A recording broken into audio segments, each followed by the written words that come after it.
เมื่อเจ้ามามีอะไรมาด้วยเจ้า เจ้าจะเอา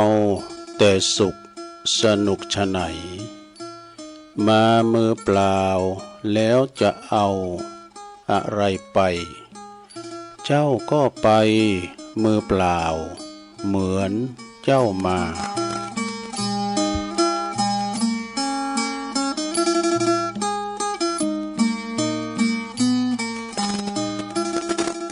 ขอความนอบน้อมแด่พระรัตนตรัยอันมีพระพุทธ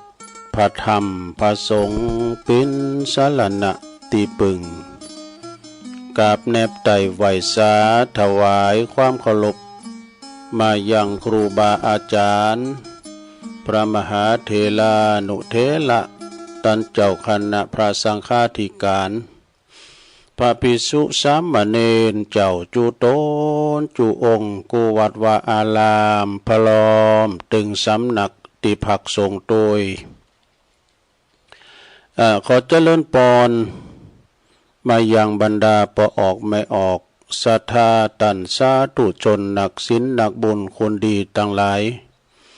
ปอหลงแม่หลงก็ดีปอลุงแม่ป่าตั้งปีป่าหน้าเอาอาศรัทธาตีนจองห้องวัดเท่าแก่หนุ่มกำใจยิงต่างหลายบ่ายแม่ก็หมุนคืนมาเปิดฟังรายการตอนบ่าย3 โมงเนาะวันนี้วันจันทร์ก็มาฟังรายการสาระธรรมยามบ่ายยามแลงซึ่งก็รับผิดชอบบริหารเวลาดำเนินรายการโดยต้นตัวแห่งอาตมาภาพเก่ากระผมตุลุงนันชัยวัฒนาคเสโนแห่งวัดพระธาตุดอยน้อยตำบลดอยหล่ออำเภอดอยหล่อจังหวัดเชียงใหม่ก็มาพบมาปะมานางอู่นางจาก็ปออกศรัทธาในภาคตอนบ่ายของวันจันทร์เนาะถ้าเป็นวันจันทร์แล้วก็เป็นภาระหน้าที่ของตุลุงที่จะมาเข้ารายการนางอู่นางจาเนาะนำสาระประโยชน์จันนะกา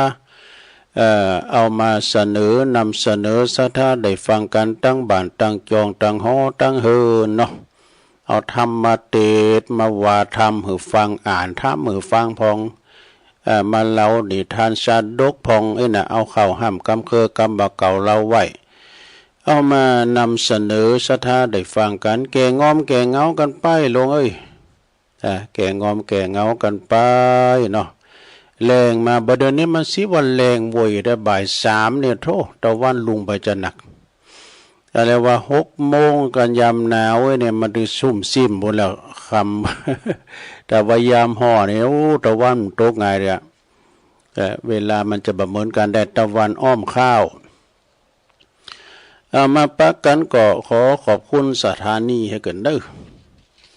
ก็ขอขอบคุณสถานีในเครือข่ายที่เปิดรับสัญญาณรายการธรรมะชงเวลา 15 ถึง 17.00 น.หรือว่าบ่าย3 โมงถึง5 โมงก็ขอขอบคุณสถานีวิทยุคณะสงฆ์อำเภอฝางจังหวัดเชียงใหม่ FM 100.25 เมกะเฮิรตซ์เนอพี่น้องฟังไม่อายใจประการก็ฟังกันไปขอบคุณสถานีวิทยุคลื่นพระพุทธศาสนาการศึกษาและวัฒนธรรมของวัดฝายหินเนอ FM 104.50 เมกะเฮิรตซ์ตั้งองค์ขลงในเมืองก็ฟังกันไปนะขอบคุณสถานีวิทยุมนต์เสียงธรรมวัดบุพารามอำเภอแม่แจ่มเด้อ FM 106.25 เมกะเฮิรตซ์จังแม่แจ่มก็ฟังกันหลายขอบคุณสถานีวิทยุบ้านทุ่งเรดิโอนะ FM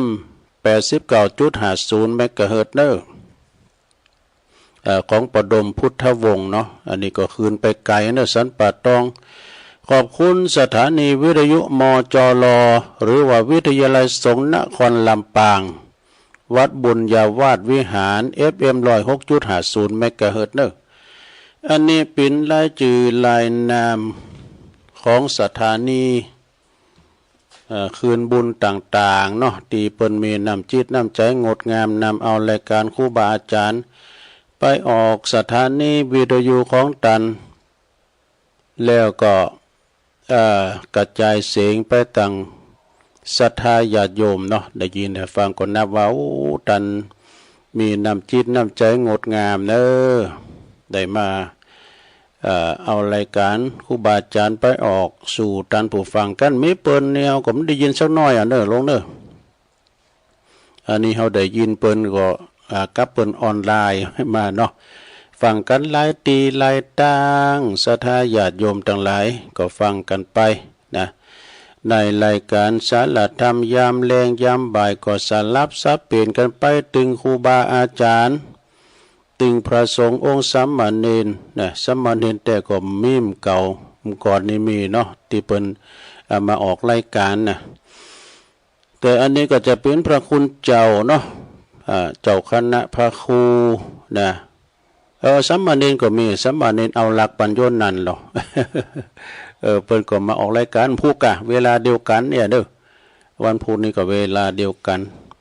แต่เจ้าตุลงก็นำเอาอันคำกลอนนะว่าเมื่อเจ้ามามีอะไรมาด้วยเจ้าก็ในตนนี้นอศรัทธาญาติโยมเสาหลักของตั้งพระสงฆ์องค์สังฆเจ้าเฮาก็ได้กุลไปแถมตุนหนึ่งไงนะก็ขอแสดงความอาลัยในการจากไปในเมตตาบารมีธรรมเน้อของอาจารย์ท่านพระครูธรรมรงค์วีระพิทักษ์นะอาจารย์ทรงศักดิ์มหาวีโลตุปีอามนี่เปิ้นยังหนุ่มอยู่นะอายุ40 ปีพรรษาเศร้าเปิ้นเป็นอดีตเลขานุการเจ้าคณะอำเภอแม่ทาอดีตเจ้าอาวาสวัดศรีมงคลเหมืองลึกเนาะอำเภอแม่ทาเปิ้นได้ละสังขารไปโดยวัย40 ปียังหนุ่มยังแน่นอยู่ซะนะโอ้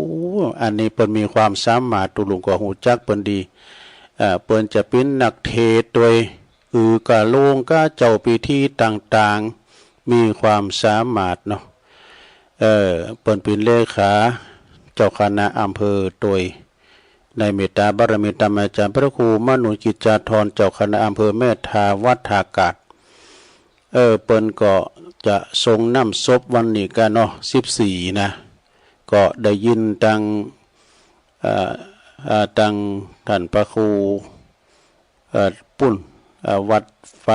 ฟ้าหินก็เนี่ยวัดทุ่งขี้เสือเปิ้นประกาศโอ้กตุลุงสะดุงยะเอาเหมือนกันเด้อเอาเปิ้นยังหนุ่มยังแน่นเนาะน้องศรัทธาญาติโยมได้แล้ววันนี้เปิ้นก็ทรงน้ำศพโดยศรัทธาญาติโยมได้ขอแสดงความเสียใจแสดงความอาลัยในการจากไปยังหนุ่มยังแน่นอยู่เนี่ยนะศรัทธาญาติโยมแต่ละจะไปประมาทเนาะซึ่งก็หลังจากนี้ก็เมื่อคืนเปิ้นก็จะมีการสวดการเทศน์ทุกคืนเด้อก็ไปรวมบุญกันเด้อเปิ้นก็จะปิดศพไว้ก่อนนะกันเนาะตุลุงก็เลยมาเป็นกระบอกเสียงเนาะแสดงความอาลัยศรัทธาพุทธศาสนิกชนก็รับทราบโทษถึงกันเด้อไปรวมบุญเด้อไปรวมบุญกันที่วัดศรีมงคลเหมืองลึกนะอำเภอแม่ทาเนาะเอาแล้วศรัทธาญาติโยมนี่จติจลาพยาธิมรณะเนาะการเกิดแก่เจ็บตายมันเป็นธรรมดาภัยจะลงป่นลงไปบ่ได้นะเพราะว่ามักยุลาดอันว่าความตายมันมีกูหนกูแห่งนะมักยุลาดนี่มันจ้องเฮาตลอดเวลามันเป็นเสนาใหญ่ของมันเสนาพยามักจุลาก็แมนหลายอย่างเด้อปิ้นรถปิ้นลากก็เสนามันนะเสนาของมันฉะนั้นก็จะไปประมาทบางคนก็พาดพังเนาะเกี่ยวกับอุปัตตวเหตุก็นี่เป็นอนิจจังก็เดียวก็จะเรานิทานฟังศรัทธาญาติโยมเนาะเอาตอนนี้ไปเอาอันนี้มาวาให้ก่อนนี่ศรัทธาญาติโยมทั้งหลายสิ่งทั้งหลายในโลกนี้บัดเต็งแต่แน่นอน ถ้าเฮาเข้าใจมันหยังสักอย่างหนึ่งอย่างเดียวก็จะเดือดร้อนนะถ้าเฮาเข้าใจว่าอันใดเตงสักอย่างนึงนะก็จะเดือดร้อนสิ่งที่ยังปัดแตกนะมันก็แตกสลายไปเนี่ยสถาอายุของคุณเฮานี่บางคนก็ยังหนุ่มยังแน่นบางคนก็เฒ่าแก่มา60 70 80นะมันก็แตกสลายไปเป็นธรรมดาแต่บางสิ่งนะสิ่งที่ยังบ่ดับนั่นแหละก็คือมันกำลังดับนี่นะสังขารนั่นหมายถึงการยึดถือไว้บ่ได้เด้อยึดถือไว้บ่ได้ยึดไว้นักยึดไว้นักยิ่งก่อให้เกิดความตุกเข็นใหญ่นี่ยิ่งก่อความตุกเข็นใหญ่แล้วก็จะต้องคำควรหวนให้เมื่อสิ่งนั้นนี่แปรปรวนเปลี่ยนแปลงไปนี่เล่นลิ้นให้หน่อยเนาะทุกอย่างใดๆล้วนเกิดจากการยึดมั่นถือมั่นทั้งนั้นการเฮายึดมั่นถือมั่นยึดจังได๋โอ้เข้าของเงินทองนี่ก็เป็นของกูนี่นะไฮนาปาตั้งบ้านจองฮอเฮิรนก็เป็นของกูลูกเต่าเหล่าล้านสามีภรรยาก็เป็นของกูนี่นะเวลาหอตายไปมันได้ยังไปสักอย่างนะลูกก่อมไปตัวเฮาเมก่อมไปตัวเฮาเนี่ยยึดถือบ่ได้มันยึดมั่นถือมั่นบ่ได้มันตึงไปกับเฮาละไว้เป็นของที่ในโลกเนี่ยนะยึดมั่นในสังขารก็ต้องแตกดับไปเนี่ยยึดมั่นในหลักในหักนี่นะก็ต้องปัดภาคจากกันไปถ้ายึดมั่นในชีวิตก็ต้องสูญสิ้นสูญไปยึดมั่นในสมบัติที่ต้องทิ้งไว้ในโลกนี้เอาไปตัวไม่ได้สักอย่างศรัทธาญาติโยมการยึดมั่นถือมั่นในการกระทำที่ฝืนสัจธรรมความจริงบัณฑิตผู้ฮู้ซึ่งเปิ้นแจ้งเปิ้นฮู้แจ้งนะในสัจธรรมยอมขวนขวายปล่อยวางเนี่ยปล่อยวางเด้อยึดมาก็ตุกมากยึดปล่อยวางมันก็ดีกว่าเนี่ยแบกก็นักวางก็เบาถ้ายึดมั่นถือมั่นแล้วบ่ยึดมั่นถือมั่นก็สบายเบาสบายนี่นะก็เป็นหนังสือบทความของอาจารย์พระครูสุเมธธรรมเสวีเน้อเป็นมอบหมายถวายตุลุงแถมบทหนึ่งเป็นว่า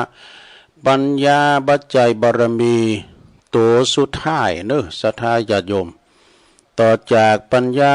จะมีวิริยะนะวิริยะคืออย่างคือความเป็นอย่างพอโดยยังมีขันติคืออย่างก็คือความอดทนนี่3อย่างนี้นะฮู้ดีแค่ไหนถ้าบ่มีความเปลี่ยนงานก็บ่ก่อเกิดเนอะความเปลี่ยนคือตั้งอกตั้งใจทำไปแล้วก็ถ้ามีกับความเปลี่ยนแต่บ่อดทนงานก็บ่สำเร็จทำแล้วมันต้องคู่กันนะความเปลี่ยนและความอดทนนั้นสำคัญมากหนักเนอะเพราะเป็นแรงผลักดันให้ปัญญาเนี่ยปัญญานะออกมาโดยเป็นผลงานเนอะปัญญาเฮานี่นะปัญญานั้นก็เหมือนการหู้ทิศทางความเปลี่ยนนั้นก็เหมือนกับแรงขับเขินและความอดทนนั้นก็คือเหมือนกับบำรุงรักษาเครื่องยนต์แน่การบำรุงรักษาเครื่องยนต์นะอดทนเนี่ยแล้วก็ผู้ที่มีปัญญาอย่างเดียวก็คือ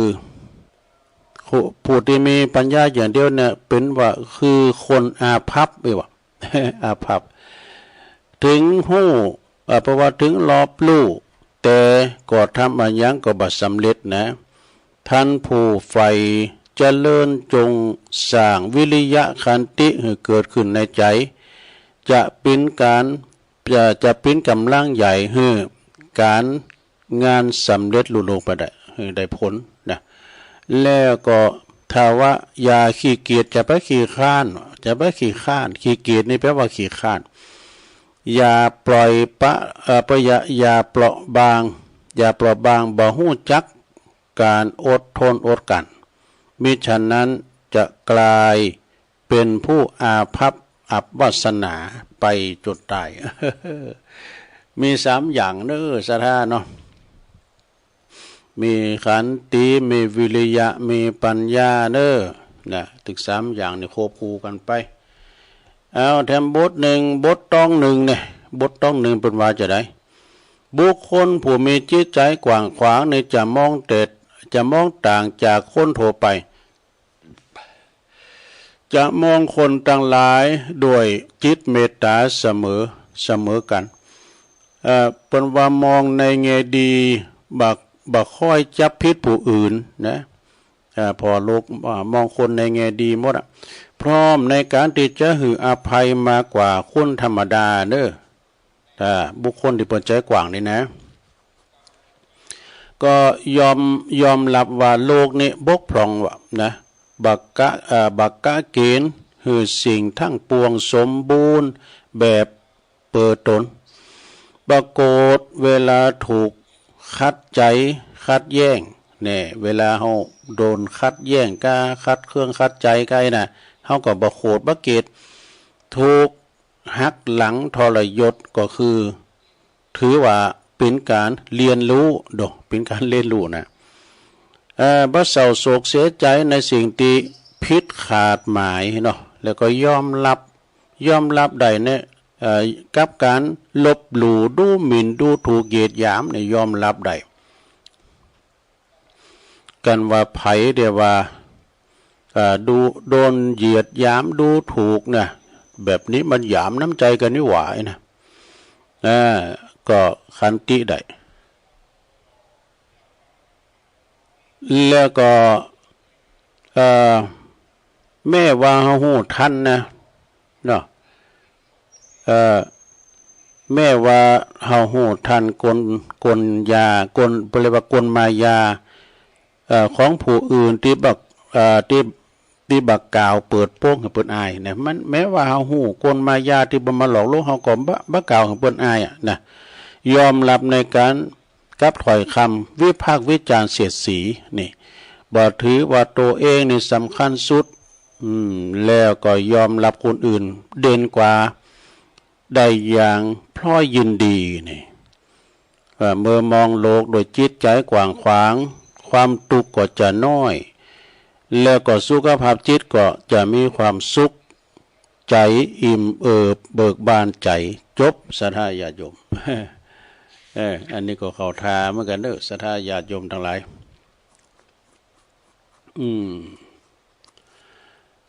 มีเข้าทาเหมือนกันเอาอันนี้ก็จบไปกรรมตอนนี้ไปศรัทธาญาติโยมตุลุงก็จะเอาทำมาเตะก็มันเตะเตะกันเนาะมาเตะยังเลยมันจะหมุน อันเตะทำหมุนอย่างเปิ้นอย่างแควนกันเจว่าเพกก็มีหน้าหลายห้อมวันไหนวันแต่ก็เอามาเตะเนาะเอาอันนิทานสาดกมาไว้กันนะศรัทธาญาติโยมทั้งหลายยาวพอสมควรเหมือนกันเด้อมีนิทานเรื่องมหากบิลเถระเจ้าตีสละราชสมบัติออกบรรพชานี่ปินจะได้ลองฟังผ่อนเด้อเปิ้นว่ามีเรื่องมาว่าในครั้งศาสนาพระปฐุมมุตตะพุทธเจ้าโน้นนี่สมัยเปิ้นปุณะก็มีพระปัจเจกโพธิปั้นองค์มีปั้นตนปั้นองค์นะปากันออกมาจากป่าหิมมาปานเพื่อจะมาหาจำวัดสาที่อยู่ไกลบ้านไกลเมืองของมนุษย์เนี่ยพอจะได้รับบิณฑบาตของอยู่ไกลลำไปก็เข้าไปมันถึงใกล้กะเอามาอยู่หมู่นอกบ้านนอกจองไอ้กะคราวนั้น ก็มีภรรยาของช้างหูกผู้ใหญ่เนอะภรรยาช้างหูกผู้ใหญ่นี่ก็ปากันจักโจรกันเนอะพวกจังหูกตึงปันตระกูลน่ะหือสร้างบรรณศาลาปินติจำวัดสาถวายพระปัจเจกโพธิคนละศาลาวะ แล้วก็ปากันใส่บาตรกูวันกูเจ้าพอออกวาสาแล้วก็ปากันถวายผ้าวาสานะผ้าราคาแพงนะเพราะว่าผ้าราคาปันแก่พระปัจเจกองค์ละผืนนี่เป็นตานผ่าเนาะสาหนานี่ก็จะตานผ่ากันแล้วลงซะนะตานผ่าวาสาสาหนาวาศีลนานี่เวลาตายจากนั้นเนาะภรรยาของจางหูทั้งหลายนะตายจากจันนั้นแล้วก็ได้ไปบังเกิดขึ้นไปเกิดบังเกิดเป็นเทวบุตรเทวดาวะเนาะอยู่ในดาวดึงสวรรค์อยู่สวรรค์จันทวติงสาบุญเด้อพอมาถึงครั้งพระเจ้าพระกัสสปะพุทธเจ้านะถึงศาสนาของพระกัสสปะพุทธเจ้าพวกนั้นก็ลุงมาเกิดแถมเนี่ยเลิศลุงมาเกิดแถมเนี่ยเป็นกระดุมพีนี่ก็คือคนที่มังคังคนที่มังมีอยู่ในเมืองปาลาณสีเนอะ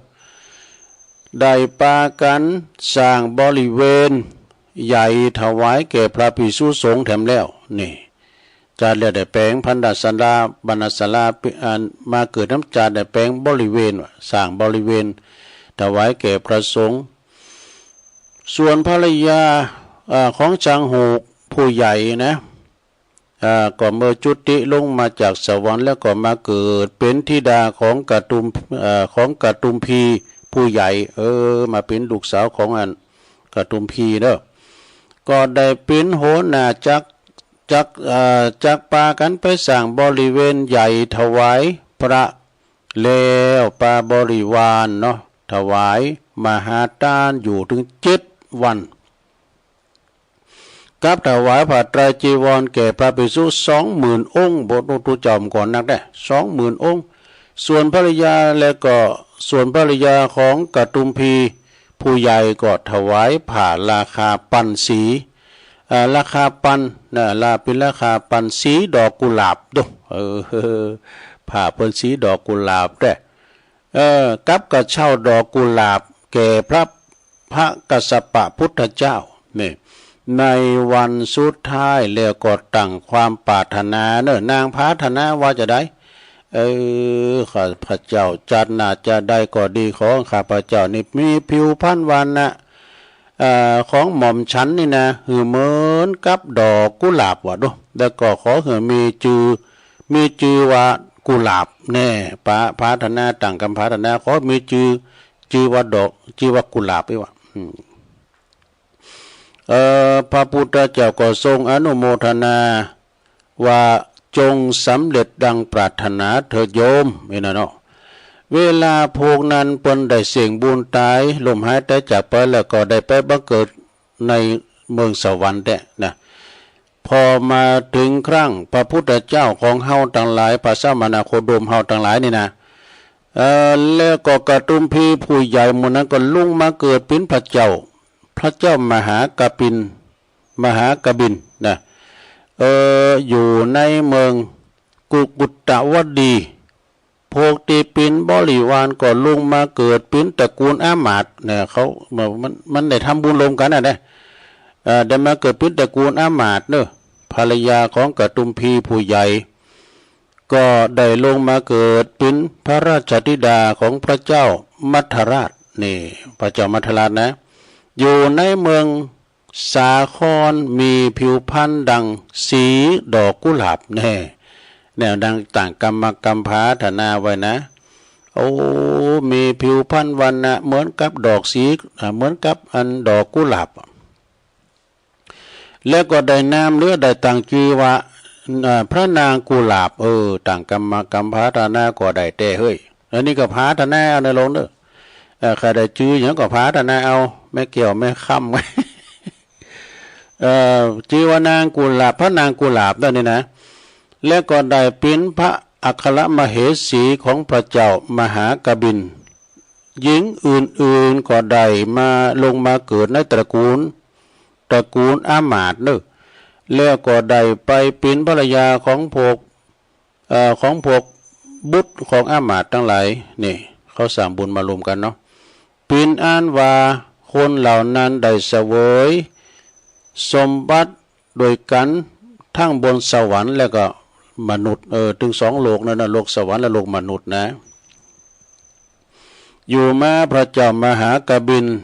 ได้ทราบข่าวว่ามีพระพุทธเจ้าบังเกิดขึ้นแล้วในโลกนี้ประทับอยู่ที่วัดเชตวันกรุงสาวัตถีเนอะอันไกลจากเมืองของพระองค์ไป120 โยชน์ดูพระองค์ก็จึงนำปาอามาตย์ปันหนึ่งปันเนี่ยนะขึ้นม้ารีบออกเดินทางเพื่อจะเข้าเฝ้าพระพุทธเจ้าพอไปถึงกลางป่าแล้วไปปะแม่น้ำน้ำในน้ำแต่น้ำวานน้ำโถมน้ำนองน้ำแม่น้ำนั้นมันก็มีจื่อนะแม่น้ำนาทีแม่น้ำข้างแรกมันมี3 เมกันดูน้ำนี้มันจื่อว่าแม่น้ำอาระวะปัจฉานี่อันกว้างได้อยู่20 เซนดู200 เซนแล้วความลึกนั้นก็100 เซนเซนนั้นเป็นเท่าใดฮะพระเจ้ามหากบิณก็ทรงกระทำสัจจกิริยาว่าเมื่อว่าเฮาโมแต่จะคอยมาพิตนอยู่นะจาดนี้ตึงจาดก็จะนำสู่ชลาไปให้ก้าจะเฒ่าจะแก่ไปก้าไปก็ไม้นะชลาก็จะนำความสู่มรณะนี่เฮาก็จะสูญสิ้นสงสัยเฮาก็จะเป็นผู้ที่สงสัยในพระรัตนตรัยได้ออกมาโดยตั้งใจเฉพาะต่อพระรัตนตรัยขออนุภาพของพระรัตนตรัยจงเหินน้ำนี่นะเหมือนดั่งบัจจัยน้ำเนาะเหมือนกับเป็นน้ำกระด่างน้ำแข็งเตียวใดเนาะแล้วก็นึกถึง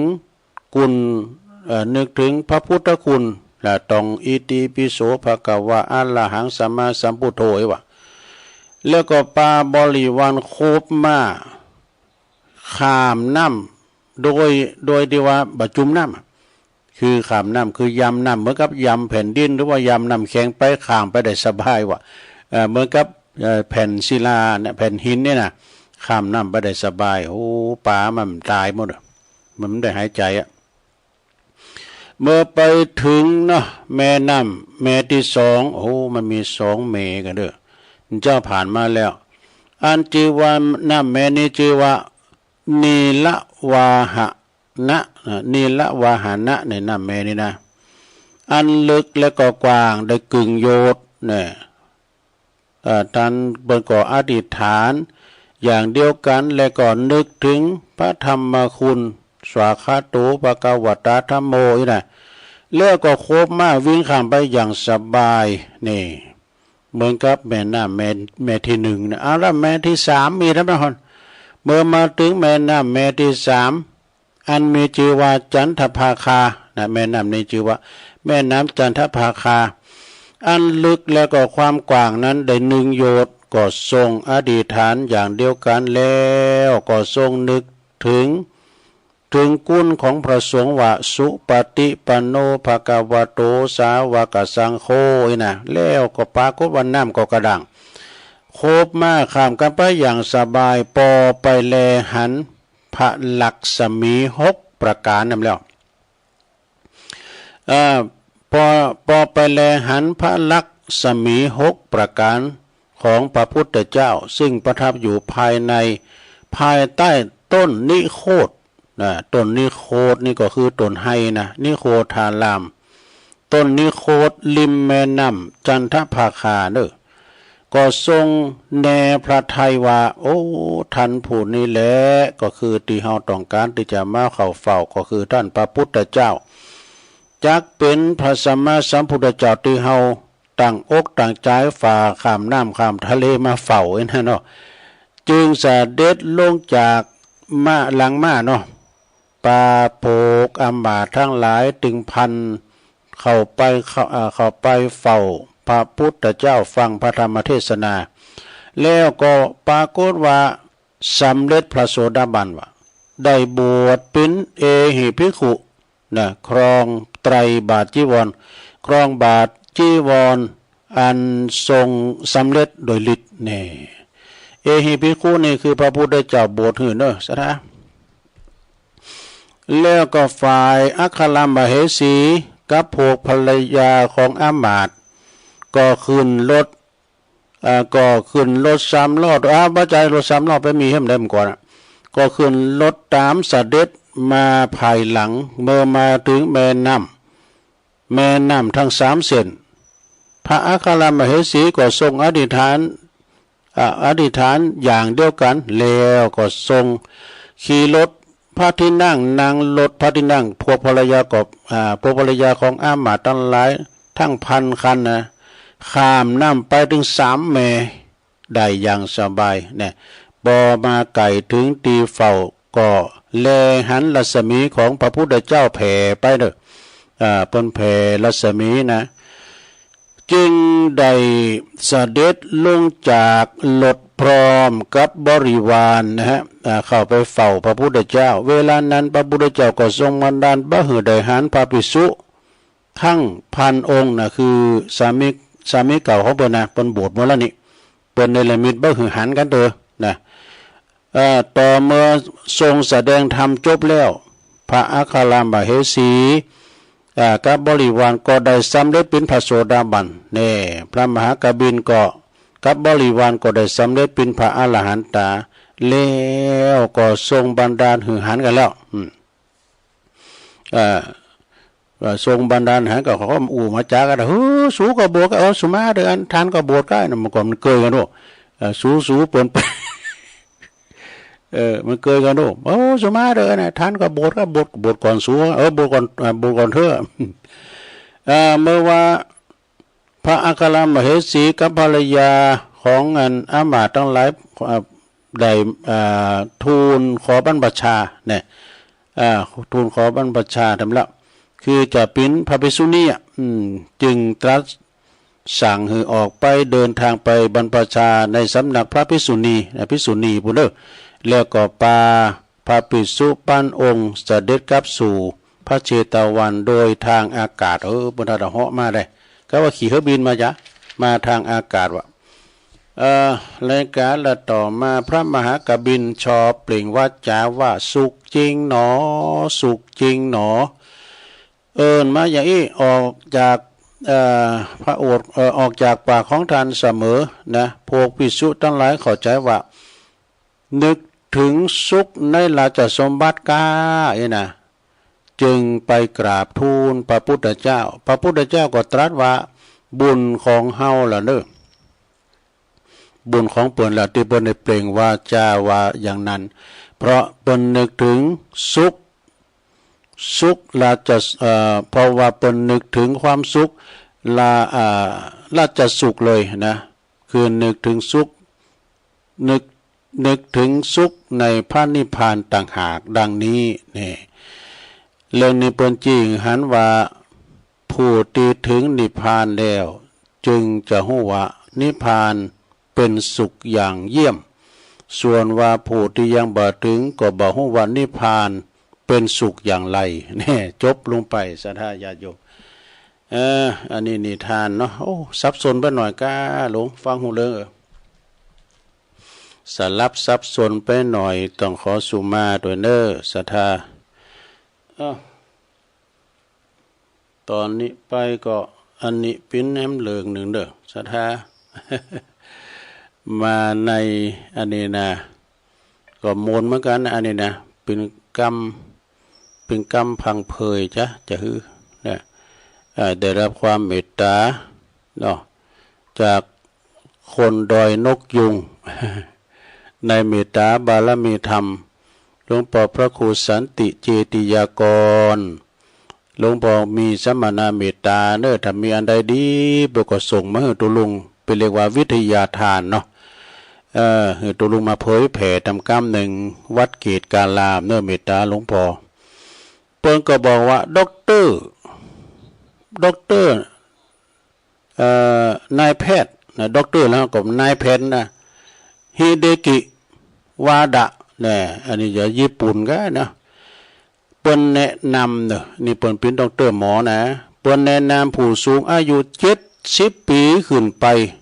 มีพฤติกรรมดังนี้จะมีอายุยืนยาวเกิน90 ปีแน่ๆคือหยัง เกิน90 ปีนะลองนะฟังดีๆเนอะ ข้อที่หนึ่งต้องเดินทุกวันพยายามเดินหือได้วันละอย่างบ่น้อย15 กิโลก็15 นาทีเนอะสมมาเนอะคุณทรงไว้อย่างเฮาเนี่ยนะเพราะว่าหือขยับขยืนเคลื่อนไหวร่างกายเตียวหือมันถึง15 นาทีนะ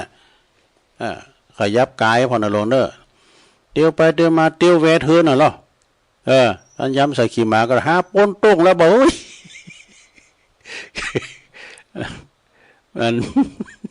ทุลุงทองบนเราเป็นนิมนต์เนี่ยหูหนวกกับตาบอดเป็นลักไก่เป็นไงเนาะเป็นไรก็แวดหอแวดเทือนว่ะก็เดี๋ยวมอลิงมันยำใส่ขี่ม้าที่จานหอมมันปนโร่งแล้วปนโต้งแล้วเอ้ยเนี่ยปนกลางตรงแล้วมันนึกว่ามันเล็ดหนำมัน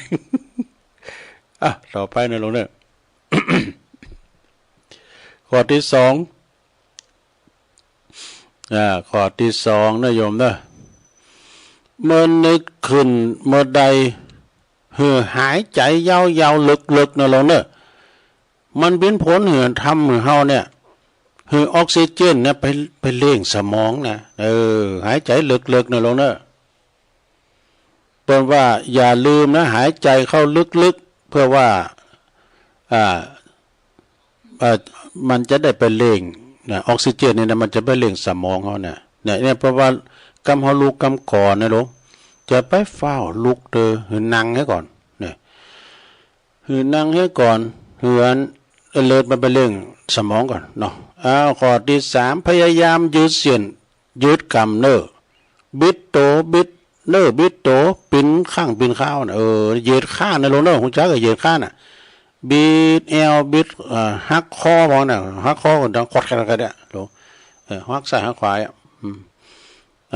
นี่ข้อที่สามต่อไปข้อที่สี่จิบน้ำบ่อยๆนะลงเนอจิบก็แปลว่ากินไม่ใช่กินบึกๆนะจิบน้ำบ่อยๆแม่ว่าบ่หิวบ่กระหายก็ตามเนอะพยายามจิบน้ำได้มาขึ้นนี่จิบน้ำกินจะว่ากินบึกๆก็หลงกินจิบเอาตัวหน่อยนะครับ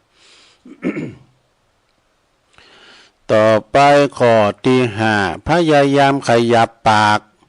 จะเกี้ยวหมาก็ได้แล้วเนอะเพราะว่าพยายามบริหารขากรรไกรจะเกี้ยวนางควายจีก็ได้ นางควายจีก็ได้คาราบาวลุยไฟจะเกี้ยวเพราะว่าจะพูดหรือว่าจะร้องเพลงก็เป็นสิ่งที่ควรทำเนี่ยเพราะว่าปากเขาเนี่ยมันขยับปากให้พองจมซามแล้วพอเรา กับปิ้นปุ้ยเลงกันมันมานี่เพราะพยายามขยับปากจะเคี้ยวจะพูดจะร้องเพลงก็เป็นสิ่งที่ควรทำไม่ดูห้องเพลงก็ได้ล่อลงเพราะนั้นห้องเพลงตัวก็ได้หรือว่าจะเล่าข่าวหรือว่าจะอ่านธรรมเป็นบริหารขากรรไกรบริหารปากนะต่อไปข้อที่หกควรจำความจำเสื่อมไม่ใช่เพราะอายุมากแต่เพราะไม่ใช้สมองเลยนั่นเองเฮียนี่ความจำเสื่อมนะหลงไม่ใช่เพราะว่าเขาอายุหนักใจนะแต่เป็นเพราะไม่ใช้สมองเลยนั่นเองใช้สมองให้พองกันเนอะหลงเนอะใช้สมองให้พองต่อไปข้อที่7นะมีหลายข้อเหมือนกันนะหลงเนอะแต่จับเวลาพอดีข้อที่7ไม่ต้องกินยาเยอะไปกินยาหนักว่ะกินเท่าที่จำเป็นนี่ไปกินยาเยอะว่ะก็หมอพวกไหนกินวันเนี่ยเนาะมันยามันจะเป็นต้องกินก็เดี๋ยวไปแย่งเพื่อนเพิ่นไม่กินก็เขาก็กินเนี่ยอันนี้ไม่ต้องกินยาเยอะเท่าไรที่กินเท่าที่จำเป็นว่ะต่อไปเป็นข้อที่8พยายามวัดความดันเลือดบ่อยๆ เปอร์คุมบ่หือความดันสวิงความดันสวิงมันเป็นอย่างนี้ฮะสูงเต็มเนี่ยยะ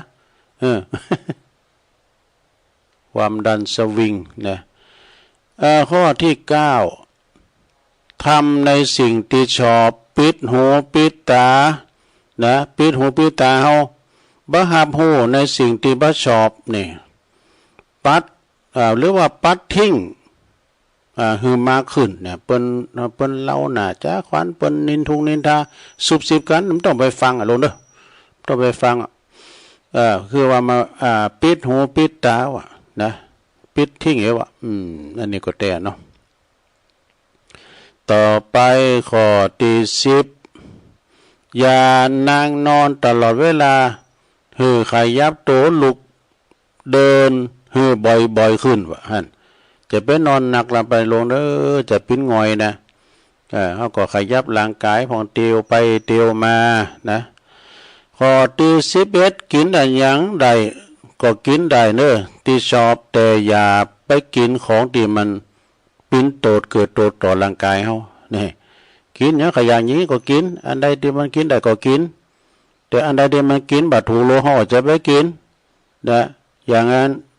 กินจิ้นกวายเผือกก็กินน้ำปูก็พยาธิมันสูเอาก็กินอ่ะนี่นะแล้วก็ข้อที่12เนอะลงเนอะ ข้อที่12เปิ้นก็ว่าทุกทำทุกอย่างที่ทำให้ใจสบายนี่ทำทุกอย่างนี่เฮาใจเฮาสบายนะจะว่าไป3คุณนั้น3จุ่มคุณนี้แล้วก็ใจเฮาสบายมันจะนะทำที่มันสบายใจตึงเปิ้นตุงเฮาเนาะสบายใจทั้งคนอื่นและตัวเราเองนะข้อที่13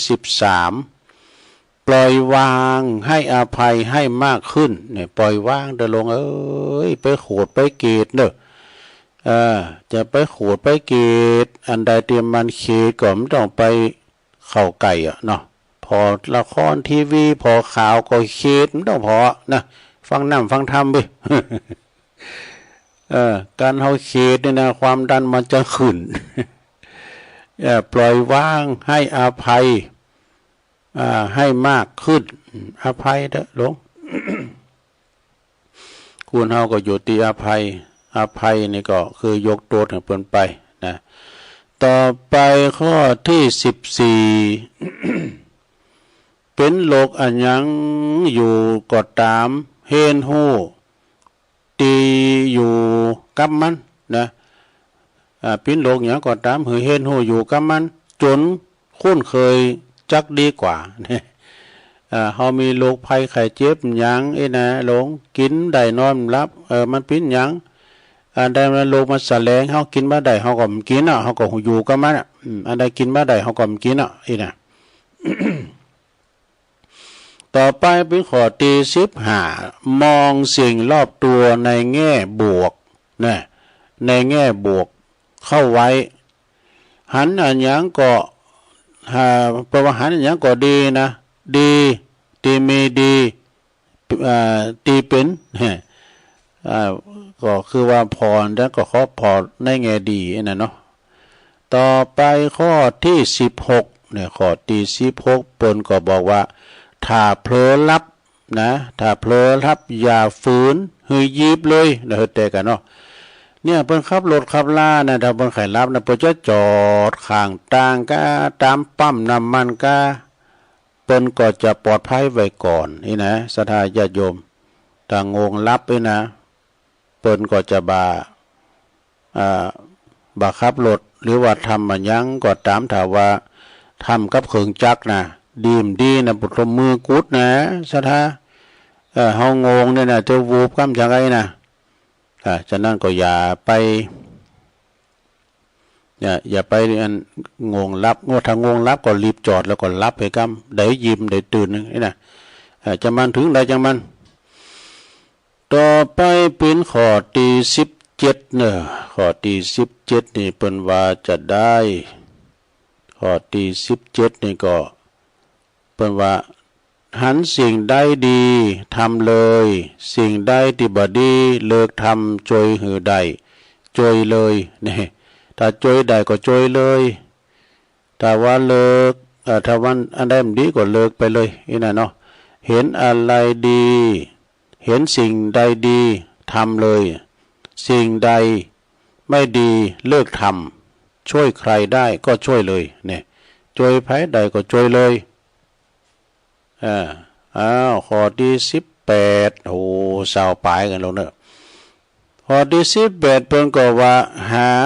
ครอบครัวนะหาหมอครอบครัวอย่า หาหมอครอบครัวอย่าเจอหมอตีโรงพยาบาลหนัก หมอครอบครัวปกติมีเนาะจะไป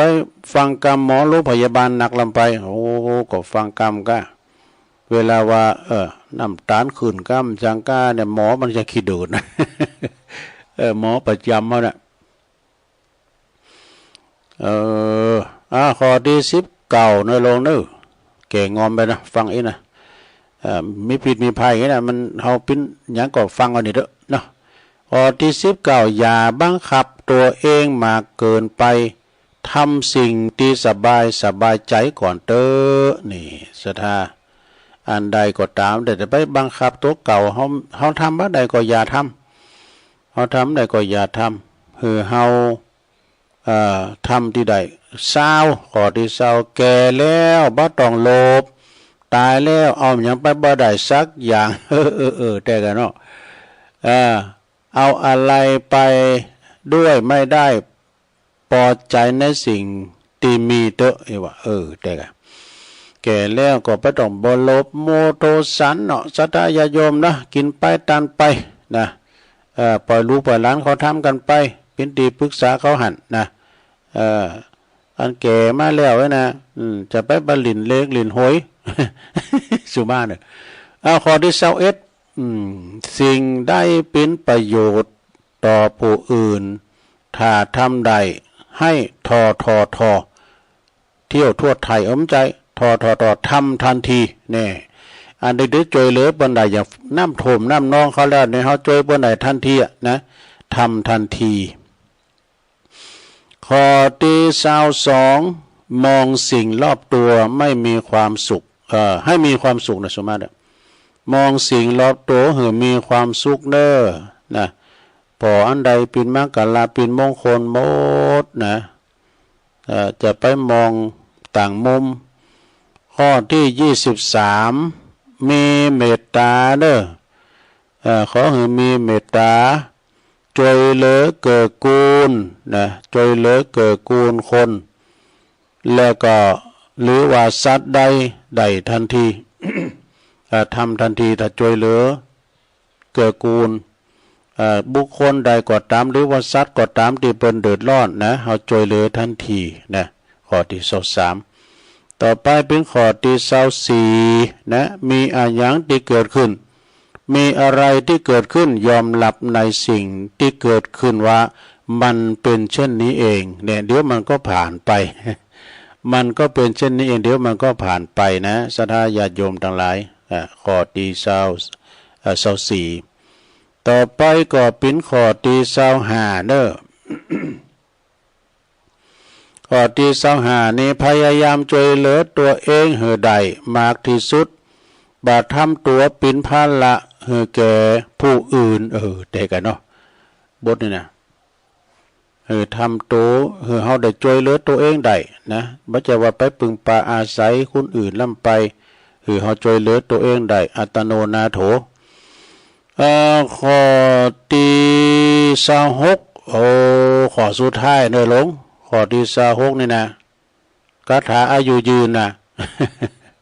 ว่าไปประพฤติปฏิบัติตามนี่นะจะอายุยืนเกินกว่า90ปีว่ะข้อที่26ยอมรับความจริงว่าเมื่อมีสิ่งได้เกิดขึ้นมันก็จะอยู่บัดนานจะเป็นอยู่ชั่วคราว แล้วมันก็จะเปลี่ยนไปในที่สุดนะมันก็จะหมดไปดับไปเป็นธรรมดานี่เกิดขึ้นตั้งอยู่แล้วก็ดับไปเด้อ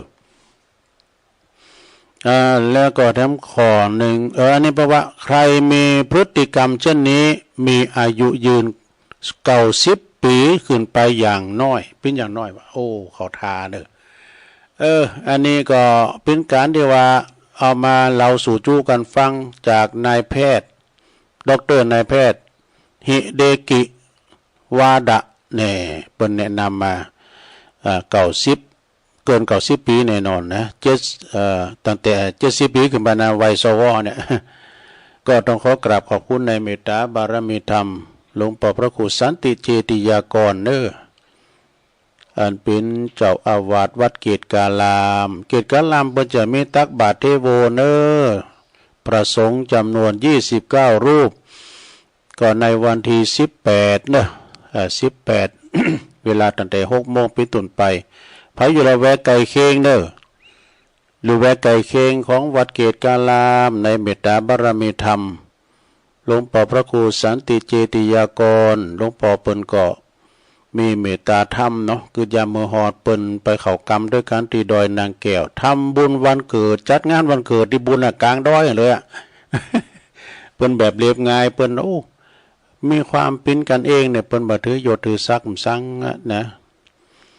และเปิ้นก็บอกทิ้งท้ายว่าสิ่งที่น่ากลัวที่สุดก็คือวัยชราเนี่ยไม่ใช่การหลงลืมแต่เป็นการถูกลืมเนี่ยไปลืมเอาชราแก่เฒ่ามาแล้วนี่ลูกหลานตานเต่าจะไปลืมบุญคุณของปอของแม่นะแต่ก็วันพุกวันฮือนี่จะออกวัดสาแล้วพายำแดดตาลโก้เข่าก็ไปตาลตาลสูงใต้วันออกวัดสา ออกวัดสาก่อนในวันที่17นะสดาเนาะวันที่17นี่เป็นวันศีล17นี่ก็เป็นวันศีลออกวัดสาไปจัดตั้งโกเข่าโคนน้ำ16นั่นก็ไปวันหอเนาะวันโกน17นี่ก็วันออกวัดสามหาปวารณา18นั่นก็เป็นวันออกวัดสาของตุเจ้าแล้วก็เป็นวันตักบาตรเทโวนะศรัทธาญาติโยมก็จัดการกุปีที่วัดประทาดอยน้อยก็ขอเชิญชวนศรัทธาญาติโยมบ้านหิมขิมไก่ถึง2 ฝั่งปิ้งวันที่18ก็เวลา6 โมงเป็นต้นไปพระสงฆ์สามเณร108 รูปในเมตตาบารมีธรรมหลวงพ่อพระครูสาธุกิจจานันท์เป็นประธานจัดมาได้23 ปีละนะปีนี้เป็นปีที่23แล้วศรัทธาก็ว่าปากันเอาข้าวสารอาหารแห้งมายำไว้วุ่นเส้นนะเอามาใส่บาตรตึกไหนก็ตึกหันเนาะทางวัดนี้ก็จะเกมแปลงตีวางข้าววางของแปลงตีนางไว้อย่างกุปีกะยายไปถึงปุ่นเนาะมีข้าวตุ่มเล้งด้วย แม่บ้านโดยน้อยแปลงกุปีมีน้ำชากาแฟก็มากินมาทานกันศรัทธาตอนในอำเภอเพิ่นจะมาเปิดงานด้วยแล้วก็คณะพระสงฆ์เฮาก็จำนวนหนักหลายก็ขอกราบไหว้ศาลนิมนต์ครูบาอาจารย์นะครับภายมี2 ตุน 3 ตุนขึ้นไปก็เอารถมาโดยกระสอบมาหลายพองแล้วเอาขยมมาประกบพอคุณมันหลายเนี่ย คุณมันหลายด้วยเนาะหลวงพ่อก็จะแจกวัตถุมงคลด้วยจะเอาแจกไปตามมันแถวนะหลวงพ่อจะแจกวัตถุมงคลตามแถวด้วยแล้วก็มีหลายตีด้วยมีวัดฝายหินวัดของตีต่างของสถานีนี่นะในเมตตาธรรมอาจารย์พระครูสมุวิสุวัต วิสุวัตวรกิจโจเนี่ยเป็นกจัดกุปีนะฮะวัดฝายหินมช.วัดพระบาทอุดมโดยนำบ่อสาวานะวัดพระพุทธบาทอุดมหลวงพ่อใหญ่เป็นกจัดหลวงพ่อพระครูสุจิตานุรักษ์หลวงพ่อใหญ่เป็นกจัดกุปีที่วัดพระพุทธบาทอุดมนำบ่อสาวาโพธมาตั้งวัดเกตกาลามก็ว่าไปละวัดพระธาตุลิปุญใจวัดพระพุทธบาทตักผ้าวัดเล็กวัดน้อยวัดใหญ่วัดยมนะ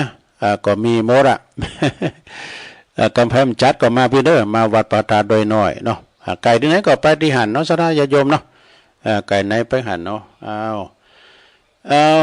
ตอนนี้ไปตุลุงก็คงจะยอบอย่างให้กำหนึ่งก็ให้เนาะกำเดียวตุลุงก็จะมาเล่านิทานจะมาอ่านย้ำหลายอย่างจะมาให้ศรัทธาได้ฟังกันไปตอนนี้ตุลุงยอบอย่างกำเดียวจิบน้ำกันเจริญพร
เอาแล้วศรัทธาญาติโยมทั้งหลาย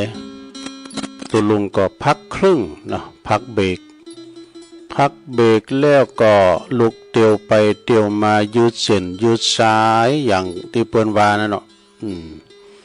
ยืดเส้นยืดสายเรียบร้อยแล้วก็จิบน้ำลงคอก็มานั่งอู่ต่อในชั่วโมงที่2เนาะขณะนี้ท่านกำลังฟังรายการสารธรรมยามแลงยามบ่ายซึ่งก็ดำเนินรายการโดยต้นโตแห่งอาตมาภาพตุลุงยองนะมานั่งอู่นั่งจากับศรัทธาภาคตอนบ่ายเนาะโอ้บัดเดี๋ยวนี้สีบทสีมืดมาเป็นกำนึบางพองก็ว่ามันจอทำลูกแล้วนะตุจะได้ขอจะไปมาโกนกินโกนต้านออกวาสาตักบาตรที่โวดขอคือมันผ่านพ้นไปก่อนก็ฉะนั้นญาติโยมทั้งหลายเนาะออกวาสาแล้วก็จะไปลืมกันก็จะไม่บุญกฐินดำแล้วนะเสียจากตักบาตรเทโวนี่จะมีวันเดียวเนอะหลวงเนอะจะมีเฉพาะกับวันแฮมค่ำวันเดียวนะวันพระพุทธเจ้าเปิดโลกนะวันพระเจ้าเปิดโลกฉะนั้นก็ศรัทธาญาติโยมเสียจากวันนั้นเพื่อก็เริ่มมันตาลตอดกฐินแต่ว่านั้นนะแฮมคำบ่ได้ถึงเดินยีปิงพุ่นเด้อนี่เป็นการละทานเป็นเวลาอยู่1เดือนนะเป็นการละทานตึกเดินยีปิงเตงคืนเด้อเลยจากนั้นไปจะมาเป็นหมื่นเป็นแสนเป็นล้านก็ตามเป็นหางกฐินเป็นผ้าป่าเนาะแยกศรัทธาญาติโยมเนาะฉะนั้นก็วัดทุกวัดเนี่ยบ่มีกฐินกูปีเนาะศรัทธาไผจะไปตั้งเป้าเด้อเศรษฐกิจบาดเดียวนี่นะโอ้โตกุเตอได้เป็นแสนนะเดี๋ยวนี้ก็60,000 70,000ก็พอดีแล้วเนาะมีแต่ฮือก็จำเป็นเด้ออีดูศรัทธาญาติโยมเนาะน้ำท่วมน้ำนองตั้งแต่โควิดมานี่ในเศรษฐกิจบ่ค่อยดีเนาะแปลงใจหากันเด้อแปลงใจหากันไปเนาะศรัทธาญาติโยมทั้งหลายต่อไปตุลุงจะเอาอันคติธรรมเด้อคติธรรมนี่ก็เป็นโตจอยนะมีมาแต่หึงเป็นนั่นคติธรรมนะศรัทธาญาติโยมมันมีเป็นขอไว้เหมือนกันนะก็ลองฟังคติธรรมที่ศรัทธาญาติโยมฟังผ่อนเด้อเป็นจะได้นะจะถามปัญหาไม่หลงเขาปอหลงเขาน่ะเนาะข้อสอบเนอะอันนี้ข้อสอบกำเมืองนะไปตอบได้พองกำวัดเตียวกำวัดเตียวก็คือกางเกงเด้งแปลว่าระฆังดังแปลว่าจมูกวันพูกก็คือวันล่วงขึ้นบัดตื่นคือกระท้อนที่นอนแปลว่าสลีอันนี้ข้อที่1คำว่าเตียวในภาษาเหนือข้อใดที่สวมไม่ได้ที่สวมใส่ไม่ได้เตียวมันยังได้หนุ่มได้ลองฟังเด้อกอไก่เตียวหม้อห้อมหนุ่มได้ขอไข่เตียวหม้อนึ่งกางเกงหม้อนึ่งขอควายเตียวสะดอนี่งองูเตียวโย่ง ได้ข้อได้เราตอบลูกคำตอบคือขอไข่เตียวหม้อนึ่งนุ่งไม่ได้ อย่างเป็นคนไทยนะเนี่ยมันก็โหหมดแล้วกางเกงหม้อนึ่งกางเกงงั้นหม้อนึ่งแล้วอันคุณใส่ได้ก่อนโอ้ผมใส่ไปแล้ว3 ตัวแล้วว่ะข้อที่2หลงฟังเด้อ ข้อที่สองนะกำมลกำงานได้นะกระเดินเราในทานลงข้อคิดพินวานกำเมืองเหนือกับกำเมืองกำไทยกำเมืองเนี่ยนะข้อที่สองคำว่ามะละกอภาษาเหนือเรียกว่าอะไรเนี่ยกอไก่บักกล้วยกา ขอไข่บักกล้วยเกวียนนะคอควายบักกล้วยแก้วบักกล้วยแก้วอ่ะงองูบักกล้วยตีดนี่ มาถูกงองูไปแล้วเนาะแต่ถ้าว่าไปก็ย่ำถูกกำยองเด้อคำว่ามะละกอบักกล้วยตีดย่ำถูกเด้อกำยองแปลว่ามันกล้วยสีเป้านะตำบักกล้วยสีเป้า มันแปลกกันนั่นน่ะเอาข้อที่สามหลงตั้งใจฟังเด้อให้ได้ขี่คอก็ได้บอกมานะการพูดจากลับกรอกนะคืออู่ปิ่นปอกปิ่นแป๊กอ่ะอู่ปิ่นไปปิ่นมาตรงกับเมืองคำเมืองเหนือเขาในข้อไหนนะกอไก่อู่ซับปะซับปีดนี่ขอไข่อู่สะเปิงสะเจิงนี่ขอควายอู่ซับปะหลี่ขององูอู่ล่องหลังอู่ล่องหลังข้อที่ถูกคือคอควายนะอู่ปิ่นปอกปิ่นแปกไปมาอู่ซับปะหลี่เนาะคอควายนะลงเนอ2 คะแนนต่อไปเป็นข้อที่4กำหนดกำงานได้ลงเนอใครเขียนคำคุณที่อู่กำไหนกำนันบ่เปลี่ยนใจนะคือมาครับว่าอู่กำไหนกำนันคุณเนื้อเปิ่นเรียกว่าเป็นคุณประเภทใดขอกอไก่คุณบักเดียว ขอไข่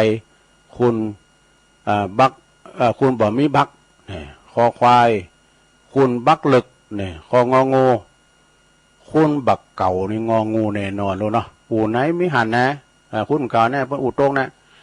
ต่อไปเป็นข้อที่5มี7 ข้อเลยเนาะสตรีแปลว่าไม่ยิงนะสตรีติยาหรือว่าเลิกกับสามีคือข้อใดเนี่ยกอไก่แม่ไม้เฮ้ยกะเพิ่มใจแล้วแม่ไม้นี่โพสต์ตายกันเนาะขอไข่แม่หางแม่หางเนี่ยคอควายขอไข่เด้อคอควายแม่เฮือนอันนี้มันใจแหละงองูแม่อุ้ยดูใบ งองูเนาะขอไข่เนาะไม่ห่างโพละไม่ห่างต่อไปข้อที่6ลงฟังเอามวลเด้อข้อใดปัจจัยจือผลลำไม้ของภาคเหนือนี่ข้อใดลงที่มันปัจจัยเป็นผลลำไม้ของภาคเหนือของภาษาเหนือนะกอไก่บัดเต้าขอไข่บัดตื่นนี่คอควายบักกล้วยตีดงองูบักแกนตา บักแกนตาเนี่ยก็มันจะผลไม้นี่นะต่อไปแล้วก็ข้อที่7ฟังอมนนะลงนะข้อใดคือกำเปรียบเทียบไหลการโกหกหรือว่าจับเท็จเพื่อเอาความจริงนี่อันนี้นะเป็นกำใดเราฟังง่ายๆหรอข้อใดที่มันลบไปลบมาเนี่ยดักมันเต้นไงนะไหลวอกมันเต้นไงนะกอไก่ไล่ไก่ขอไข่ไล่เหล่าคอควายไล่วอกงองูไล่หำไล่วอกนี่แน่นอนโอ้โหวอกนี่จอดแผ่นไล่วอกกิ้งเต้นนะเนาะต่อไปข้อที่8คุณที่อูดติดอ่างนี่นะมันปากกักกะหลงคุณเนื้อบนเลยว่าโอ้ไปวายให้แล้วนี่โอ้ย ไปวายแล้วนี่เป็นยังเนาะคนที่มันติดอ่างในภาษาเหนือเปิดว่าคุณประเภทใดนะกอไก่คุณปากแซมอันนี้ไม่แม่นแน่นอนขอไข่คุณปากเก็บเนี่ยมันใจคอควายคุณปากบะทอบงองูคุณปากกักอันนี้แน่นอนนะคุณปากกักนะข้อที่9ข้อใดมาถึงนางพับเพียบเรียบร้อยกอไก่นั่งหมอบแมบเนี่ยก็หาเนาะขอไข่นั่งปอละเมอเนี่ยคอควายนั่งยองเคาะไอ้ดอกงองูนั่งเมอะ ก็จะเป็นข้อไก่เนี่ยนั่งหมอบแมบนั่งหมอบแมบให้เรียบร้อยลงข้อที่10น้ำลายเหนียวนะเป็นวันน้ำลายเหนียวแล้วก็ไหลยืดคือข้อใดเนี่ยกอไก่น้ำเงา ชุมาเนี่ยค ขอไข่น้ำปูผมใจเด้อขอควายน้ำเตย งองูน้ำบอยน้ำเตยย่อยน้ำต้อยยื้ยน่ะเนาะก่อนนะคุณว่าเนาะขอ11ลงเดี๋ยวกันเด้อเปิ้นวันน้ำข้างแข็งหรือว่าแม่คันนิ่งในภาษาเหนือเนี่ยเปิ้นเรียกว่าสางหลงกอไก่เหมยแข็งขอไข่เหมยขาบเหมยขาวแน่นอนคอควายเหมยจ้างงองูเหมยหมอกมันถูกขอไข่เนาะเหมยขาบดอยอินทนนท์ห้อนแต้ห้อนวาปุตเหมยขาบเนี่ยมันถึงแข็งตอนติดยอดใบใหม่ลงนะปินน้ำแข็งแปลว่าเหมยขาบไทยแปลว่าแม่คันนิ่งข้อที่12ข้อใดมีความหมายว่าด่าข้อใดที่มีความหมายว่าด่าก็ไก่บักเก่าขอไข่บาได้ขอควายงองูบ่าวอกก่อนนี้กันเนาะบ่าวอกกันเนาะยอมมันอ้วนเจ็บนะเขี้ยมางาวแล้วบ่าวอกข้อที่13ลงฟังอมนเดี๋ยวจบละคำชมเชยว่าเก่งหรือมีความสามารถคือข้อใดก็ไก่หดโทคิงก็อ่านละได้นะขอไข่อ้อยว่ะอ้อยคอควายแอนแล้เนี่ยงองูออดฮอดก็ไก่เนาะอ่านละเนี่ยบ่ให้คิดนะไอ้น่ะโอ้หลายเนี่ยข้อ14แล้วแต่จบละทั้ง2ข้อใดหมายถึงกระทะลุงกระทะทองแดงนะบ้าเนี่ยกระทะคือหมอกค้างเลยลุงนะว่าไปแล้วเนี่ยสุมาเด้อว่าไปแล้วมันเฉลยไปก่อนในตัวกอไก่หม้อแกงขอไข่หม้อค้างเนี่ยมันเป็นหม้อค้างเนาะขอควายหม้อดอกงองูหม้อหน้าฮก15ข้อ15สุดท้ายลุงเอ้ยคนที่มีจมูกโด่งเป็นสันเนี่ยเลขคุณประเภทใดก็ไก่คุณดังแมบเนี่ยขอไข่คุณดังบูดขอควายคุณดังจ้องงองูคนดังโด่งเนี่ยคนดังโด่งเนาะประเมินตอบถูกหมดเป็นคนเหนือ100%นี่หลงเป็นคนเหนือตอบถูก11ถึง15ขอเป็นคนเหนือนะขอเป็นคนเหนือแต่ไปอยู่ที่อื่นนานเนาะมึนตอบถูก6ถึง10นะคือเป็นลูกเขยหรือเป็นลูกสะใภ้คนเหนือเนี่ยตอบถูกถึง5ข้อคือเป็นคนภาคอื่นอันนี้นะจบสรายาโยมเป็นกำมลกำหลินกันเนอันนี้ไปกึดหนักนะหลงเด้อกำมลกำงานบ่ได้นะมนจ้าวันกันไปสรายาโยมทั้งหลายอันนี้ก็เป็นกำมลกำงานกันเนแต่เจ้ามีเพียวอันนี้ก่อนเนาะสถาป่าไผ่บนสูงมานี่นะอันนี้เป็นกำแต่ละเป็นกำแต่แล้วอันจะเป็นกำหลินกำมลกำงานบ่ได้อันนี้ความรักนี่ความหักแต่ว่าในวาเลนไทน์เขาว่าดอกไม้กาดอกดอกไม้มันเนี่ยดอกกุหลาบนี่แปลงมาทั้งเต่าไงนะแต่วันนี้ก็ลดลงเนาะวันนี้ก็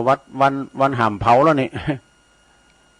ความหักคืมยังวะในแง่มุมของพระพุทธศาสนาพระพุทธศาสนากล่าวกำว่าความหักก็คือความทุกข์ว่ะที่ใดมีรักที่นั้นมีทุกข์หักน้อยก็ทุกข์น้อยหักนักก็ทุกข์นักบ่หักให้เลยก็บ่ทุกข์ให้เลยที่ใดมีหักที่นั้นมีทุกข์นี่อุทิศเรื่องความหักวานะ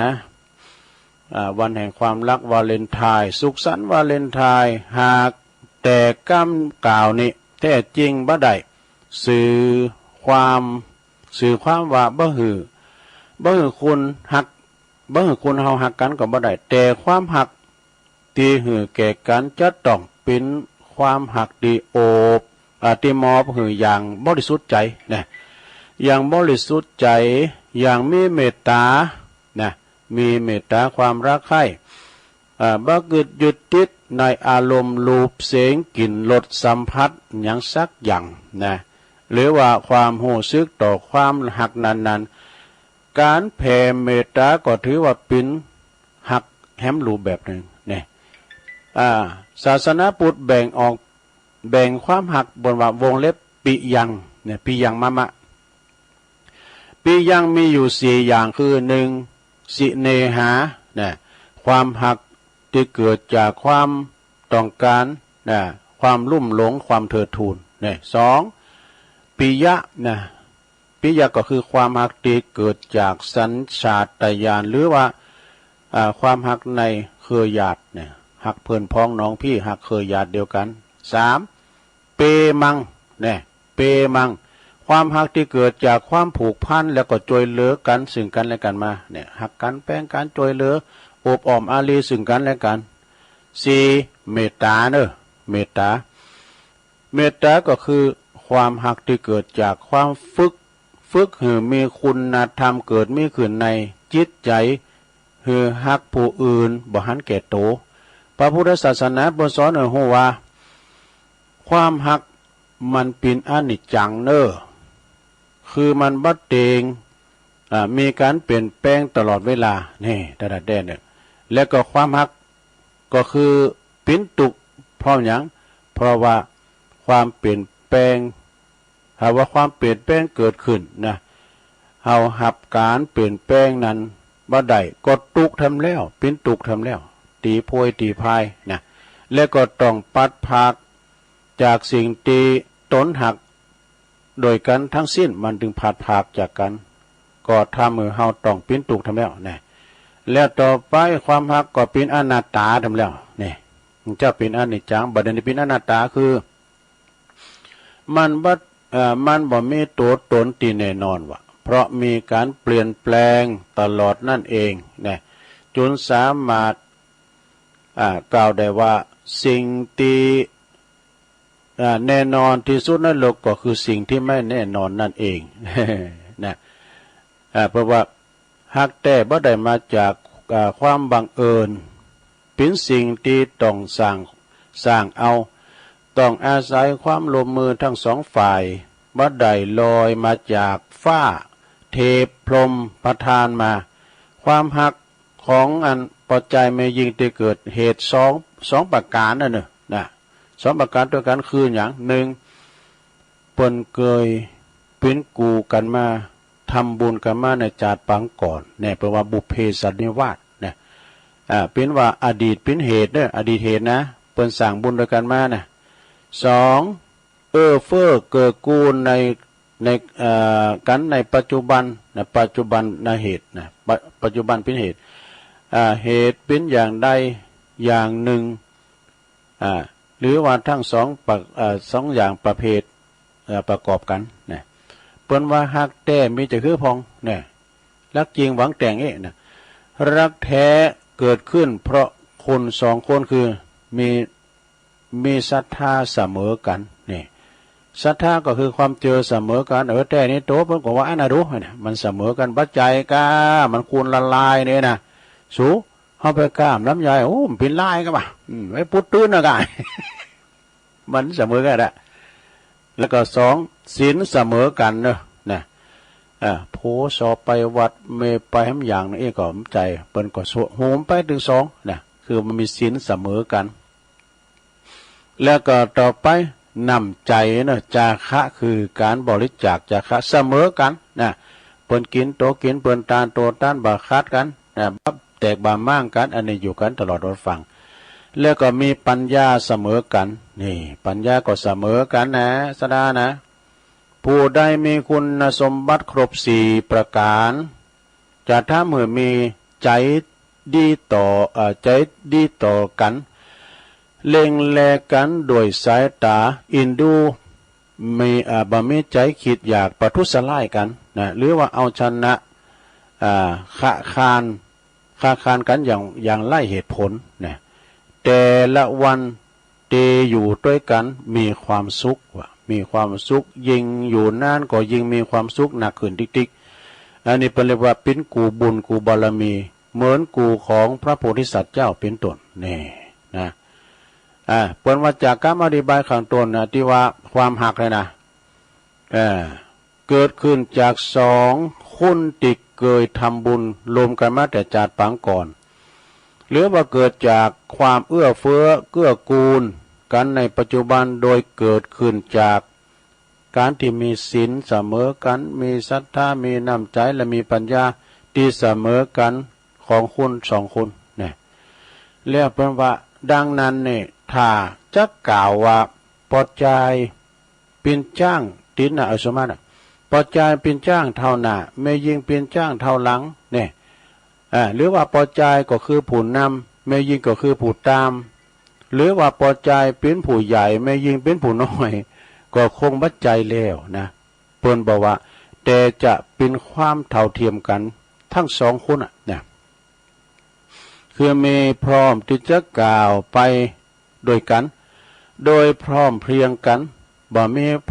นำหน้าตามหลังเพราะทั้งสองคนมีทุกอย่างเพราะว่ามีทุกอย่างเท่าเทียมกันและเสมอกันทุกประการนี่จบนะสระขอบคุณป่าภัยเด้อป่าภัยสูงมากนะแต่กับบางคนนะสระโผนี่มันกัดจะสินใจนะเอาสุวาเด้อไม่ยิงเป็นผู้นำก็มีนะเนาะจบลงไปศรัทธาญาติโยมทั้งหลาย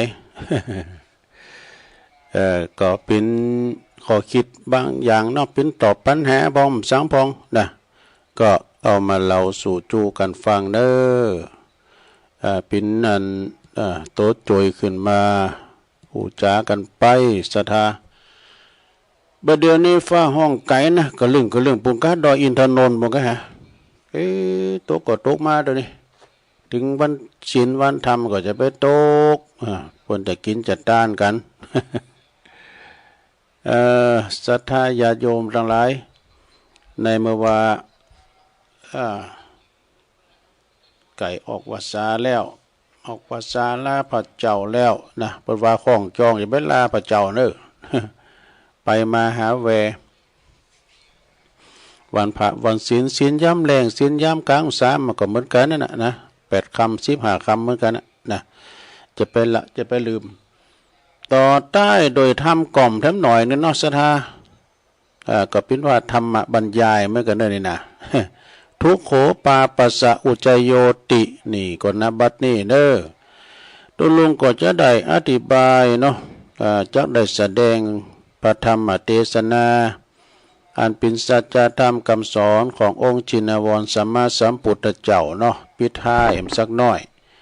เพื่อให้เราพุทธบริษัทและก็ได้สดับรับฟังนำไปพินิจพิจารณาปิ้นขอคิดเนาะเพื่อเกิดสติพยาปัญญาหูดีหูชอบอันใดบาปอันใดบุญนี่นะปิ้นเหตุให้เกิดความสุขปิ้นเหตุให้เกิดทุกข์แล้วก็คือประพฤติปฏิบัติในทางที่ถูกที่ชอบกันต่อไปเนาะก็คือบาปนี่แปลว่าหยังก็ได้แก่ละความเล่าร้อนเนี่ยความเล่าร้อนโดยเนื้อแต่นั้นก็คือสภาพอันที่มันตกต่ำกับจิตใจของคุณเฮาการกึดการกระทำมันยังก็เข้าข่ายไม่ต่างเสียหายนะวุ่นวายเดือดร้อนอันนี้เพื่อก็เรียกว่าบาปเนี่ยเป็นบาป ภาษาฟังง่ายๆเนาะก็ได้แก่ความเลวทรามไม่ว่าโศกเศร้าสกปรกจิตใจจิตของคุณเฮานั้นปกติแล้วก็จะเยือกเย็นแจ่มใสเมื่อบ่มีสิ่งใดมากระทบนะต่อเมื่อว่ามีอันใดอันหนึ่งมากระทบจิตก็จะแปรปรวนโซนเซขึ้นมาทันทีถ้าสิ่งใดสิ่งหนึ่งมันมากระทบสมมติว่าเป็นสิ่งที่ดีเนาะมากระทบก็แสดงออกในทางคุณงามความดีงามนะถ้าสิ่งใดถ้ามันชั่วกระทบก็จะแสดงออกมาในทางชั่วคือทางเสียหายจิตที่ทำให้เสริมเสียคุณภาพนี่แหละเป็นตัวบาปนี่ศรัทธาญาติโยมเป็นตัวบาปแล้วก็เพราะอะไรฮิริ บ่มีโอตตะปะบ่มีความละอายเนี่ยหมดฉะนั้นเมื่อว่าบาปจึงเป็นความชั่วนะบาปคือความชั่วนะพลักดันจิตใจของเฮาในหือเศร้าหมองต่ำซ้ำลงไปเมื่อว่าจิตใจของเฮาโศกเศร้าขุ่นของมองโม่ไปเสียอย่างเดียวแล้วทุกสิ่งทุกอย่างเนาะทุกสิ่งทุกอย่างก็จะพลอยเสียไปหมดเด้อความเดือดร้อนวุ่นวายนับแต่ตนเองลุกลามไปถึงผู้คนอื่นโดยเป็นลำดับน่ะตนเองบ่มีสง่าราศีบ่สดชื่นลื่นเริงนะบ่สมบูรณ์ขาดความสุขมีแต่ความตุกขึงขีดเหี่ยวแห้งเพราะว่าขาดอาหารเนี่ยขาดอาหารที่มีคุณภาพหล่อเลี้ยงจิตใจก็เปรียบเหมือนเก้าไม้เก้าตอกเขานี่นะเปรียบเหมือนเก้าไม้อยู่ในกระถางอยู่ไหนก็ตามเด้อยอมอับเฉาเหี่ยวแห้งไปฉะนั้นดวงจิตดวงใจของเฮาเนี่ยถ้าปล่อยปะละเลยบ่เคยอบรมบ่มนิสัยหือมีศีลมีธรรมจึงถูกความชั่วเผาผลาญหือลุ่มล่อนได้ง่ายเด้อได้ง่ายขึ้นชื่อว่าบาปแล้วในยอมบ่หือผลในทางดีๆเลยนะทั้งบ่ก่อเกิดประโยชน์อันยังเลยทำลงไปแล้วก็หือผลชั่วเสียหายทั้งสิ้นดอกการทำชั่วจึงเป็นดวงตราที่ไล่คาไล่ลากาเด้อนาเกตนาโกเพิ่นว่านาเกตนาโกยิ่งกว่าความตายเป็นไหนๆดอกอยู่ตึกอยู่ห้องแอร์ อยู่ตึกก็ตามอยู่ห้องแอร์ก็ตามเพิ่นว่าก็จะหาสุขใจบ่เจอเลยนะเหมือนหมดอิสรภาพต่างใจเป็นตารางดวงใจเป็นคุกตารางชีวิตนะสมดังกระทูสุภาษิตตีบยกไว้เป็นนิเคปบทเบื้องต้นว่าทุกโขปาปัสสะอุจจโยเปิ้นก็แปลความว่าการสั่งสมบาปนำตุกมาหือดังนี้นี่เพราะว่าความตายนี่สัญญาญาติโยมทั้งหลายความตายเป็นสมบัติของคนทุกคนนะบ่มีไผหลีกพ้นไปได้ความตายนี่นะคือมันเป็นกฎของธรรมดากฎของธรรมชาติคนเฮาเนี่ยก็เป็นไปตามกฎของกรรมเนี่ยกรรมเป็นผู้ที่จำแนกเฮามีเพราะว่าเฮามีบ่มีอำนาจอันใดที่จะหลีกจะหลีกไปตามใจชอบนะจะเลิกไปตามใจชอบเนาะยิ่งกว่านั้นก็บ่มีอำนาจอิทธิพลใดๆเด้อที่จะระงับยับยั้งกฎแห่งกรรมใดนะกรรมนี่มันติดตามเฮาไปตลอดเวลากรรมนี่เป็นคำกลางไม่ดีไม่ชั่วถ้ากรรมดีก็เรียกว่ากุศลกรรมกรรมขาวแต่ว่ากรรมบดีก็เรียกว่าอกุศลกรรมคือกรรมดำนะธรรมดาคุณเฮาเกิดมาแล้วก็ต้องตายเหมือนกันหมดไผจะไปอยู่กำฝ่าเนาะเปิ้นก็ตายเฮาก็ตายคุณบ้านก็ตายตุภะก็บ่ตายยื้อยำตายเปิดว่ามรณภาพปุ่นบัดต้องว่ามีไผขาดแต่มนุษย์ทุกวันนี้ก็มีจิตใจหยาบเศร้ามองว่าเต็มไปด้วยความอาฆาตพยาบาทปองไล่จองกรรมจองเวรกันกับมาเขียนฆ่ากันนะเหมือนกับใบไม้ลง แต่บ่เว้นแต่ละวันสะดาลองเกิดพอล้อบ้านเฮาเมืองเฮาเนี่ยเปิ้นว่ายามเมื่อน้ำท่วมน้ำนองเนี่ยเปิ้นลุงในเฟซในไลน์นี่15จังหวัดได้การลงกันแล้วตาย50ปลายกันนะเปิ้นหมอข่าวได้ลูกตายไป50ปลายกันนะตึงทางภาคเหนือตอนบนก็ตึงทางลุ่มทางล่างบ่เนาะ52นี่ก็52ที่เปิ้นตายจากน้ำท่วมน้ำนองครั้งนี้นะ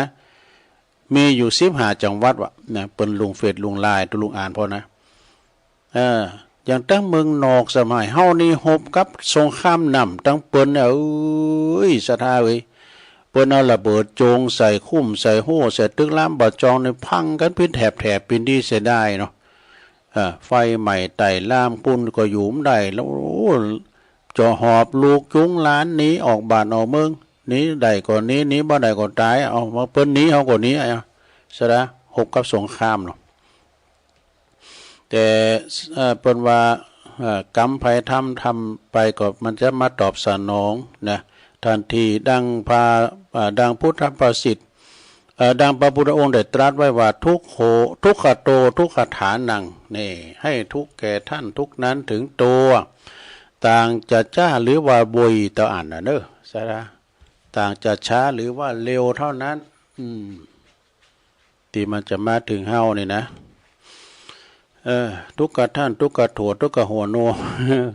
กาบาลีเถินส่วนว่าความดีเนี่ยมีศีลธรรมเนี่ยศรัทธาญาติโยมถ้าคนเฮาบัพยายามแสวงหานะศึกษาอบรมให้เกิดขึ้น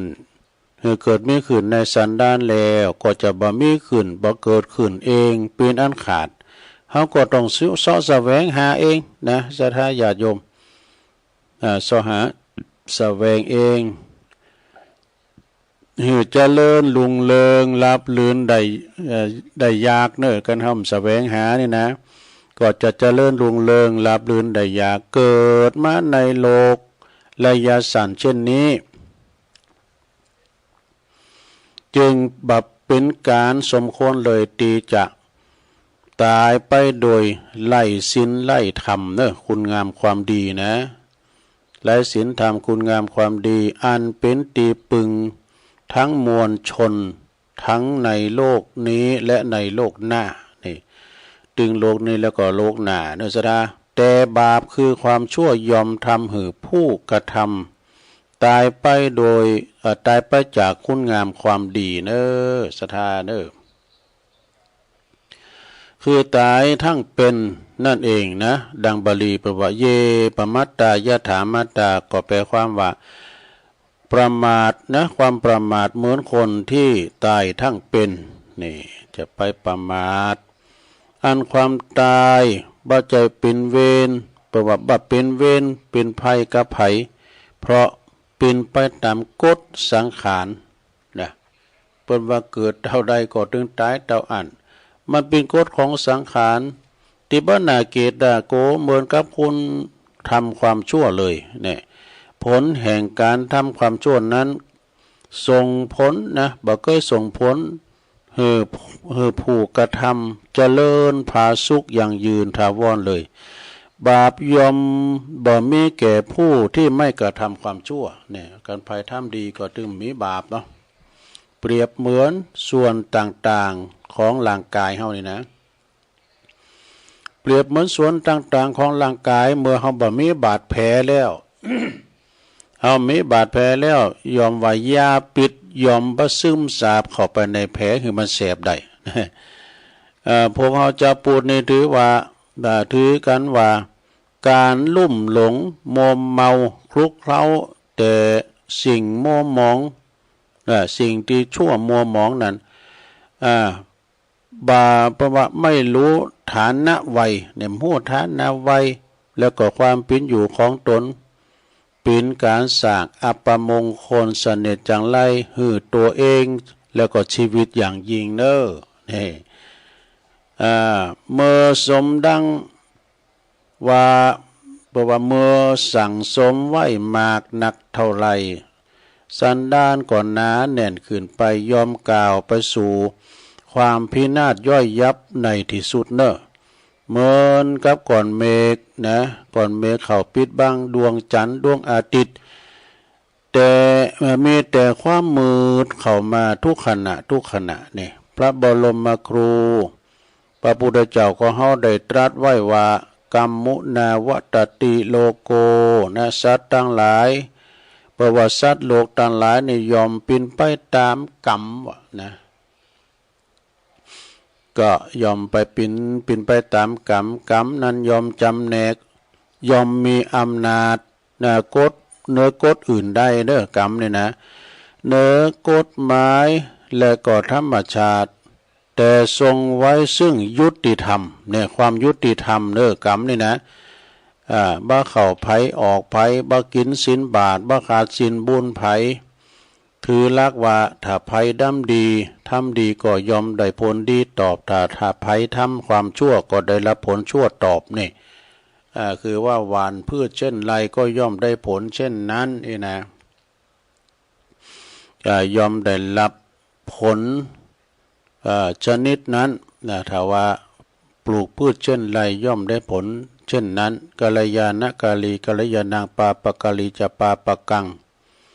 ทำดีย่อมได้ผลดีตอบทำชั่วก็ย่อมได้ผลชั่วตอบปลูกพืชเช่นไรก็ย่อมได้ผลเช่นนั้น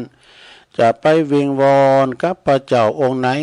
ก็ตึงบ่ได้เน้อเพราะว่าพระเป็นเจ้าตีประทานความตุกความสุขเฮานั้นคือพระเป็นเจ้าดวงใจของเฮานั่นเองแต่ละคนเท่านั้นจะสุขหรือว่าจะตุกมันอยู่ที่จิตที่ใจของเฮาเนี่ยเด้อที่จะคัดเกลาโดยธรรมะโดยธรรมะของพระพุทธเจ้าเขาก็จะพบความสุขจะมีจิตใจที่ถ้าว่ามีจิตใจที่ไหลธรรมะนั้นก็มันก็จะบ่ฮู้อิ่มบ่ฮู้จักอิ่มเต็มจะใจปิ้นใหญ่นายปิ้นบ่าวโอ้บ่ใจปิ้นใหญ่ใจปิ้นประธานเนี่ยใจนี่ปิ้นหัวหน้าในการทำอย่างต่างๆเมื่อพื้นเพของจิตใจดีแล้วสถาการคิดการทำนะการคิดการทำก็ดีบุญกรรมวาสนาของคุณนั้นเป็นสิ่งที่คัดขวางบ่ได้เนี่ยบุญญาวาสนาน้ำส่งมันคัดกันบ่ได้เด้อคุณเฮานี่ถ้ามีความดีภายในประวัติคนเฮาถ้ามีความดีภายในเสื่อมเสียแล้วนะดีไปนอกเนาะแม้ว่าชีวิตยังอยู่ก็ดูจะไล่กาเนอะยิ่งว่าคุณมีตำแหน่งอันทรงเกียรติในก่อนหน้าเกียรติหน้าโกอย่างยิ่งว่ะเรียกเป็นว่ามัจจุราชนะมัจจุราชยอมจะชุดคล้าหือคนดีเด่นหือตายไปได้หือตายได้แต่ข้าจือเสียงหือตายไปนั้นบ่ได้เนอะคุณงามความดีนั้นยอมปรากฏอยู่แก่ผู้ที่มีศรัทธาที่มีพระพฤติปฏิบัติตามพระพุทธองค์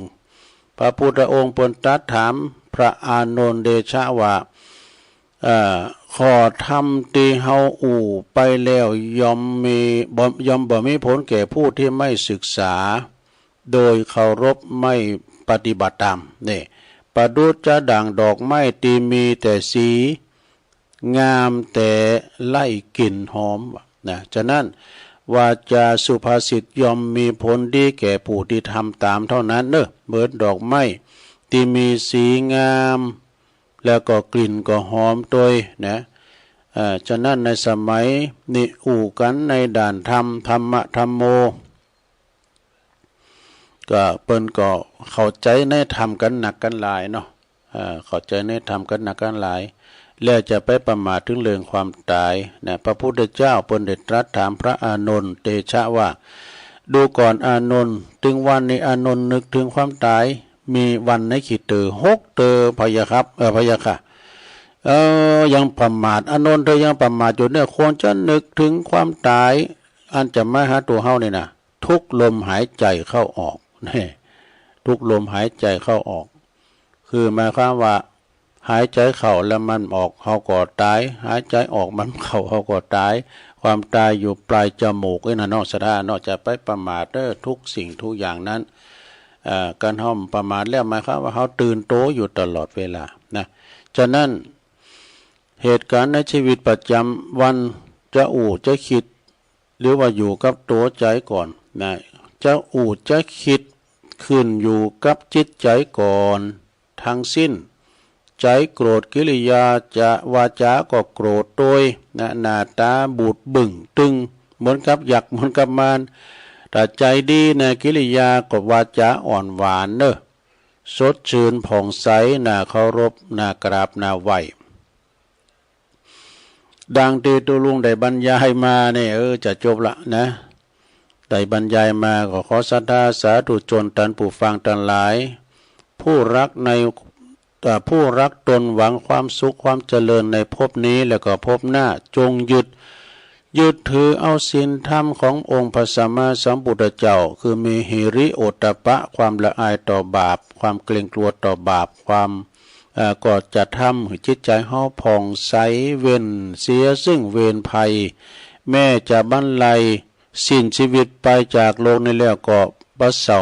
โศกเสียใจนะมีคติภพไป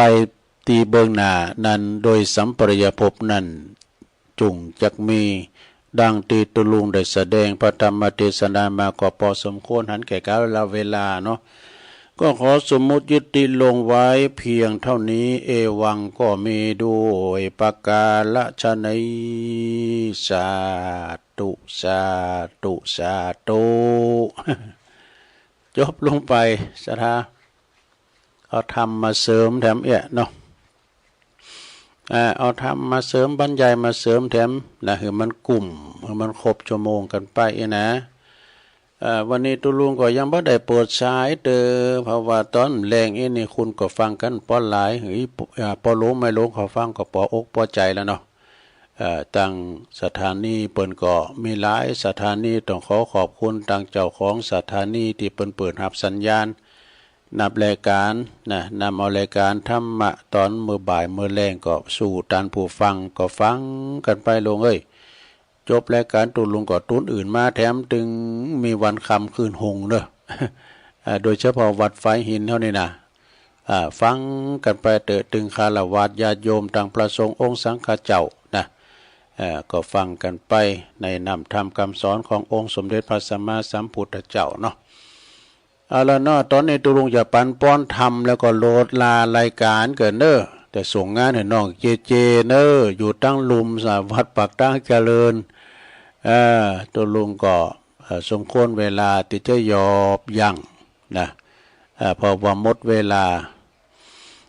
ต่อไปก็เอาปอนให้เกินเนอะปอนธรรมแล้วก็โหลดลารายการเลยเนาะอิจิตังปฏิตังตุมหังคิปะเมวะสมิจตุสเปปุเรนตุสังกปาจันโทปนรโสยะถามณีโจติระโสยะถาสัพพิติโยวิวัจจันตุสัพพโลโกวินาสตุมาเตภวัตวันตรายโยสุขีติคายุโกภวะอภิวาทนาสีลิสานิจังวุธาปัจจายโนจัตตารโอธรรมาวัฏันติอายุวันโนสุขังปะลังอยู่ดีมีสุขเนอเจริญปอน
ของฮ้อนใจจ้อนกลางล้างมือบ่อยๆช่วยป้องกันโรคลุตองอาหารที่มีกะทินมและไข่เป็นส่วนประกอบบ่ควรทำไว้ล่วงหน้าเกิน4ชั่วโมงเพราะเชื้อแบคทีเรียหรือไวรัสอาจปนเปื้อนอยู่กับอาหารทำให้บูดเสียได้ง่ายกินเสร็จก็เก็บใส่ตู้เย็นที่สำคัญห้ามกินอาหารสุกๆดิบๆหรือมีกลิ่นมีฟองเพราะเชื้อที่ปนเปื้อนจะแยกให้เมาหัวมีไข้เจ็บท้องและถ่ายอุจจาระออกมาเป็นน้ำบางรายอาจรุนแรงถึงขั้นติดเชื้อในกระแสเลือดส่งผลกระทบต่อระบบประสาทเกิดอาการจักเป็นลมหรือรุนแรงถึงขั้นเสียชีวิตโดยเฉพาะละอ่อนและผู้สูงอายุหากเกิดอาการดังกล่าวให้ดื่มน้ำเกลือแร่ทันทีกินอาหารที่ย่อยง่ายและหากรุนแรงถึงขั้น5ถ่ายออกมาเป็นมูกเลือดมีไข้ให้ฟังป้าไปหาหมอทันทีหรือโทรสอบถามได้ที่กลุ่มสื่อสารความเสี่ยงและพัฒนาพฤติกรรมสุขภาพสำนักงานป้องกันควบคุมโรคที่1เจียงใหม่053-140-774-6หรือสายด่วน1422อากาศก็ร้อนคนก็เผาเอาจะได้กันดีพี่น้องถ้าบอกร่วมมือกันโรคภัยไข้เจ็บก็จะถามหาเพราะสูดควันพิษเข้าสู่ร่างกายเป็นน้อยๆก็แสบหูแสบตาไอจามเจ็บคอมีน้ำมูกนักขึ้นมาแหมหน่อยก็จะเป็นหอบหืดตาแดงและเคืองตา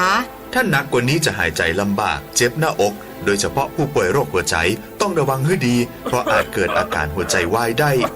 คนเฒ่าคนแก่ละอ่อนคนท้องผู้ป่วยโรคระบบทางเดินหายใจโรคหลอดเลือดและผู้ป่วยโรคเรื้อรังก็จะต้องดูแลตัวเก่าให้ดีหลีกเลี่ยงการอยู่นอกอาคารเมินๆไปไหนมาไหนก็ให้ใส่หน้ากากอนามัยคนเป็นโรคปอดต้องเตรียมยาให้พร้อมและที่สำคัญหากมีอาการผิดปกติให้พาไปหาหมอทันทีถ้าใครรู้รายละเอียดเพิ่มเติมโทรสอบถามได้ที่กลุ่มสื่อสารความเสี่ยงและพัฒนาพฤติกรรมสุขภาพสำนักงานป้องกันควบคุมโรคที่1เจียงใหม่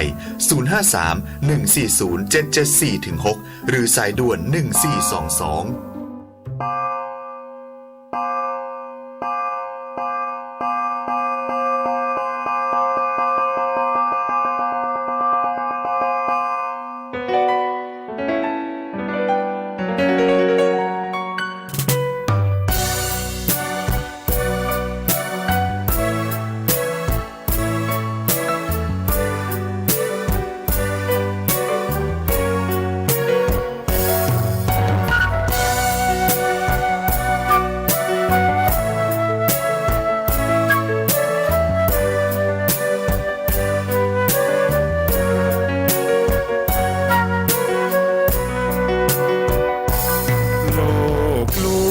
ชวนให้คิดอนิจจังทุกสิ่งไม่ยั่งยืนจีรังย่อมผุพังตามกาลเวลาจะฝืนให้ยั่งยืนจนสิ้นโลกาอย่าได้หวังดังปรารถนาองค์พระพุทธาท่านตรัสสอนไว้เกิดแล้วคงไม่แคล้วต้องชราแก่อาคราวแก่สมปัญญาทั่วภารามีโถมไปเจ็บทุกข์ย่อมเวียนวนมีพ้นใครๆสัตว์โลกล้วนรู้แน่แก่ใจเกิดแก่เจ็บตายหลีกไปไม่พ้นใคร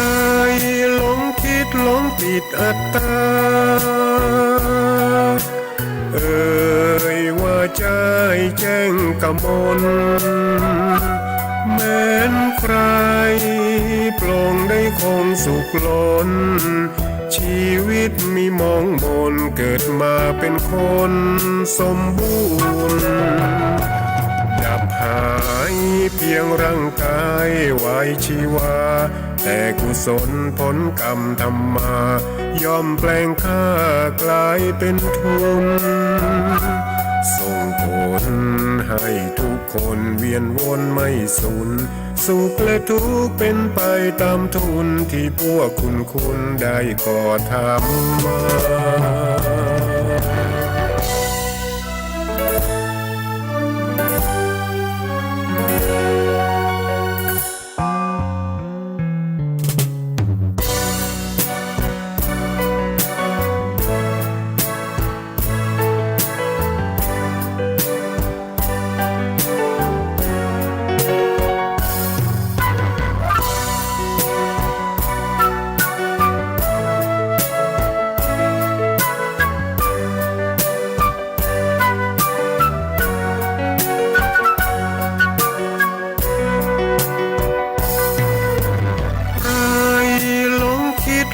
ติดอัตตา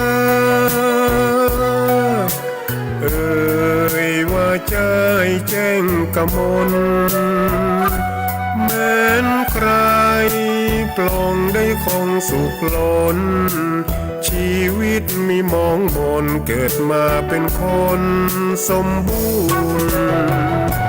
ดับหายเพียงร่างกายไว้ชีวาแต่กุศลผลกรรมทำ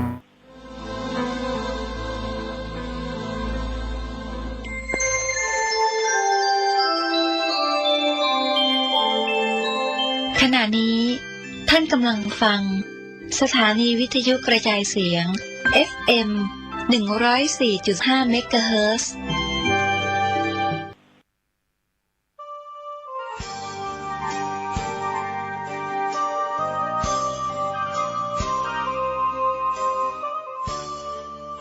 ข่าวสารเพื่อการประชาสัมพันธ์กำหนดการฟังเทศรายการรถด่วนขบวนพิเศษในฤดูกาลเข้าพรรษาประจำปีพุทธศักราช 2567 ดำเนินงานโดยคณะสงฆ์จังหวัดเชียงใหม่สภานักธรรมจังหวัดเชียงใหม่พุทธสมาคมจังหวัดเชียงใหม่ยุวพุทธิกสมาคมจังหวัดเชียงใหม่สภาวัฒนธรรมอำเภอเมืองเชียงใหม่มูลนิธิพุทธสมาคมชมรมอนุรักษ์วัฒนธรรมประเพณีท้องถิ่นเชียงใหม่ชมรมลูกเสือชาวบ้านจังหวัดเชียงใหม่ทสปช.อำเภอเมืองเชียงใหม่จัดกิจกรรมประจำปีดำเนินงานโดยคณะกรรมการบริหารงานกลุ่มหนุ่มสาวจังหวัดเชียงใหม่รถด่วนขบวนที่ 13 พฤหัสบดีที่ 17 ตุลาคมเคลื่อนไปยังพุทธสถานเชียงใหม่ตำบลช้างคานอำเภอเมืองเชียงใหม่จังหวัดเชียงใหม่ 20 นาฬิกามีพิธีวันมอบโล่ก็เป็นกิจกรรมในรายการฟังเทศรถด่วนขบวนพิเศษประจำปี 2567 ดำเนินงานโดยคณะสงฆ์จังหวัดเชียงใหม่องค์กรเครือข่ายชาวพุทธจังหวัดเชียงใหม่งานนี้ดำเนินงานโดยคณะกรรมการบริหารงานกลุ่มหนุ่มสาวจังหวัดเชียงใหม่ก็เชิญท่านผู้ที่สนใจจะได้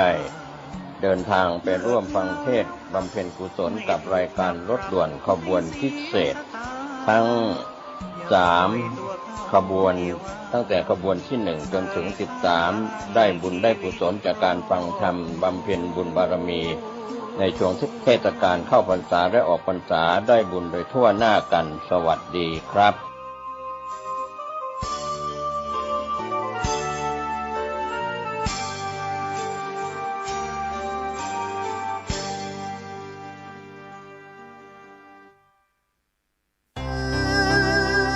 พิธีเทวาภิเษกวันปิยมหาราชรัชกาลที่ 5 วัดดอนจันทร์อำเภอเมืองจังหวัดเชียงใหม่เชิญร่วมพิธีทำบุญตักบาตรสืบชะตาพิธีพุทธาภิเษกตะกรุดดินเผาปีที่ 5 และพระรอดดินเผาปีที่ 1 วันพุธที่ 23 ตุลาคม พุทธศักราช 2567 วันที่ 21-22 ตุลาคม 2567 วัดรับบริจาคดอกกุหลาบแดงขาวชมพูจำนวนมากวันที่ 22 ตุลาคม 2567 นำเอาดอกกุหลาบจัดถวายที่วิหารร5วันที่ 23 ตุลาคม 2567 รับบริจาคโรงทานตลอดทั้งวันวันที่ 23 ตุลาคม 2567 เวลา 7:30 น.ทำบุญตักบาตรเวลา 9:39 น.พิธีสืบชะตาเสริมดวงเวลา 19:19 น.พิธีบวงสรวงพระปิยมหาราชรัชกาลที่ 5 เวลา 19:39 น.ถึง 23:00 น.พิธีพุทธาภิเษกตะกรุดดินเผาปีที่ 5 และพระรอดดินเผาปีที่ 1 ติดต่อวัดดอนจันทร์โทร 053-240-184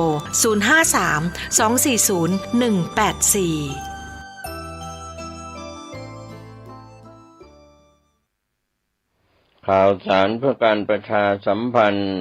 งานบุญงานกุศลพิธีทำบุญทอดกฐินมหาวิทยาลัยเชียงใหม่ประจำปีพุทธศักราช 2567 ตรงกับวันเสาร์ที่ 2 พฤศจิกายน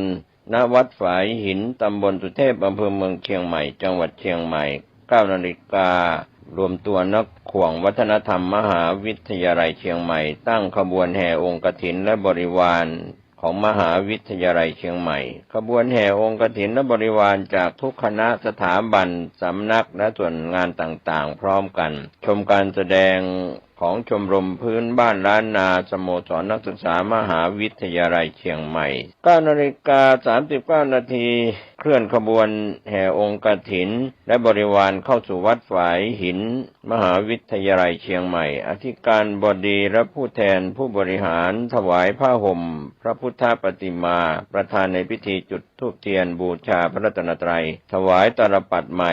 แด่ประธานพระสงฆ์ไหว้พระสมาทานเบญจศีลสุมาครัวตาลและโอกาสเวนตาลตามประเพณีล้านนาประธานในพิธีกล่าวนำคำถวายผ้ากฐินแด่พระสงฆ์น้อมนำผ้าไตรกฐินและผ้าไตรคู่สวดวางบนพานแว่นฟ้าด้านหน้าพระสงฆ์พระสงฆ์อัปโรกฐินประธานในพิธีถวายผ้าไตรกฐินและรองประธานถวายผ้าไตรคู่สวดและบริวารกฐินโดยนายกสภามหาวิทยาลัยอุปนายกสภามหาวิทยาลัยกรรมการสภามหาวิทยาลัยนายกสมาคมนักศึกษาเก่ามหาวิทยาลัยเชียงใหม่อธิการบดีรองอธิการบดีผู้ช่วยอธิการบดีประธานกรรมการ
เคยมีแฟ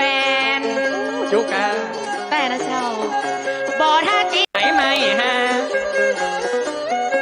กันพี่เป็นคนนี่น้องก่อยโดนเป็นฟ้าพี่เป็นตากาอีลาก่อยเป็นหน้าดอน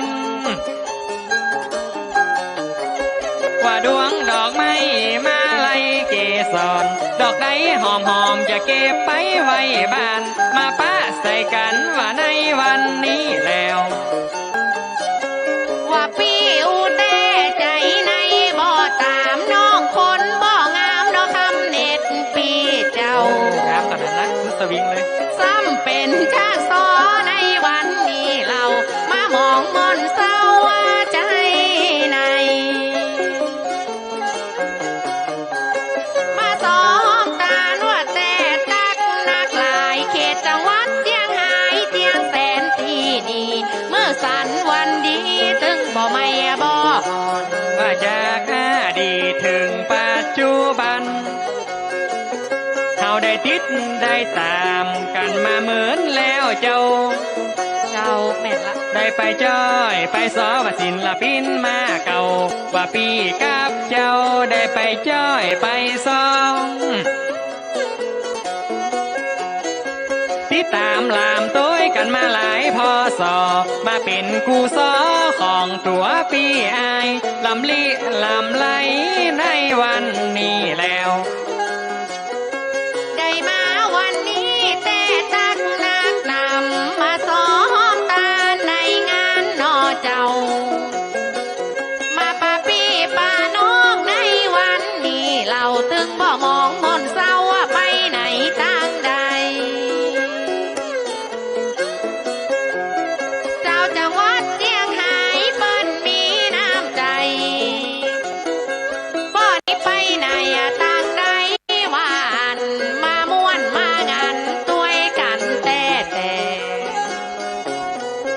จากอำเภอเวียงแก่นได้นั่งรถโดยสารข้ามดอยกิ่วการว่ามาถึงฮอดนี้ ป้าใส่กันว่าตึงน้องตึงปีจะเอาตีนี้เป็นตีไปตีมามาหอมกำปากได้มาหอมกำจาปะเกษดาวานาชาออกบ้านมาลำดับตัวกันว่าในวันนี้แล้วพี่น้องเจียงแสนเปิ้นมีกาดใบตองสัญญาลาบร้องว่าปีสุดน้องแกว่าเปื่อยได้ซอยปีอย่าซอแต่กันได้จกเกาแห่จะลวดไปบีบนมยานโอ้ปูนี่เริ่มลามกละมานั่งติดต่อก็ได้มาสอติดตามบุญกินบุญตานเขาได้มานั่งไก่น้ำเมืองมีไหนก็สีใครอาบนำถ้านนคนเดินว่าแต่ตักนักน้ำเปิ้นจัดง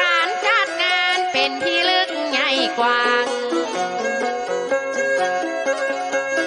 ได้ออกเดินทางจากยังเมืองนานบ่ตกสาลางว่าหนทางมันยาวมาป้ากันแล้วยังอีไหนน้องสาวจีดอกละมะนาวมาสอรับสอตอนบ่ล่าคือมองเหมือนต่อเฟืองตรงหน้าเปิ้นมากันนักหลอนเปิ้นมากันลายก็เป็นละวุนละวายเหมือนหลอนหลงทำว้าวเธอเนาะจังซอบ้านลายน้ำก่อยตั้งเก้าห้ำว่าตัวกันในงานกันว่าเลี้ยงไก่น้อยก็ต้องมันอ้อยเข้าสารฝ่ายปีนานกับยิงหยางกู้ทองสัญญารับรองบ่ฮือมองตำก้อยเจ้าหมู่ปีน้องเปิดมานักมาหลายตึงยิงตึงใจนอไหนพันเจ้า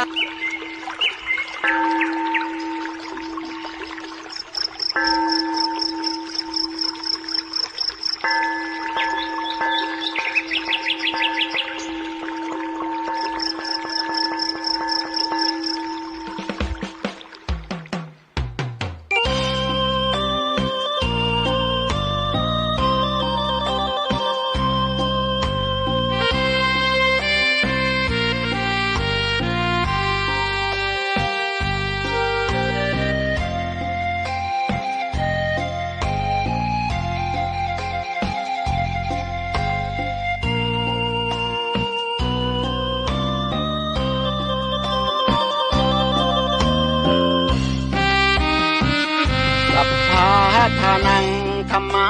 ทานังชินาติ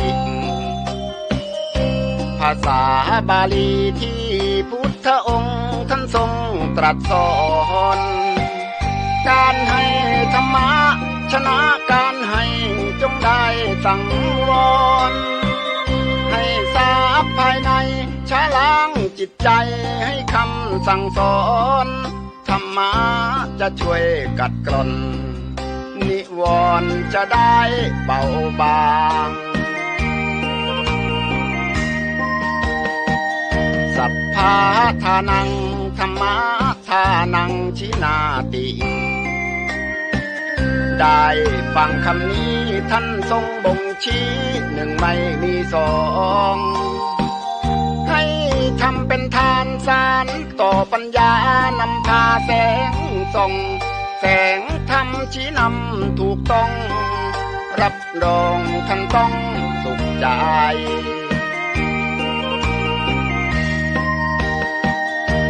โลภโกรธหลงปลงเสียบ้างมาสร้างกุศลอย่าหลงวังวนคิดสร้างกุศลผลบุญยิ่งใหญ่ร่ำรวยล้นฟ้าจำไว้เถิดว่าไม่ช้าต้องตายศีลธรรมชี้นำสุขใจยามตายจะได้หลับตา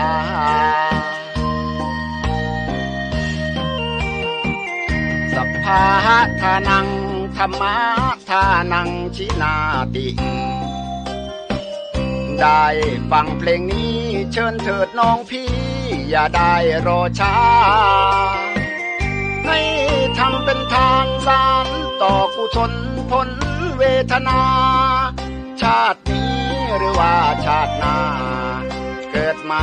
ดวงตาเห็นธรรม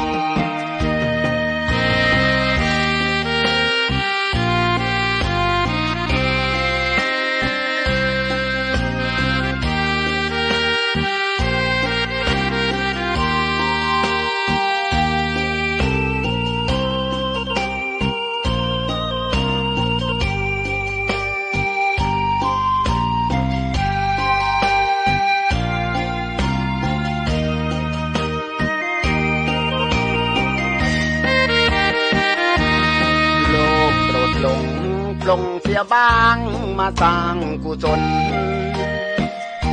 อย่าหลงวังวนคิดสร้างกุศลผลบุญยิ่งใหญ่ร่ำรวยล้นฟ้าจำไว้เถิดว่าไม่ช้าต้องตายศีลธรรมชี้นำสุขใจยามตายจะได้หลับตา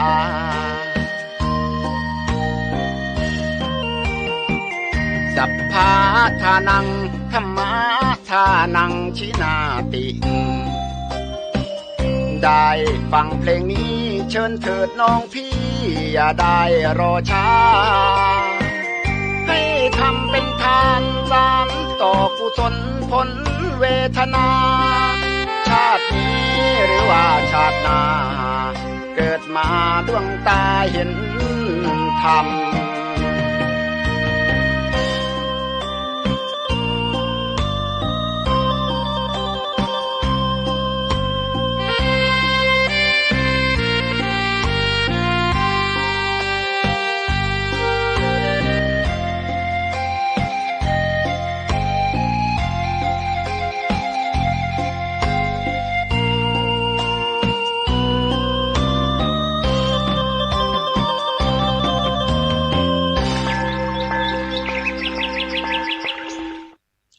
ขอถวายความเคารพพระมหาเถรานุเถระครูบาอาจารย์เจ้าทั้งหลายจุตนจุองค์เจริญสุขเจริญธรรมจุงได้บังเกิดมีแก่ท่านสาธุชนท่านผู้ฟังทั้งหลายที่ได้สดับรับฟังธรรมะตังสถานีวิทยุวัดฝ่ายหินมหาวิทยาลัยเชียงใหม่ในระบบคลื่น FM 104.50 เมกะเฮิรตซ์ในเมื่อค่ำยามเย็นในวันนี้เป็นวันจันทร์ที่14ตุลาคมพุทธศักราช2567ก็เป็นเวลาสารธรรมยามเย็นของวัดสลีโสดาพระอารามหลวงจังหวัดเชียงใหม่อัตมภาพท่านพระครูปัญญาสังฆการหรือท่านพระครูพรหมินทร์ผู้ช่วยเจ้าอาวาสวัดสลีโสดาพระอารามหลวงได้มาเป็นผู้ดำเนินรายการพบปะกับท่านสาธุชนทั้งหลายในวันนี้ก็เป็นสถานีวิทยุของวัดฝ่ายหินที่มีท่านอาจารย์พระครูสมุวิสุวัฒน์วรกิจโจผู้ในการเจ้าวาดวัดฝ่ายหินได้ถวายเวลาในการให้ธรรมะแก่พี่น้องท่านสาธุชนทั้งหลายก็เป็นวันที่ได้ปากันมาสอบนักธรรมที่วัดสลีโสดาพระอารามหลวงจังหวัดเชียงใหม่วันที่11ถึงวันที่14ศรัทธาพี่น้องที่ผ่านมานี่ก็เป็นวันสอบนักธรรมก็สำเร็จเสร็จสิ้นมาถึงวันสุดท้ายในวันนี้ก่อนที่จะได้ได้จากกันก็จะฝากพุทธคำสอนในสุภาษิตโบราณล้านนาของเมืองเหนือล้านนาไทยเอาป่านเอาฝากพี่น้องท่านคนฟังทั้งหลายในบทที่ว่าจะจุงก็ไปก่อน จะสอนก็ด้วยก้นจะจูงก็ไปก่อนจะสอนก็ด้วยก้นหมายความว่าจะเพื่อเป็นผู้ตามก็บ่เอาขั้นจะเพื่อเป็นผู้นำก็ขอมาเป็นผู้ตามจะจูงก็ชิงไปก่อนจะให้ไปก่อนก็กลับจะตามหลังนาว่าสัตว์เชือกมัดถือสายบอกว่างัวควายจูงหลังสอนหน้าไต่ต้าวาลินเดินดินกินหญ้าเตียวตามมากาอย่างง่ายตัวได้หิงสาบ่ท่าเลี้ยงไว้พอเมื่อต้องพายลุงลังยามสอนลูกไว้ไปสู่ไปหลังหลอนจุงมันยังล่นหลังสู่หน้าบรรดาสัตว์ที่ต้องผูกบังคับด้วยเชือกเพราะว่าจะเป็นงัวควายเวลาปลาไปไหนมาไหนก็สังเกตสัตว์ตัวใดขณะที่จุงอยู่มันจะชิงไปก่อนแต่ถ้าหากไล่ให้มันไปก่อนก็กลับจะตัวยก้นตามหลังสัตว์ที่มีลักษณะเช่นนี้ก็จะได้ไปเลี้ยงไว้ในคำสอนที่ว่าจะเป็นผู้นำก็ดูเป็นผู้ตามจะจูงก็ไปก่อนจะสอนก็ด้วยก้นนาว่าสัตว์เชือกมัดถือสายบอกว่างัวควายจุงหลังสอนหน้าไต่ต้าวาลินเดินดินกินหญ้าเตียวตามมากาอย่างง่ายตัวได้หิงสาบ่ท่าเลี้ยงไว้พอเมื่อต้องพายลุงลังยามสอนลุงไว้ไปสู่ไปหลังหลอนจุงมันยังล่นหลังสู่หน้าก็เป็นล้านนาสุภาษิตเอามาปั่นมาฝากพี่น้องท่านคนฟังตั้งหลายในเมื่อค่ำยามแรงยามเย็นในวันนี้ก็เป็นบรรยากาศที่ยังครึกครึ้มก็มีฟ้าฝนลงมาอยู่ปลายตะกี้ซึ่งก็จะเข้าสู่เดือนที่เป็นเดือนเกียงเข้ามาแล้วอาจจะได้ออกพรรษามาบักกี่วันจะเข้าถึงวันออกพรรษาครบรอบ3 เดือนที่ศรัทธาญาติโยมตั้งหลายได้มีการทำบุญเป็นประเพณีได้สืบทอดกันมาหลายชั่วอายุคนโบราณล้านนาไทยของเรา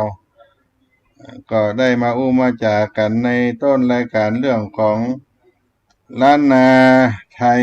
สุภาษิตล้านนาไทยเอามาปั่นมาฝากเป็นมรดกคำสอนของบรรพชน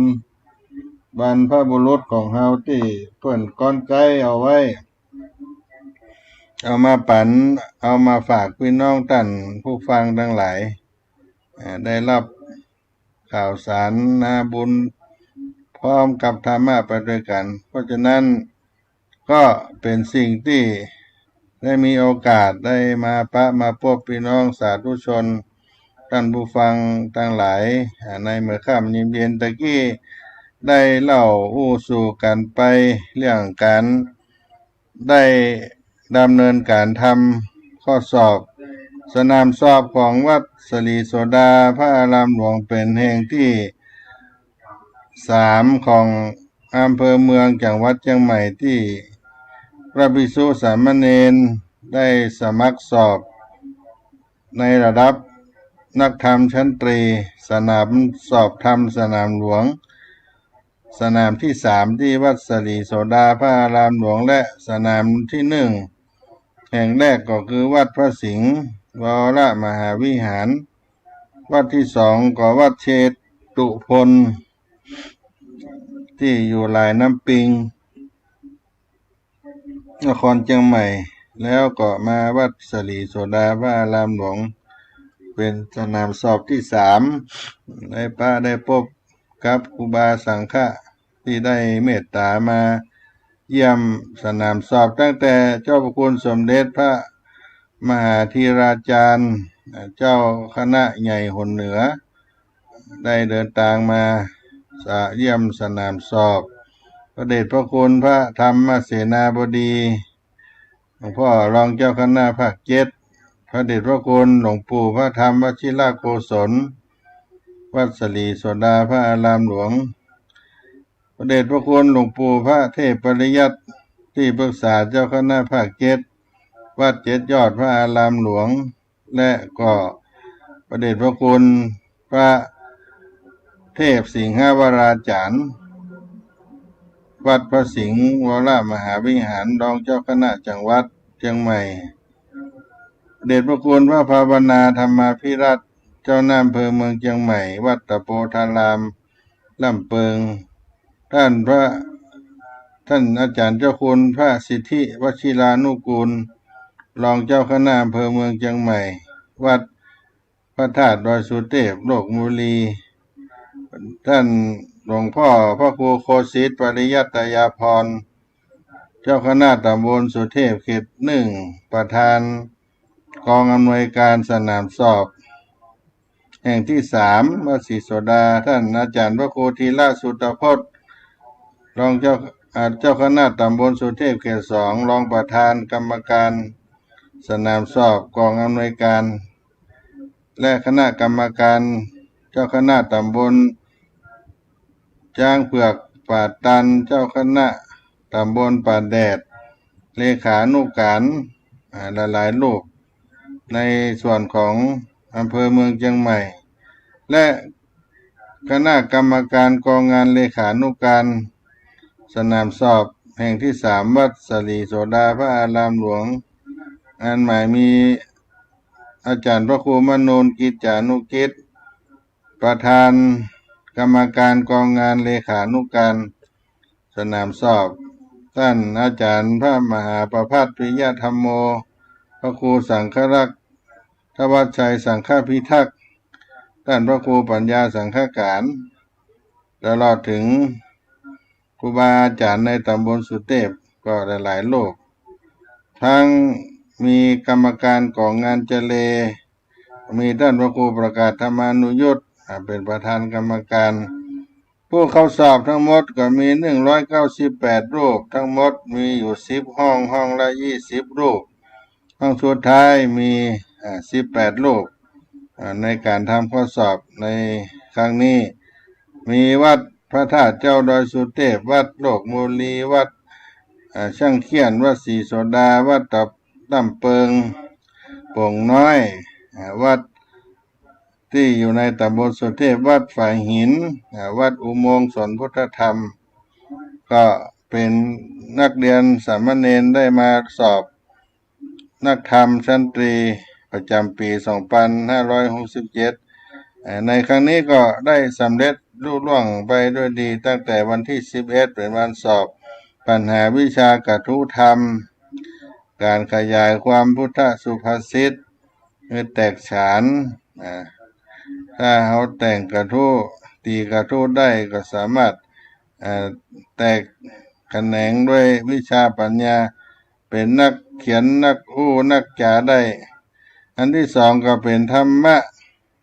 ปัญหาวิชาธรรมะคำสอนของพระพุทธเจ้าทั้งหลายวันที่3เป็นวิชาพุทธประวัติเกี่ยวกับประวัติขององค์สมเด็จพระสัมมาสัมพุทธเจ้าและวันนี้วันที่4วิชาวินัยก็สำเร็จไป4วันผ่านพ้นไปได้รับความเมตตาจากครูบาสังฆาธิการเจ้าทั้งหลายได้เมตตาส่วนวัดอื่นๆก็มีเจ้าคณะพระสังฆาธิการไปที่วัดพระสิงห์วรมหาวิหารวัดเชตุพนสนามสอบในอำเภอเมืองเชียงใหม่อำเภอรอบนอกก็มีหลายๆอำเภอสารปีอำเภอหางดงสันกำแพงแม่แตงแม่ริมไปหลายๆอำเภอก็มีการสอบ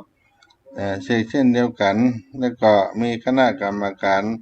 ที่ได้ไปคุมสอบเพื่อให้การทำข้อสอบได้สำเร็จรุ่ล่วงไปด้วยดีก็ขอกราบไหว้สาธุโมทนาในส่วน เมตตาธรรมของครูบาอาจารย์เจ้าทั้งหลายจุตนจุองค์ไว้ณโอกาสนี้ตัวยเนาะพักสักกรรมกันเนาะพี่น้องท่านสาธุชนทั้งหลาย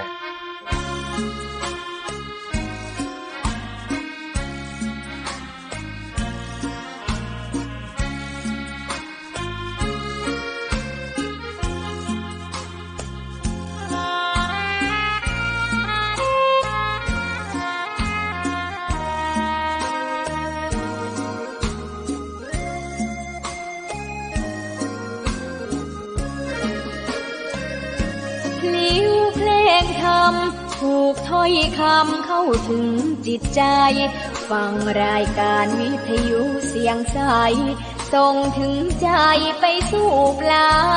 ยนาสารธรรมน้อมนำมองพระศาสดาบอกผู้คนทั่วลาหันมาเข้าวัดฟังธรรมคลื่นเสียงนี้เป็นคลื่นธรรมะจากใจส่งถึงบ้านไกลบ้านไกลฟังได้สุขใจล้ำยามดึกดื่นค่ำคืนมีงานต้องทำเป็นคลื่นสารธรรมเน้นย้ำธรรมะเพื่อนใจเสียงคลื่นธรรมบอกหลักธรรมให้คลายความเหงาฟังเสียงธรรมะเบาเบาบอกเล่าถึงคนบ้านไกลสื่อธรรมะบอกลดละระหว่างด้วยใจสื่อไปถึงสวงในเข้าใจหลักธรรมหลักดีลิ้วเพลงธรรมผูกสัมพันธ์จิตใจร่าเริงฟังสาระธรรมะบันเทิงรื่นเริงในชีวิตยามวันว่างเดินทางไปเยี่ยมสถานีนัดพบกันน้องพี่วันนี้วันดีวันเสาร์สวดมนต์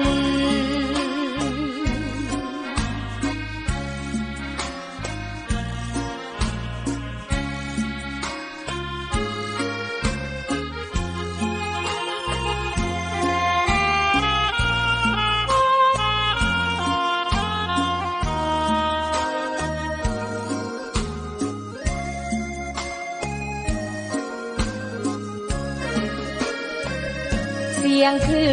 นธรรมบอกหลักธรรมให้คลายความเหงา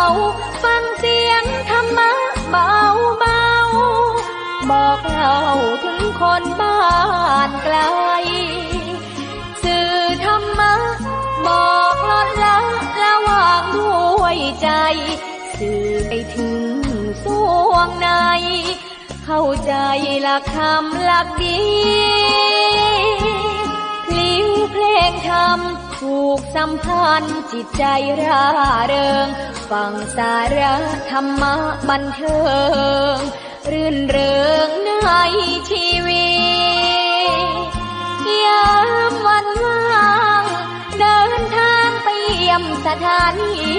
นัดพบกันน้องพี่วันนี้วันดี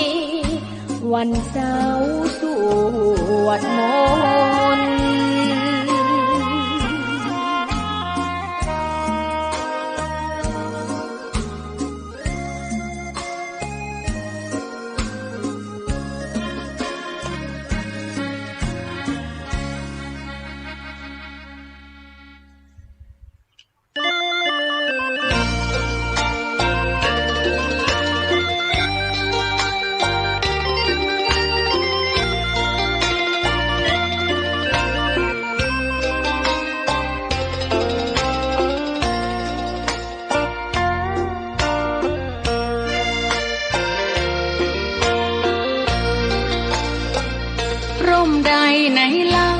จะเย็นเท่าร่มโพทองทั่วลาศรัทธายกย่องร่มของพุทธศาสนา ยิ่งกว่าร่มใดกันแดดไฟฝนลมหน้าหนาแผ่กิ่งก้านสาขาปกคลุมประชาทุกชีวิตเย็นใดไหนเล่าจะเทียมเท่าเย็นใจพระธรรมที่ทรงตรัสไว้เป็นความจริงใสตรัสไว้ด้วยดีผู้ทำเห็นเองไม่จำกัดการเวลานาทีผิดถูกแค่กันตรงนี้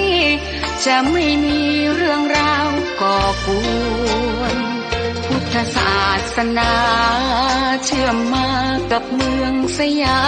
มวัดบ้านโรงเรียนเขตคามปฏิบัติตามแม่ยามเรรวนคิดทำสิ่งใดเป็นไปเพื่อประโยชน์ทั้งมวลทำดีละสิ่งยั่วยวนขนึงครวญทางสายกลางชนะในเล่าจะเทียมเท่าชนะตนยิ่งใหญ่ในทุกแห่งหนยิ่งกว่าชนะคนในสงครามไม่มีกลับแพ้ไม่มีเรื่องแย่มาลุกลามประพฤติปฏิบัติตามองค์สัมมาสัมพุทธเจ้า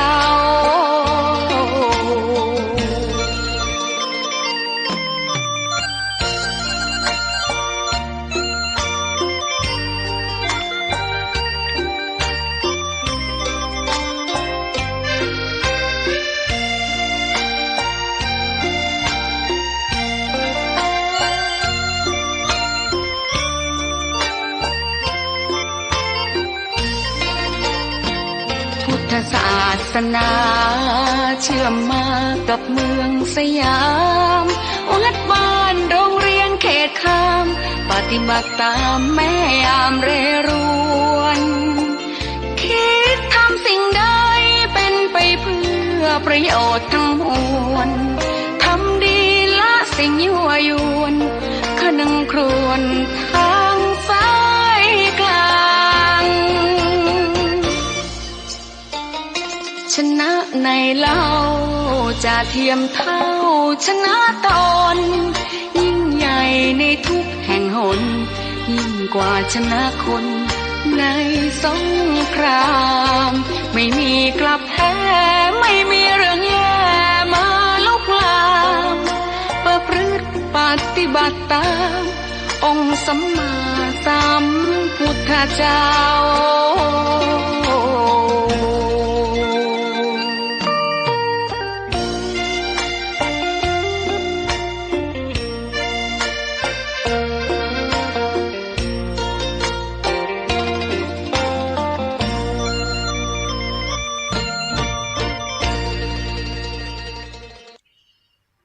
ก็มาถึงช่วงที่สองสารธรรมวัดสลีโสดาพระอารามหลวงจังหวัดเชียงใหม่โดยอาตมาภาพท่านพระครูปัญญาสังฆการก็ได้มามาจาพระพวกพี่น้องท่านคนฟังทั้งหลายญาติโยมพี่น้องท่านสาธุชนวันนี้เป็นวันที่14ก็เหลือเวลาแถม3 วันจะถึงวันออกพรรษาที่เฮาท่านทั้งหลายได้ทำบุญกินทานกันมาตลอด3 เดือนไปถึงเดือนเกี่ยงเหนือออก15 ค่ำเรียกว่าวันออกพรรษาที่จะมาจอดมาเติงเฮาท่านทั้งหลายออกวัดษาออกพรรษาเป็นวันที่พุทธบริษัทเฮาท่านทั้งหลายเจ้าวัดเจ้าบ้านได้พร้อมเพรียงใจกันทำบุญกุศลต่างๆตามคติประเพณีที่ได้ประพฤติปฏิบัติสืบกันมาแต่โบราณกาลได้มีพิธีการทำบุญในวันออกพรรษาแล้วก็เป็น ประการหนึ่งเขาได้เข้าพรรษามาตลอด3 เดือนเรียกว่าวันสุดท้ายของพรรษาเขาได้เข้าพรรษามาตั้งแต่เดือน10เหนือแฮม1ค่ำมาถึงเดือนเกี่ยงเพ็งแล้วก็เดือนเกี่ยงเพ็งเป็นวันสุดท้ายของการจำพรรษาออกพรรษาวันสุดท้ายออกพรรษาในเดือนเกี่ยงเพ็งพระภิกษุสงฆ์ที่ได้อยู่จำพรรษาที่บ่ได้ประพฤติผิดไปนอกเหนือพระธรรมวินัยอยู่ครบตามไตรมาส3 เดือนแม้มีการยกเว้นกรณีก็ไปมาตามวันเวลานั้นก็ถือว่าได้อยู่จำพรรษาครบกำหนด3 เดือนไตรมาสเพราะฉะนั้นพลานิสงส์ผลดีที่จะได้ในอานิสงส์ผลดีผลงามที่ได้อยู่จำพรรษาก็จะได้อานิสงส์อยู่4 ประการ 1. ไปไหนบ่ต้องบอกลา 2. บ่ต้องถือผ้าไตรครบชุดลาภที่เกิดขึ้นแก่ท่านมีสิทธิ์รับได้ 4. มีโอกาสได้อนุโมทนากฐินและได้รับอานิสงส์ก็คือได้รับการขยายเวลาของอานิสงส์นั้นออกไปถึง4 เดือนอันหนึ่งนั้นการที่วันออกพรรษานั้นเขาก็มีกรรมเรียกอีกอย่างหนึ่งก็คือวันปวารณาหรือวันมหาปวารณามีความหมายว่าภิกษุทั้งหลายทั้งพระผู้ใหญ่และผู้น้อยต่างก็เปิดโอกาสอนุญาตแก่กันและกันคือว่ากล่าวตักเตือนกันได้มีคำกล่าวปวารณาเป็นภาษาบาลีว่าสังฆัมพันเตปวาเลมิทิเถนะวาสุเตนะวาปริสังกายวาวะทันตุมังอายัสสมะโต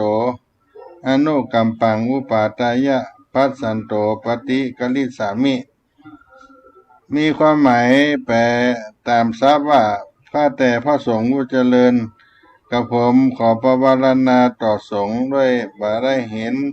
หรือได้ฟังก็ตามขอท่านทั้งหลายได้โปรดอนุเคราะห์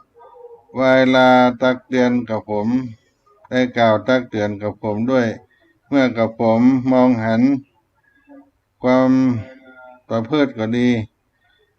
ก็จะจักประพฤติตนไปในแนวทางที่ดีการที่ได้กล่าวปวารณายอมฮื้อว่ากล่าวตักเตือนและยอมทำตามประพฤติในแนวทางที่ดีในเมื่อต่างองค์ต่างต้องจากกันไปคนละทิศละทางท่านเก่งว่าอาจจะมีข้อประพฤติปฏิบัติงามเกิดขึ้นโดยตัวท่านเองรู้เท่าบ่ถึงการหรือมองหันเป็นเหมือนผงเข้าตาตัวเองตัวเก่าแม้ผลจะอยู่ชิดติดกับลูกในตาเขาก็บ่สามารถมองหันผลนั้นได้จึงจำเป็น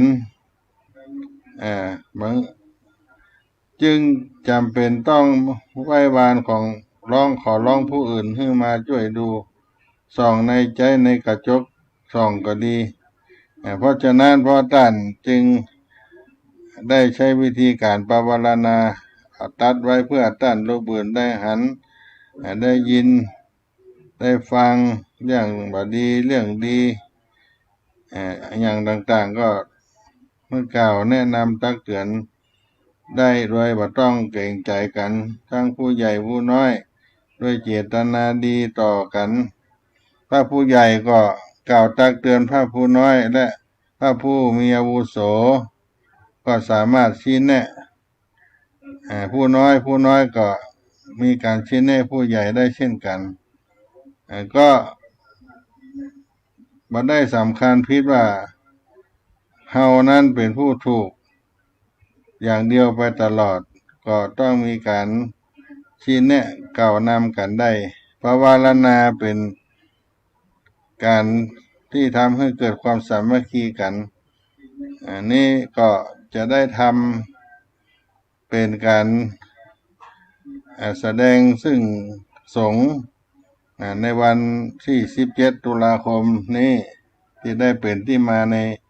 ทางพระพุทธศาสนา การกล่าวปวารณาเท่ากับเป็นการช่วยระมัดระวังข้อประพฤติปฏิบัติที่บดีของพระรูปหนึ่งซึ่งเป็นจุดน้อยๆที่จะลุกลามก่อความเสื่อมความเสียไปถึงพระหมู่มากและลุกลามไปถึงพระพุทธศาสนาอันเป็นจุดส่วนใหญ่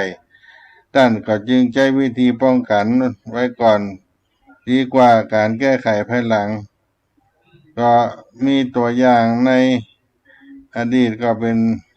วันออกพรรษามหาปวารณาภิกษุทั้งหลายกระทำเช่นนี้เป็นเครื่องมือที่หันวิธีการคอยสังวรควรระวังบ่ประมาทบ่ยอมให้ความเลวร้ายเกิดขึ้นได้เหมือนล้อมรั้วไว้ก่อนที่วัวจะหายเพราะว่าจะอยู่ในเทศกาลเข้าพรรษาออกพรรษาพระท่านก็จะประพฤติดีปฏิบัติชอบตามระบอบของพระธรรมวินัยอยู่ตลอดเวลาส่วนพิธีของฆราวาสญาติโยมก็จะนำเอาพิธีปวารณาของพระท่านมาใช้ซึ่งก็จะมีผลดีที่เกิดขึ้นในกลุ่มชนที่อยู่ร่วมกันจะเป็นต้นว่าครอบครัวสังคมต่างๆและมีพิธีกรรมของฆราวาสที่เกี่ยวเนื่องกันในวันออกพรรษานี้ได้แก่การบำเพ็ญกุศลต่างๆการทำบุญตักบาตรรักษาศีลฟังธรรมที่ได้ทำบำเพ็ญกุศลกันมีการทำบุญเป็นประเพณีสืบทอดกันมาแต่ยาวนานแล้วในวันออกพรรษาหลังจากกล่าวทำปวารณาแล้วก็จะมีพิธีต่อเนื่องคือการตักบาตรเทโวหรือเรียกชื่อเต็มว่าตามกรรมพระว่าเทโวโลหณะแปลว่าการยังลงจากเทวโลกหรือการตักบาตรนี้เรียกอีกอย่างหนึ่งว่าตักบาตรดาวดึงส์การตักบาตรเทโวนี้จะมีในวันเดือนเกียงเหนือแฮม1 ค่ำก็คือหลังวันปวารณาการทำบุญตักบาตรเทโวก็เป็นการทำบุญที่เราท่านทั้งหลายได้เคยทำกันเป็นกาลาตานปีหนึ่งก็มีครั้งทำบุญเช่นนี้ก็เป็นวันที่พระพุทธองค์คล้ายวันที่พุทธองค์เสด็จลงมาจากเทวโลกเสด็จมาจากบนสวรรค์ดาวดึงส์เมื่อก่อนพุทธกาลก่อนพุทธศักราช80 ปีพุทธองค์เสด็จขึ้นมาจำพรรษาอยู่ปันดุกัมพราศิลาอาสน์ในสวรรค์เทวโลกดาวดึงส์ทรงเทศนาพระสัตตปรณาภิธรรมคือพระอภิธรรม7 กัมปีได้โปรดพระพุทธเจ้าพระพุทธมารดาพระพุทธเจ้าที่ทรงบังเกิดอยู่ในสวรรค์ชั้นดุสิตการครอบกำหนดการจำพรรษาครบ3 เดือนพุทธองค์พระพุทธเจ้าทรงปวารณาวัฏฏาแล้วเสด็จลงจากดาวดึงส์สู่เสด็จจากดาวดึงส์เทวโลกมาสู่โลกมนุษย์ในวันเดือนเกียงเหนือลง1 ค่ำเสด็จลงมาทางบันไดแก้วบันไดทิพย์ซึ่งตั้งระหว่างกลางของบันไดคำกับบันไดเงินเป็นบันไดทิพย์ทั้ง3ทางซ้ายทางขวาพระพุทธองค์อยู่ตรงกลางหัวบันไดทั้ง3ที่เทวดาเนรมิตขึ้นก็ปาดยอดไปถึงบนยอดเขาพระศรีเนรุราชอันเป็นที่ตั้งแห่งสวรรค์ส่วนตีนบันไดก็ตั้งอยู่บนแผ่นมหินศิลาใหญ่ใกล้ประตูเมืองสังกัสสานครและที่นั้นประชาชนถือว่าเป็นสุภาพนิมิตสร้างมหาธาตุเจดีย์ขึ้นเป็น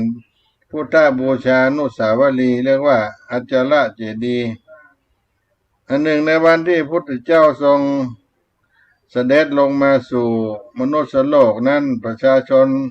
ก็พากันทำบุญตักบาตรจำนวนมากพิธีที่กระทำในการตักบาตรเทโวซึ่งก็ถือตามประวัตินี้เท่ากับทำบุญตักบาตรรับเสด็จพระพุทธเจ้าเข้าเสด็จลงมาจากเทวโลกบางวัดก็เตรียมการเป็นการเตรียมงานมีทั้งตัวละครมีตัวเทวดามีเป็นพระอินทร์พระพรหมที่ได้เสด็จลงมาติดตามพระพุทธเจ้าแล้วก็ลงมาสู่ยังสังกัสสนครมีการแบ่งข้าวต้มข้าวหนมเอาไว้ต้อนรับพระพุทธองค์เป็นประวัติมาตั้งแต่พุทธกาลหลังจากเสด็จจากดาวดึงส์เพราะตั้งใจที่ฐานของกินของทานนี่ไปใส่บาตรพระพุทธเจ้าเนื่องจากคนมีมากเข้าไปใส่ในบาตรมาถึงก็จะได้โยนข้าวต้มข้าวหนมอาหารมิถบาทนี่ก็ไปใส่ถึงบาตรพระพุทธองค์ปวารณากรรมในวันนี้ก็ได้มุ่งหมายชัดเจนอยู่ในคำที่ส่งใจปวารณาซึ่งกันและกันเป็นกรรมวิธีลดหย่อนผ่อนคลายความขุ่นข้องค้างแข็งที่เกิดขึ้นจากความระแวงสงสัยหื้อมดหื้อเสี่ยงไปในที่สุดเป็นทางประสานรอยร้าวที่เกิดจากผลกระทบทั้งในการอยู่รวมกันและให้โอกาสกลับคืนดีด้วยการให้โอกาสไปปรับความเข้าใจซึ่งกันและกันเป็นทางสร้างเสริมความสามัคคีในหมู่ให้กลมเกลียวอยู่ในกลมเกลียวสนิทจิตใจกันเป็นแนวที่เกิดความเสมอภาคในการแสดงความคิดว่าการตักเตือนได้ประจำกัดยศชั้นพรรษาไว้ก่อให้เกิดพลาดลภาพรู้สึกเป็นมิตรชิดเชื้อปรารถนาดีเพื่ออาทรเป็นพื้นฐานนำไปสู่พฤติกรรมมันเป็นที่พึงประสงค์ที่ดีงามคล้ายๆกันเรียกว่าศีลสามัญยุตาอันนี้เกิดขึ้นแล้วก็การตักบาตรเทโวโลหันหน้าก็เรียกว่าวันพุทธเจ้าเปิดโลกโดยญาติโยมทั้งหลายดังนั้นเราท่านสาธุชนทุกท่านก็ได้มีโอกาสได้น้อมนำประเพณีที่ดีงามอันนี้ได้เข้ามาเป็นการน้อมรำลึกถึงคุณแห่งพระรัตนตรัยก็ขออนุโมทนากับพี่น้องที่ได้ร่วมบุญกุศลสร้างบารมีมาตลอดพรรษา3 เดือนได้สร้างคุณงามความดีเอาไว้กับตนกับตัวได้เป็นพลวะปัจจัยในการเสวยสุขเสวยผลไปในภายภาคหน้าแก่พี่น้องท่านทั้งหลายก็พรรษาออกพรรษาได้อยู่ร่วมกินร่วมทานการมาตลอด3 เดือนก็ขอพระอานิสงส์บุญญาบารมีที่ท่านได้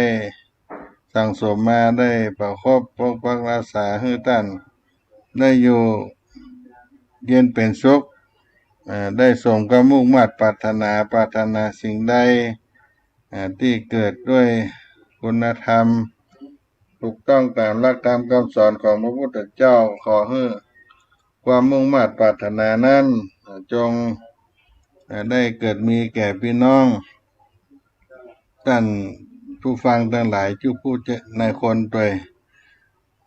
พี่น้องท่านทั้งหลายที่ได้เป็นเจ้าภาพน้ำดื่มน้ำปานะพระตาหารเจ้าพระตาหารเพลแก่พระภิกษุสามเณรวัดศรีสุดาพระอารามหลวงในทุกวันก็ดีในการจันเจ้าสันเพลน้ำดื่มน้ำปานะเป็นเจ้าภาพการเทศทุกวันพระวันศีลก็ดีและก็ได้เป็นผู้ที่ได้สร้างคุณงามความดีกับตนกับตัวอาตมาภาพก็ขออนุโมทนามาณโอกาสนี้วันนี้ก็จะให้ ท่านทั้งหลายได้อธิษฐานจิตอธิษฐานใจแห่ง2 วัน 3 วันไปข้างหน้าก็จะเป็นการวันที่เราได้ทำบุญในการครบรอบ3 เดือนในวันมหาปวารณาออกพรรษาได้อธิษฐานจิตใจให้เราได้เบิกบานในธรรมของพระพุทธเจ้าและบางวัดวาอารามก็จะทำบุญไปถึงเดือนยี่เพ็งไปแห่งเดือน1มีการต้านป่วยสลากการตั้งธรรมหลวงจะสืบเนื่องต่อขึ้นอันนี้ก็เป็นประเพณีที่เราได้ทำได้สืบได้ทอดกันมาเกิดขึ้นกับบ้านเราเมืองเราท่านทั้งหลายวันนี้ก็จะขอล่ำลาพี่น้องท่านฟังไปก่อนก็จะมาพบกันในวันต่อไปในวันอังคารวันพุธวันพฤหัสวันจันทร์อังคารพุธแล้วก็ศุกร์หรือว่าวันใดมีโอกาสว่างอาจารย์พระครูเพิ่นก็จะนิมนต์เข้าอากาศพบปะกับท่านผู้ฟังเพื่อบ่ให้เสียเวลากาลไปในภายภาคหน้าวันนี้ก็ขออนุโมทนาไว้ตัวอีกก่อนขอให้อยู่เย็นเป็นสุขกันทุกผู้ในคนอภิวาทนะสีริสันนิจังพุทธาปัจจายโนจัตตาโลธรรมาวัฏันติอายุวันโนสุขังพลัง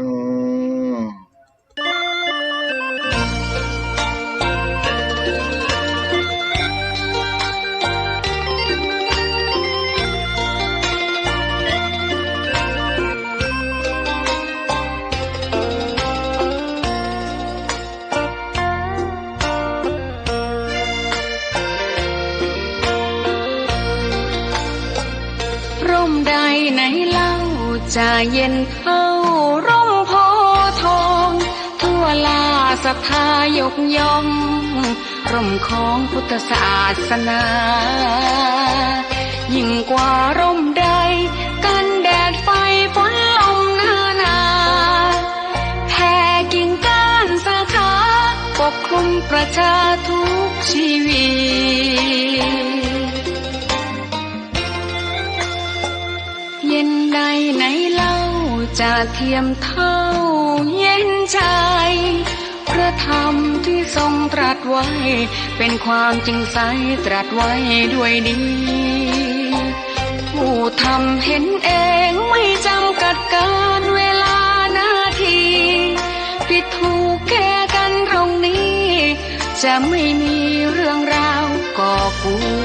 วนพุทธศาสนาเชื่อมมากับเมืองสยามวัดบ้านโรงเรียนเขตคามปฏิบัติตามแม่ยามเรรวนคิดทำสิ่งใดเป็นไปเพื่อประโยชน์ทั้งมวลทำดีละสิ่งยั่วยวนขนึงครวญทางสายกลางชนะในเล่าจะเทียมเท่าชนะตนยิ่งใหญ่ในทุกแห่งหนยิ่งกว่าชนะคนในสงครามไม่มีกลับแพ้ไม่มีเรื่องแย่มาลุกลามประพฤติปฏิบัติตามองค์สัมมาสัมพุทธเจ้า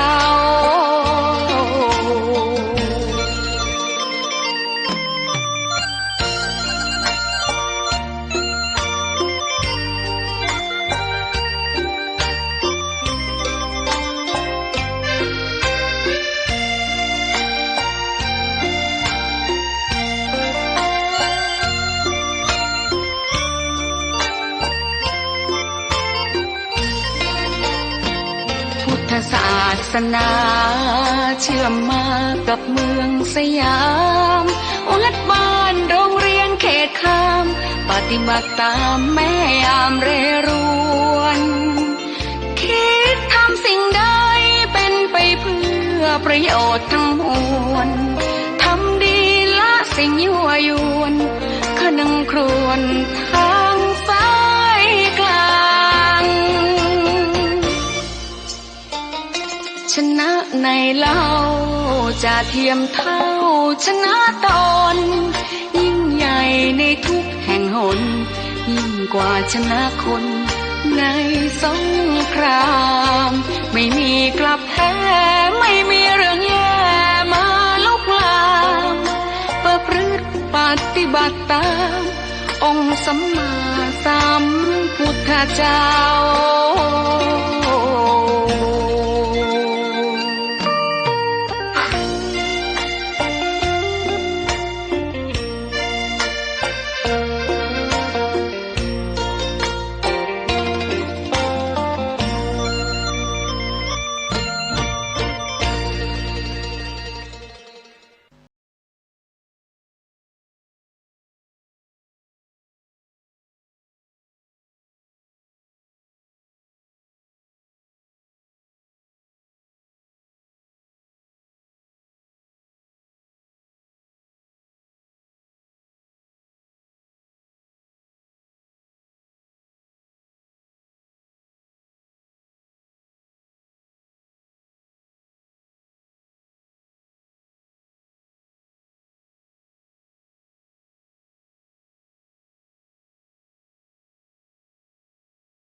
ข่าวสารเพื่อการประชาสัมพันธ์กำหนดการฟังเทศรายการรถด่วนขบวนพิเศษในฤดูกาลเข้าพรรษาประจำปีพุทธศักราช 2567 ดำเนินงานโดยคณะสงฆ์จังหวัดเชียงใหม่สภานักธรรมจังหวัดเชียงใหม่พุทธสมาคมจังหวัดเชียงใหม่ยุวพุทธิกสมาคมจังหวัดเชียงใหม่สภาวัฒนธรรมอำเภอเมืองเชียงใหม่มูลนิธิพุทธสมาคมชมรมอนุรักษ์วัฒนธรรมประเพณีท้องถิ่นเชียงใหม่ชมรมลูกเสือชาวบ้านจังหวัดเชียงใหม่ทสปช.อำเภอเมืองเชียงใหม่จัดกิจกรรมประจำปีดำเนินงานโดยคณะกรรมการบริหารงานกลุ่มหนุ่มสาวจังหวัดเชียงใหม่รถด่วนขบวนที่ 13 พฤหัสบดีที่ 17 ตุลาคมเคลื่อนไปยังพุทธสถานเชียงใหม่ตำบลช้างคานอำเภอเมืองเชียงใหม่จังหวัดเชียงใหม่ 20 นาฬิกามีพิธีวันมอบโล่ก็เป็นกิจกรรมในรายการฟังเทศรถด่วนขบวนพิเศษประจำปี 2567 ดำเนินงานโดยคณะสงฆ์จังหวัดเชียงใหม่องค์กรเครือข่ายชาวพุทธจังหวัดเชียงใหม่งานนี้ดำเนินงานโดยคณะกรรมการบริหารงานกลุ่มหนุ่มสาวจังหวัดเชียงใหม่ก็เชิญท่านผู้ที่สนใจจะได้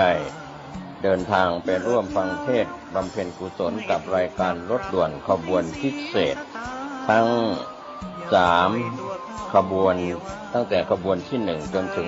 13ได้บุญได้กุศลจากการฟังธรรมบำเพ็ญบุญบารมีในช่วงเทศกาลเข้าพรรษาและออกพรรษาได้บุญโดยทั่วหน้ากันสวัสดีครับ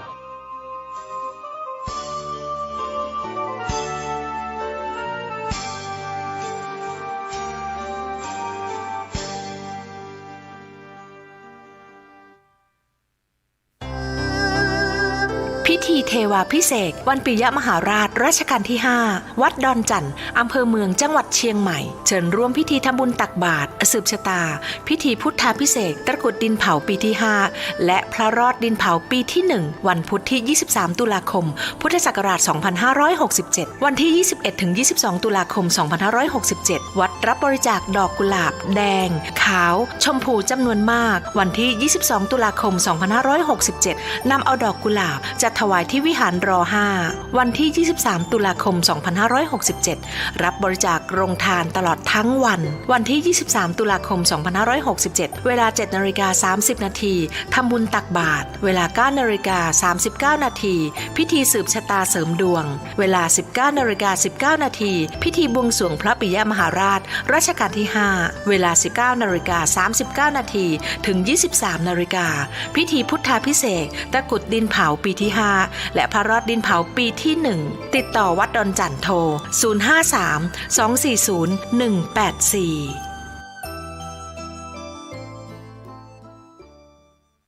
กฐินทานคือสังฆทานบุญข่าวสารเพื่อการประชาสัมพันธ์งานบุญงานกุศลพิธีทำบุญทอดกฐินมหาวิทยาลัยเชียงใหม่ประจำปีพุทธศักราช 2567 ตรงกับวันเสาร์ที่ 2 พฤศจิกายน ณ วัดฝายหิน ตำบลสุเทพ อำเภอเมืองเชียงใหม่ จังหวัดเชียงใหม่ 9 นาฬิกา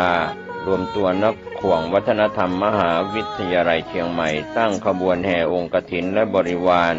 ของมหาวิทยาลัยเชียงใหม่ขบวนแห่องค์กฐินและบริวารจากทุกคณะสถาบันสำนักและส่วนงานต่างๆพร้อมกันชมการแสดง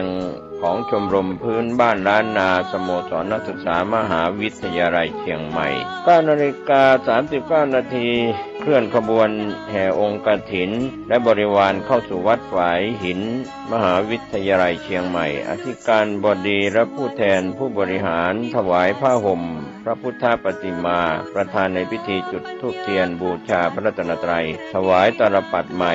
แด่ประธานพระสงฆ์ไหว้พระสมาทานเบญจศีลสุมาครัวตาลและโอกาสเวนตาลตามประเพณีล้านนาประธานในพิธีกล่าวนำคำถวายผ้ากฐินแด่พระสงฆ์น้อมนำผ้าไตรกฐินและผ้าไตรคู่สวดวางบนพานแว่นฟ้าด้านหน้าพระสงฆ์พระสงฆ์อัปโรกกฐินประธานในพิธีถวายผ้าไตรกฐินและรองประธานถวายผ้าไตรคู่สวดและบริวารกฐินโดยนายกสภามหาวิทยาลัยอุปนายกสภามหาวิทยาลัยกรรมการสภามหาวิทยาลัยนายกสมาคมนักศึกษาเก่ามหาวิทยาลัยเชียงใหม่อธิการบดีรองอธิการบดีผู้ช่วยอธิการบดีประธานกรรมการส่งเสริมมหาวิทยาลัยเชียงใหม่คณบดีผู้อำนวยการสถาบันสำนักศูนย์กองประธานสภาพนักงานประธานสภานักศึกษามหาวิทยาลัยเชียงใหม่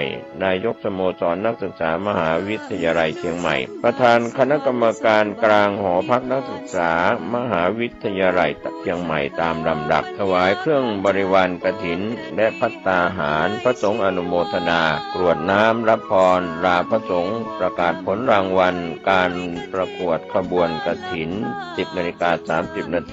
โดยประมาณเสร็จพิธีขอเชิญชวนผู้ใจบุญใจกุศลชาวมหาวิทยาลัยเชียงใหม่ภายนอกมหาวิทยาลัยเชียงใหม่ร่วมงานทำบุญทอดกฐินของมหาวิทยาลัยเชียงใหม่ตรงกับวันเสาร์ที่ 2 พฤศจิกายน พุทธศักราช 2567 กับพระสงฆ์ที่จำพรรษาท่วนไตรมาสณวัดฝายหินตำบลสุเทพอำเภอเมืองเชียงใหม่จังหวัดเชียงใหม่ได้บุญร่วมบุญอนุโมทนาบุญโดยทั่วหน้ากันกฐินทานกฐินทานคือสังฆทานบุญทานยิ่งใหญ่ขอเชิญชวนผู้ใจบุญใจกุศลร่วมเป็นเจ้าภาพทอดถวายกฐินสายสามัคคี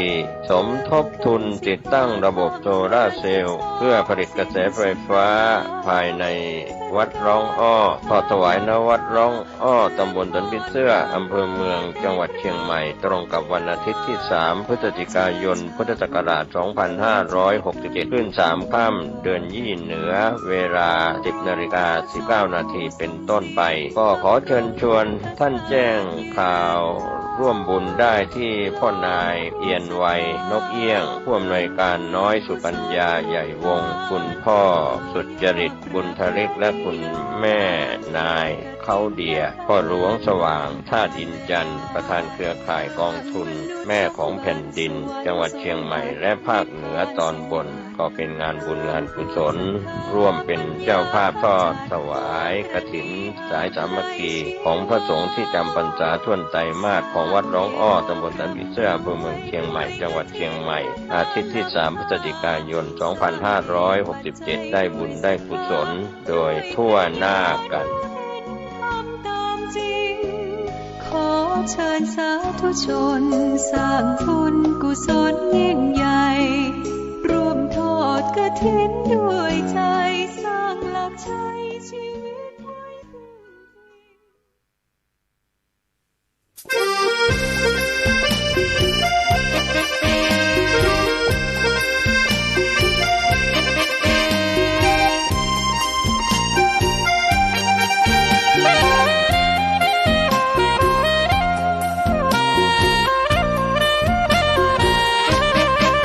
สถานีพระพุทธศาสนาฝากเสียงลอยมาบอกบรรดาญาติโยมที่มีใจใช้ธรรมฉโลมที่มีใจใช้เพลงฉโลมบอกบรรดาญาติโยมให้ฟังคลื่นนี้สถานีตั้งไม่ไกลไม่ไกลตั้งอยู่ทั่วเมืองไทยชวนคนไปทำดีเชิญฟังกันทั้งวันดีเจสร้างสรรค์พากันสุขีใครอยากฟังธรรมเชิญทางนี้ใครอยากฟังธรรมเชิญทางนี้หรืออยากฟังเพลงดีๆเปิดคืนนี้นะคุณสถานีพระพุทธศาสนาฝากเพลงลอยมาย้ำชาวพุทธสร้างบุญธรรมะจะติดตามตัวคุณธรรมะจะชี้นำใจคุณภิกษุสงฆ์ท่านหนุนไว้ให้คุณมาสร้าง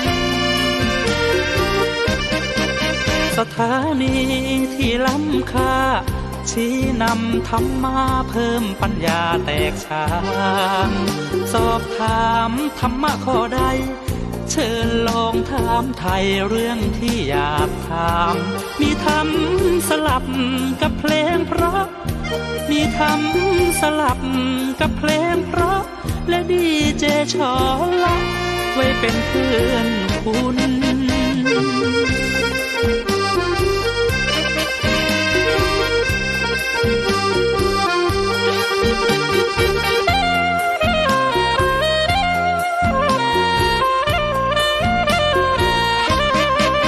สถานีที่ล้ำค่าชี้นำธรรมะเพิ่มปัญญาแตกฉานสอบถามธรรมะข้อใดเชิญลองถามไทยเรื่องที่อยากถามมีธรรมสลับกับเพลงเพราะมีธรรมสลับกับเพลงเพราะและดีเจชอละไว้เป็นเพื่อนคุณ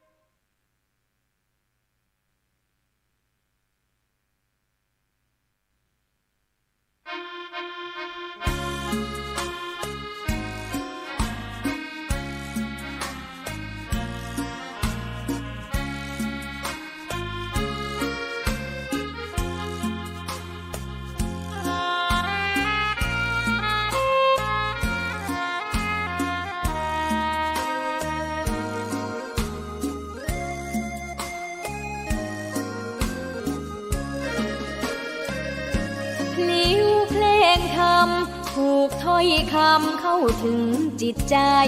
ฟังรายการวิทยุเสียงใสส่งถึงใจไปสู่ปลายนาสารธรรมน้อมนำมองพระศาสดาบอกผู้คนทั่วลาหันมา เข้าวัดฟังธรรมคลื่นเสียงนี้เป็นคลื่นธรรมะจากใจส่งถึงบ้านไกลบ้านไกลฟังได้สุขใจล้ำยามดึกดื่นค่ำคืนมีงานต้องทำเป็นคลื่นสารธรรมเน้นย้ำธรรมะเพื่อนใจเสียงคลื่นธรรมบอกหลักธรรมให้คลายความเหงาฟังเสียงธรรมะเบาเบาบอกเล่าถึงคนบ้านไกลสื่อธรรมะบอกลดละละวางด้วยใจสื่อไปถึงสวงในเข้าใจหลักธรรมหลักดีพลิ้วเพลงธรรมผูกสัมพันธ์จิตใจร่าเริงฟังสาระธรรมะบันเทิงรื่นเริงในชีวิตยามวันว่างเดินทางไปเยี่ยมสถานีนัดพบกันน้องพี่วันนี้วันดีวันเสาร์สวดมนต์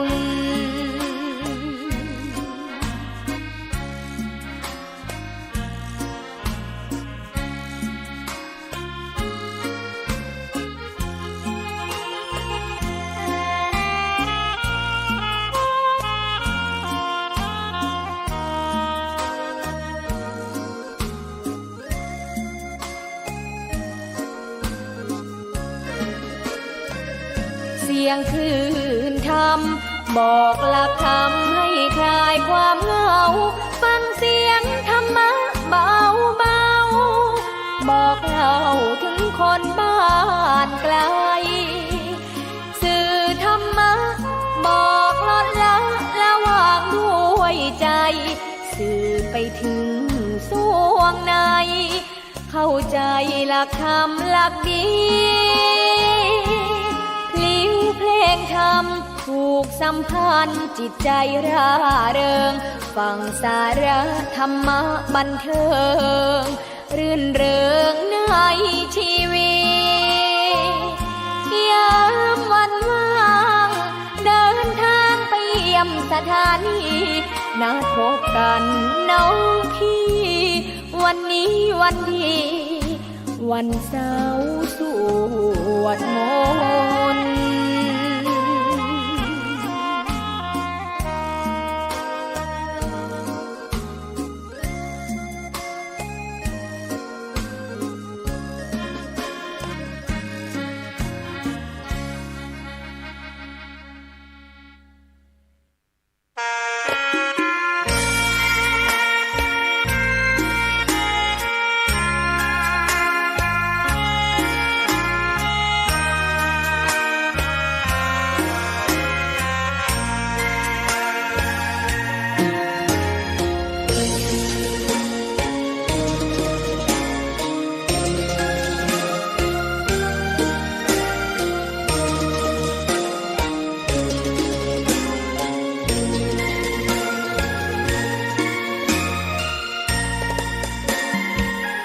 ดอกบัวดอกหนึ่ง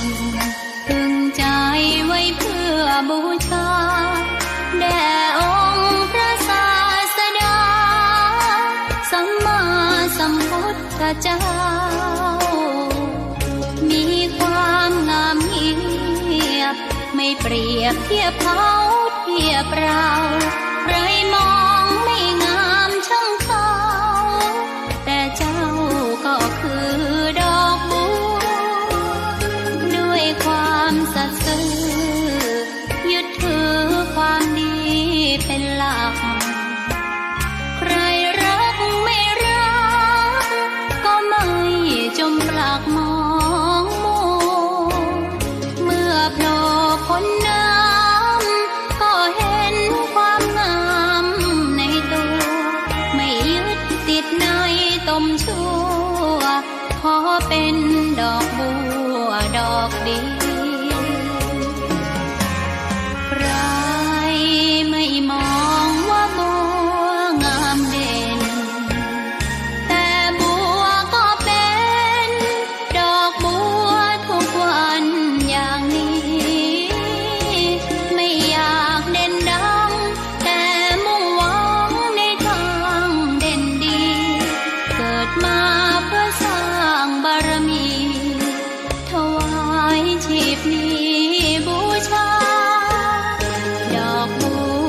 อกน้อ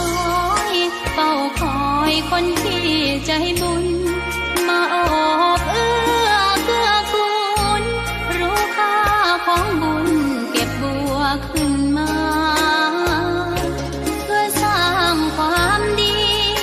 และเสริมบารมีดังว่า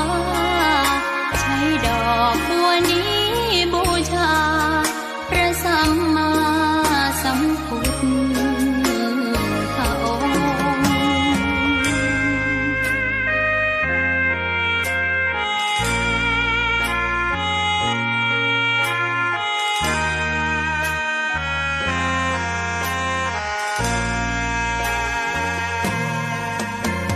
ใครไม่มองว่าบัวงามเด่นแต่บัวก็เป็นดอกบัวทุกวันอย่างนี้ไม่อยากเด่นดังแต่มุ่งหวังในทางเด่นดีเกิดมาเพื่อสร้างบารมีถวายชีพนี้บูชาดอกบัวดอกน้อยเฝ้าคอยคนที่ใจบุญมาโอบเอื้อเกื้อกูลรู้ค่าของบุญเก็บบัวขึ้นมาเพื่อสร้างความดีและเสริมบารมีดังว่าใช้ดอกบัวนี้บูชาพระสัมมาสัมพุทธพระองค์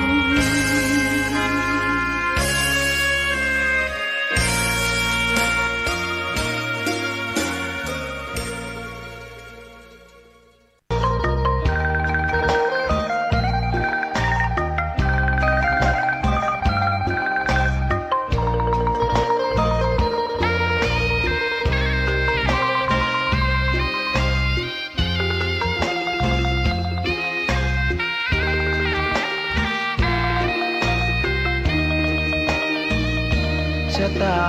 ฟ้าหรือบารมีชักนำถึงอยู่แสนไกลล้ำพระธรรมไม่มีมองไม่ฟ้าเพียงดินยังทวินฝันไฟเข้าดงขมิ้นเมื่อใดอิ่มอกอิ่มใจเสมอสายทางคนดีใจน้อมอธิษฐานบารมี สิ่งดีที่ได้พบเจอ เห็นชายผ้าเหลืองทุกวันฝันเพ้ออยากบวชจริงละเมอเข้าวัดบ้านคงเป็นบุญที่เคยเป็นทุนสร้างมารักผ้าเหลืองดังว่าปรารถนายึดมั่นอยากบวชทุกทีผ้าเหลืองผืนนี้ผูกพันอยู่ในใจทุกวันใฝ่ฝันถึงผ้าเหลืองกายวาจาใจสัญญาว่าไม่เสื่อมคลายหัวใจมุ่งหมายเนืองๆไม่มีอะไรมากันให้คนคืนศรัทธาผ้าเหลืองบวชเป็นเรื่องใหญ่เราวันรอคอยเข้าโบสถ์ได้บวชเสียทีเป็นคนสุขเต็มที่ตามรอยความดีพระพุทธเจ้าไม่ลืมบุญคุณพ่อแม่การุณเลี้ยงเราผ้าเหลืองห่มกายคลายเศร้าพ่อเราแม่เราศรัทธาสุขใจจริงๆเป็นชายแต่หัวใจสิงพูดจริงทำจริงทุกคราทุกคืนทุกวันผ้าเหลืองพันผูกกายาโอ้น้อวาสนาพระธรรมนำพาชีวิต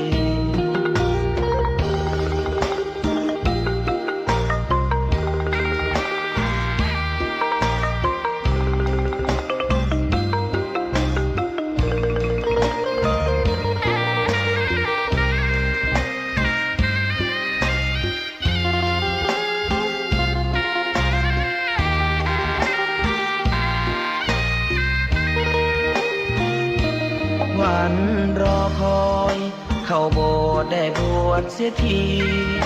เป็นคนสุขเต็มที่ตามรอยความดีพระพุทธเจ้า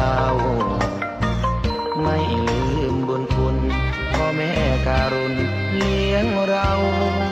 ผ้าเหลืองห่มกายคลายเศร้าพ่อเราแม่เราศรัทธาสุขใจจริงๆเป็นชายแต่หัวใจสิงพูดจริงทำจริงทุกคราทุกคืนทุกวันผ้าเหลืองพันผูกกายาโอ้น้อวาสนาพระธรรมนำพาชีวิต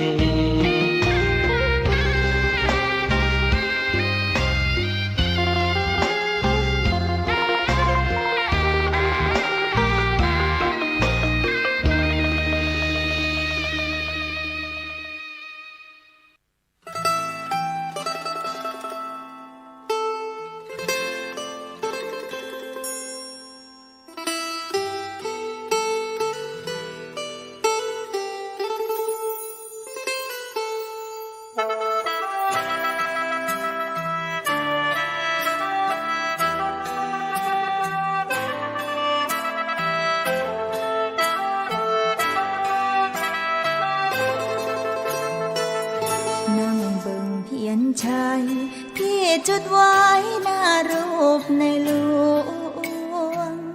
หลานน้อยมาทวงว่าเป็นยังนะจึงร้องไห้เช็ดน้ำตาบ่ทันจักสิบอกหลานว่าจังได้ตั้งแต่ในหลวงจากไปหัวใจก็จุกน้ำตาชาตินี้เกิดมาก็ท่องคำว่าทรงพระเจริญแม่พ่อพาเอิญพระเจ้าอยู่หัวกราบไหว้เด้อลาคนไทยทั้งแผ่นดินนี้บารมีในหลวงรักษากอดหลานเบิ่งรูปข้างฟ้าบ่หูน้ำตาเพลอมาตอนสิบอกฮักจังใดบอกรักอย่างไรให้พ่อได้ยินเสียงร้องไห้ของคนบนดินได้ยินถึงฟ้าหรือไม่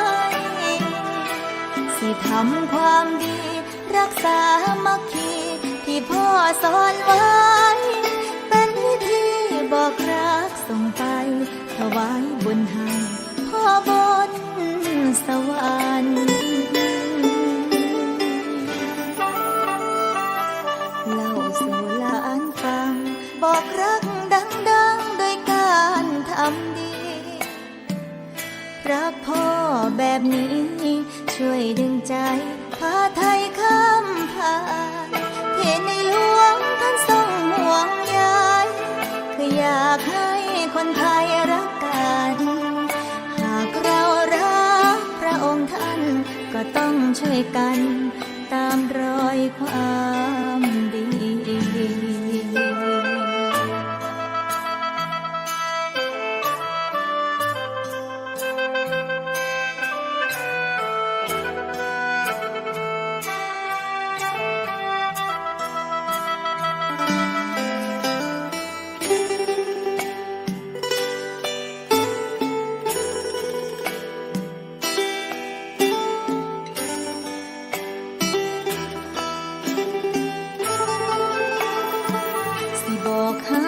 จังใดบอกรักอย่างไรให้พ่อได้ยินเสียงร้องไห้ของคนบนดินได้ยินถึงฟ้าหรือไม่สิทำความดีรักษามัคคีที่พ่อสอนไว้เป็นวิธีบอกรักส่งไป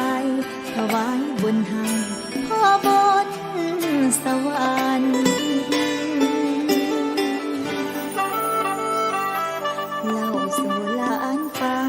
บอกรักดังๆโดยการทำดีรักพ่อแบบนี้ช่วยดึงใจพาไทยข้ามผ่าน หลวงท่านทรงห่วงใยคืออยากให้คนไทยรักกันหากเรารักพระองค์ท่านก็ต้องช่วยกันตามรอยความดี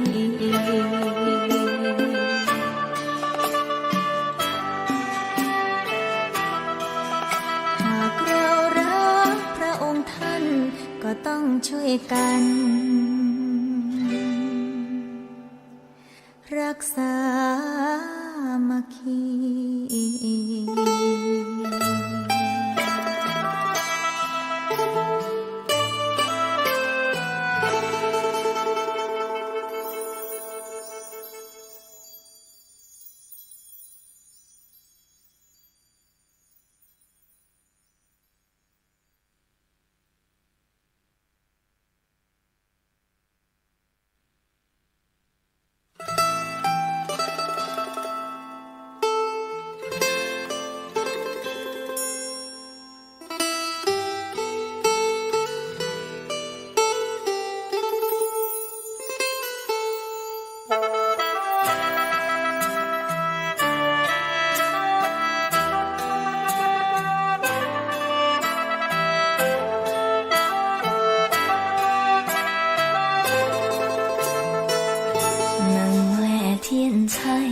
ที่จุดไว้หน้ารูปในหล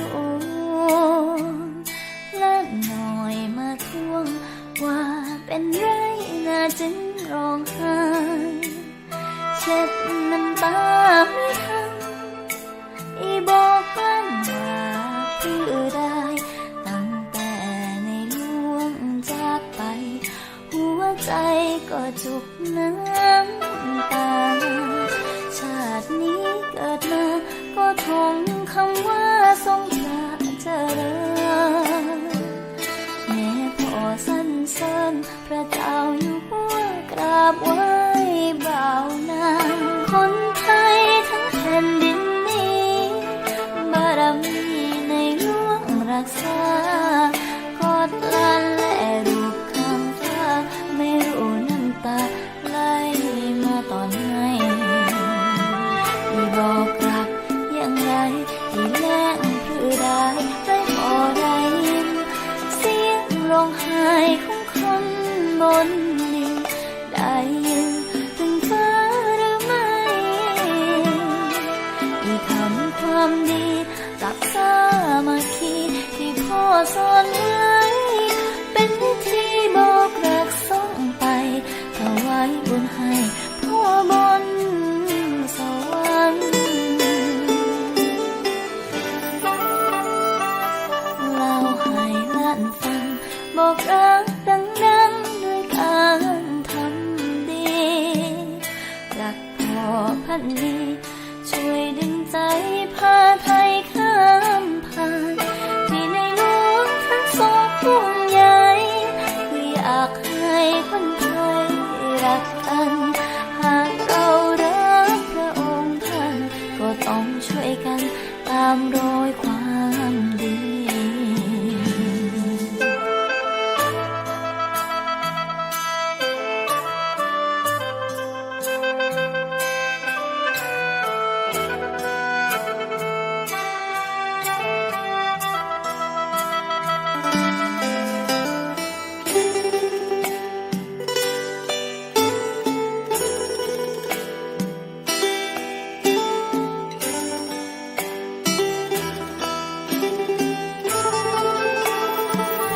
บอกรักอย่างไร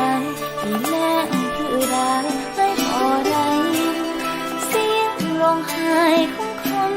บนดินได้ยินถึงฟ้าหรือไม่อีกคำความดีรักษามัคคีที่พ่อสอนไว้เป็นวิธีบอกรักส่งไปถวายบุญให้พ่อบนสวรรค์เล่าให้หลานฟังบอกรักดังๆด้วยการทำดีรักพ่อพันดีช่วยดึงใจพาไทยข้ามผ่านที่ในหลวง คนไทยรักกันหากเรารักพระองค์ท่านก็ต้องช่วยกันตามรอยความดี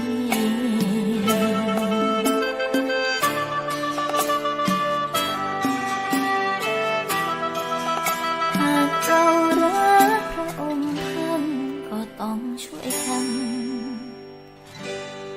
รักษามาคี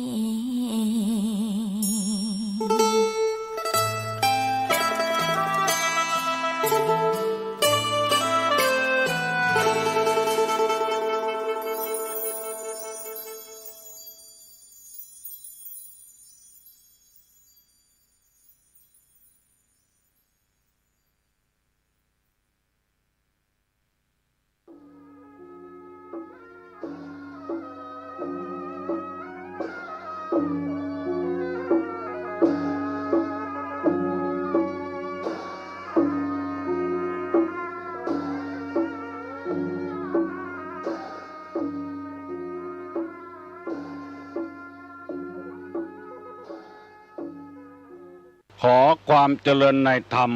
และความผาสุกทางใจจงได้บังเกิดมีกับท่านสาธุชนคนดีผู้เจริญในศีลผู้เจริญในธรรมทุกท่านพร้อมกันนี้ขอยกมือ10 นิ้วกราบอาราธนาเอาคุณพระศรีรัตนตรัยคุณพ่อคุณแม่คุณครูบาอาจารย์ผู้ประสิทธิ์ประสาทวิชาความรู้คุณงามความดีที่ท่านทั้งหลายได้กระทำบำเพ็ญมาในอดีตและกำลังจะทำในเวลานี้เสื้อวัดเสื้อวาเสื้อบ้านเสื้อเมืองพระสยามเทวาธิราชสิ่งศักดิ์สิทธิ์ทั้งหลายอันมีพระธาตุเจ้าดอยสุเทพและครูบาเจ้าศรีวิจัย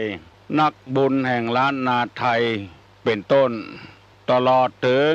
พระธาตุเจ้าหฤปุญชัยพระธาตุเจ้าลำปางหลวงพระธาตุเจ้าดอยกองมูเป็นต้นขอกราบอาราธนาและเชิญชวนมาปกปักรักษาท่านผู้รับฟังทั้งหลายเปิดวิทยุรับฟังขอให้มีความสุขกายและสุขใจเหมือนกันทุกตนทุกองค์ทุกผู้ทุกคนนานแสนนาน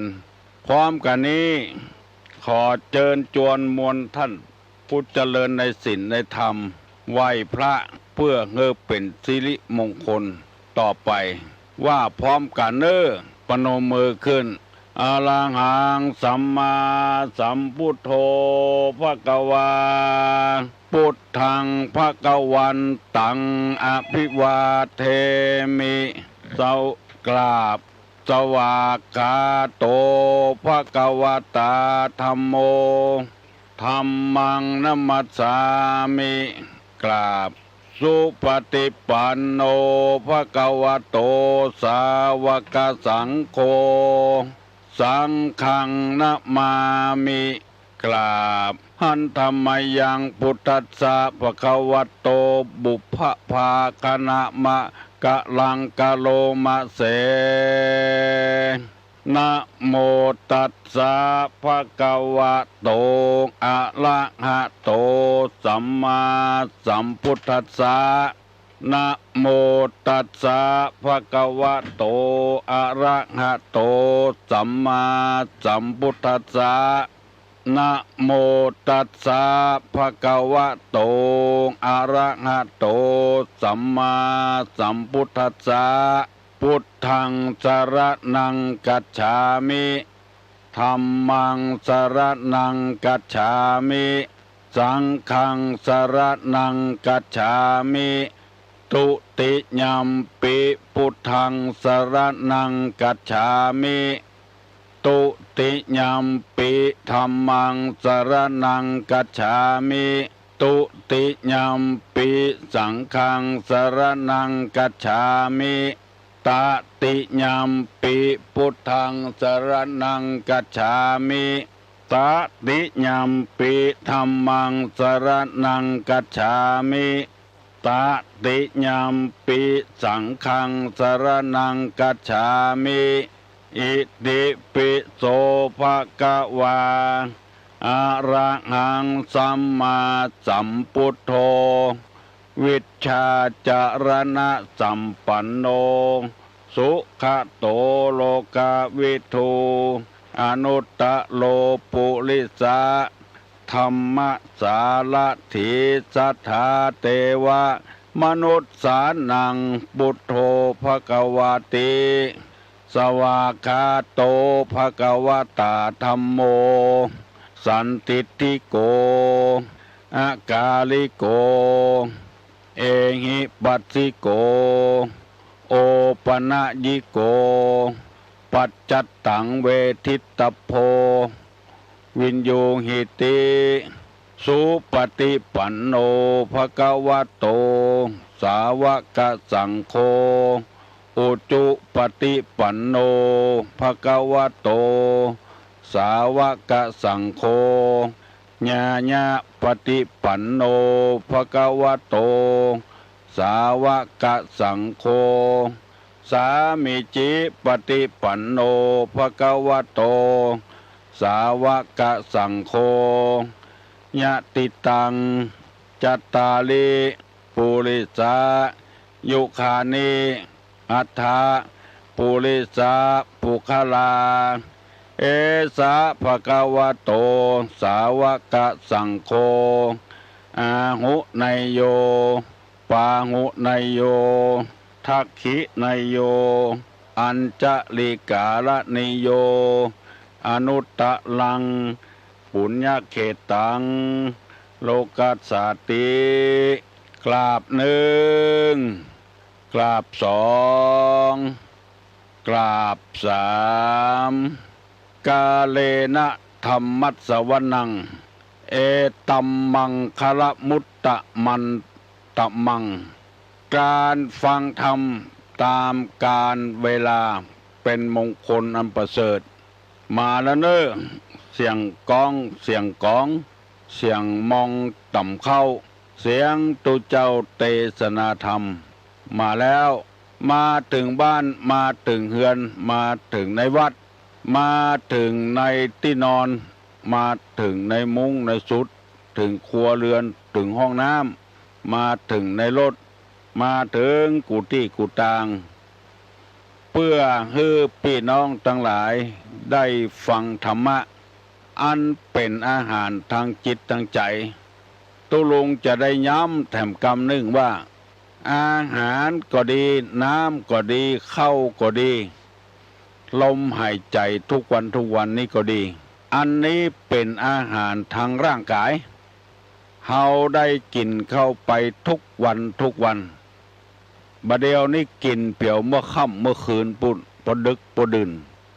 ตีหนึ่งตีสองก็มีอาหารกินบ้านเฮาเมืองเฮาบ่เดือดร้อนบ่มีภัยกั้นตายอันนี้เป็นอาหารบำรุงร่างกายความรู้ต่างๆที่เปิ้นมีโรงเรียนอนุบาลโรงเรียนประถมมัธยม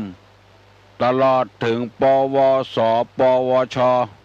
วิทยาลัยต่างๆช่างกลช่างยนต์ช่างวาดช่างแต้มช่างเขียนและมหาวิทยาลัยตั้งแต่ปริญญาตรีถึงปริญญาเอกมีหมดในบ้านเฮาเมืองเฮาจะเรียนอันหยังศึกษาอันหยังเป็นวิชาชีพสะดวกสบายทุกอย่างอันนี้เป็นอาหารเข้าทางสมองเอาก็บ่อึบบ่อยากบ่กั้นสักอย่างส่วนธรรมะนี่เป็นอาหารทางจิตทางใจในพระพุทธศาสนาของเฮานี่เน้นทางใจถ้าว่าคนเฮามีศีลมีธรรมแล้วบางหันแก้ตัวบางหันแก้ได้บางหันแก้หมู่แก้คณะโลกเฮาจะสันติภาพบ่ต้องรบราฆ่าฟันบั่นแตงกันทุกวันนี้ที่ฆ่าฟันบั่นแตงกันเพราะเหตุว่าบ่มีอาหารทางใจโลภแต่ตัณหันแต่ได้พิษกันเถียงกันหันแก้ตัว อาฆาตเครียดแค้นพยาบาททำไปเพื่อหวังเข้าปากเข้าท้องอย่างเดียวบาหวังเพื่อความสุขความสมบูรณ์ของโลกของพลเมืองของโลกมกมุ่นอยู่ในทรัพย์สมบัติจนคณะนี้เรียกว่าวัตถุนิยมอยู่บ่ม่วนกันเพราะวัตถุนิยมของทรัพย์สมบัติเกินไปมีแล้วมีแถมเอาแล้วเอาแถมของเชื้อนั้นจะผิดกฎหมายบ้านกฎหมายเบืองผิดศีลผิดธรรมบ่เข้าใจเอากันซื่อๆจ้านะแล้วความเดือดร้อนวุ่นวายก็เกิดขึ้นเพราะคนเฮาขาดอาหารทางใจในพระพุทธภาษิตกล่าวไว้ว่ามโนบุพังคมะธรรมามโนเศรษฐามโนมายาแปลว่าธรรมทั้งหลายมีใจเป็นใหญ่ใจเป็นประธานสำเร็จที่ใจถ้าใจเฮามีศีลมีธรรมแล้วกายก็อย่าบับไปทำประพฤติชั่วกำปากกำคอก็บกกะเกะกะละลานไผถ้าใจบบเต็มเปี่ยมด้วยคุณธรรมแล้วจะทำไปเลยเพราะขาดคุณธรรมซึ่งเป็นของจีรังและยั่งยืนตัวทุกอย่างอยู่ที่ใจถ้าใจมีศีลมีธรรมเพราะฉะนั้นตุลุงจึงเอาธรรมะมาประกาศให้พี่ให้น้องตั้งหลายฟังทุกวันของให้คนเฮานั้นได้เอาธรรมะมาใส่ทางจิตทางใจคือนักๆแล้วสันติภาพจะเกิดขึ้นในบ้านในครอบครัวในประเทศชาติบ้านเมืองถ้าบ้านหลังใดขาดคุณธรรมศีลธรรมบ่มีไอ้อย่างป้อนเข้าโรงงานมันก็จะวุ่นวายอย่างที่เฮาฮู้เฮาหันกันนอกอกนอกใจกันบ่เบ้อเพราะว่าบ่มีธรรมะป้อนเข้าโรงงานคือใจหมู่นี้เป็นต้นในหลวงเปิ้นเคยพระราชทานโอวาทให้แก่เจ้าบ้านเจ้าเมืองว่ากระดุมเม็ดใดถ้าใส่ผิดกระดุมเม็ดต่อไปนั้นก็ผิดหมดหมายความว่าถ้ากึดใจเนี่ยบดีแล้วมันก็บดีไปหมดถ้ากึดใจว่าจะทำดีเหมือนกระดุมเม็ดแรกมันถูกมันก็ถูกต้องไปหมดวันนี้จึงได้นำเอาธรรมะมาเสนอให้พี่น้องทั้งหลายฟังแต่ครั้งหนึ่งเคยมีคนโทรศัพท์มาถามว่าขอให้ตุลุงเล่าเรื่องเศรษฐีขี้จิแล้วไปตายไปเกิดเป็นหมาก็เพราะใจมันขี้จิใจมันตนีแล้วไปเกิดเป็นหมาเฝ้าทรัพย์สมบัติตัวเองนิยายธรรมะเรื่องนี้ชื่อว่าโตไทยพรามเกิดมาท่ามกลางพ่อแม่ที่มีทรัพย์สมบัติมหาศาลแล้วพ่อแม่บ่กินบ่ทานสักอย่างแม่ตายไปก่อนเหลือกับพ่อจะกินกัวผานจะตานกัวเสี่ยงมีถลายคำอันหนึ่งเปิ้นห้องถลายมันจะเป็นธาตุนี่ก็ถาดทองคำจะเอาฮื้อไผ่ก็เปิ้นหูเอาไปฝังไว้ปรากฏว่าภายหลังโตไทยพรามนี่ตายแล้วไปเกิดเป็นหมาแล้วอยู่กับลูกสาวของตัวเองหมานั้นก็หูกำจำเนี่ยยังก็เนี่ยได้หมดตามนิสัยของหมาปกติหมานี่เปิ้นจะเห่าจะคางงงหมาตัวนี้ห้องบ่เหมือนเปิ้นห้องงืดห้องตึงวันเจ้าของหมาอันเป็นลูกในอดีตเมื่อเป็นคนก็ห้องอยู่หั่นน่ะก็เลยถามบ้างมาเฮ้ยไปห้องอย่างจังอันเป็นจะใดมันก็ห้องงึดออกนอกบ้านไปเจ้าของก็ไปตยไปเข้าไปถึงที่หลุมฝังถาดไว้เอาติ่นเข้าเคลียคดยังเขาหันมาคดหูเนี่ย คดดมเจ้าของมาก็ว่าไอ้อย่างมีสักอย่างก้าล่นไปเอาเสียมปิกมาขุดลงเป็นไปได้ถลายคำขึ้นมาเอามาไว้แล้วหมาตัวนั้นก็ตายอกแตกตายเลยมันห่วงทรัพย์สมบัติของมันอันนี้มีคนโทรศัพท์มาถามตุลุงก็เลยเล่าให้ฟังจีเพราะจิตใจยังห่วงอะไรทรัพย์สมบัติเก่าของตนตายไปเกิดเป็นงูก็มีเฝ้าทรัพย์สมบัติตัวเก่ามาไปที่ไหนมีคนปะกันบ่อยๆเพราะว่าเฝ้าทรัพย์สมบัติของตัวเองแล้วมีปออกแถมคนหนึ่งโทรศัพท์มาถามตุลุงเมื่อตะวาก่อนที่จะจบรายการว่ามิจฉาวณิชชาคือขายครัวตีบเป็นประโยชน์ที่จะเดือดร้อนในพระพุทธศาสนาเปิ้นว่ามิจฉาวณิชชาวณิชชานี่คือค้าขายมิจฉานี่ของบดีในฐานะที่เราเป็นชาวพุทธอยากจะให้ใสสะอาดขายไอ้อย่างพ่องที่มันบดีเมื่อตะวานี่ตอบไปได้3 กรรม 1. ค้าขายมนุษย์ 2. ค้าขายยาพิษ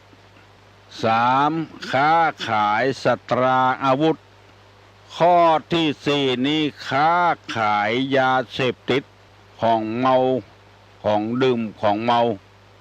5. นี้ค้าขายสัตว์ที่เปิ้นจะเอาไปฆ่ามี5 ข้อด้วยกันเพราะลูกสาวเปิ้นต้องการใครฟังแล้วจะเอาไปตอบในโรงเรียนมี5 ข้อด้วยกันเอาคนไปขายค้าขายมนุษย์ค้าขายยาพิษต่างๆที่กินเข้าไปสาบเข้าไปแล้วตายค้าขายสตรางอาวุธขายหอกขายดาบขายปืนค้าขายของมึนเมามีสุรายาเมาค้าขายสัตว์ที่เปิ้นอย่าไปฆ่าในฐานะที่เป็นเฮาชาวพุทธควรงดเว้นขาย5 อย่างนี้เพราะแต่ละอย่างนั้นมันเป็นพิษเป็นภัยล่อแหลมต่อชีวิตเป็นอย่างมากเอาคนไปขายจะไปขายโดยวิธีใดก็ตามขายคนต่างด้าวเอามาขายต่อเอาคนบ้านเฮาจุเอาไปซาอุดิอาระเบียเอาไปจอร์แดนเอาไปที่ต่างๆไปถึงแล้วมามีงานเปิ้นทำจุเปิ้นเอาไปว่าเวอยู่ในบ้านเมืองเปิ้นอันนี้เปิ้นบอกว่าเป็นบาปเป็นกรรมอันหนักลองคิดใจกวยถ้าเปิ้นเนี่ยฮือเฮาเจออันแล้วเฮาจะเป็นใจเป็นเชื้อใดพ่องจะว่าเวอยู่ในต่างประเทศบ้านเปิ้นเมืองเปิ้นไปถามไผอู้ก็บ่ฮู้เรื่องอันยังมีที่ไหนก็บ่ฮู้เรื่องว่าเวอยู่ต่างบ้านต่างจองบุคคลคนนี้ถ้าทำเจออี้ได้จะฆ่าลูกได้ฆ่าเมียได้ฆ่าพ่อฆ่าแม่ได้กาขายมนุษย์หรือจุละอ่อนไปขายไปบำรุงคนที่มีกามอารมณ์รุนแรงขายไม่ย่าไม่ยิงหมู่นี้เป็นต้นอันนี้เป็นค้าขายมนุษย์ทั้งนั้นในฐานะที่เขาเป็นเจ้าพุทธเปิ้นบอกว่าอาชีพที่เป็นมิจฉาชีพมาควรที่จะดีทำอาชีพทุจริตเดือดร้อน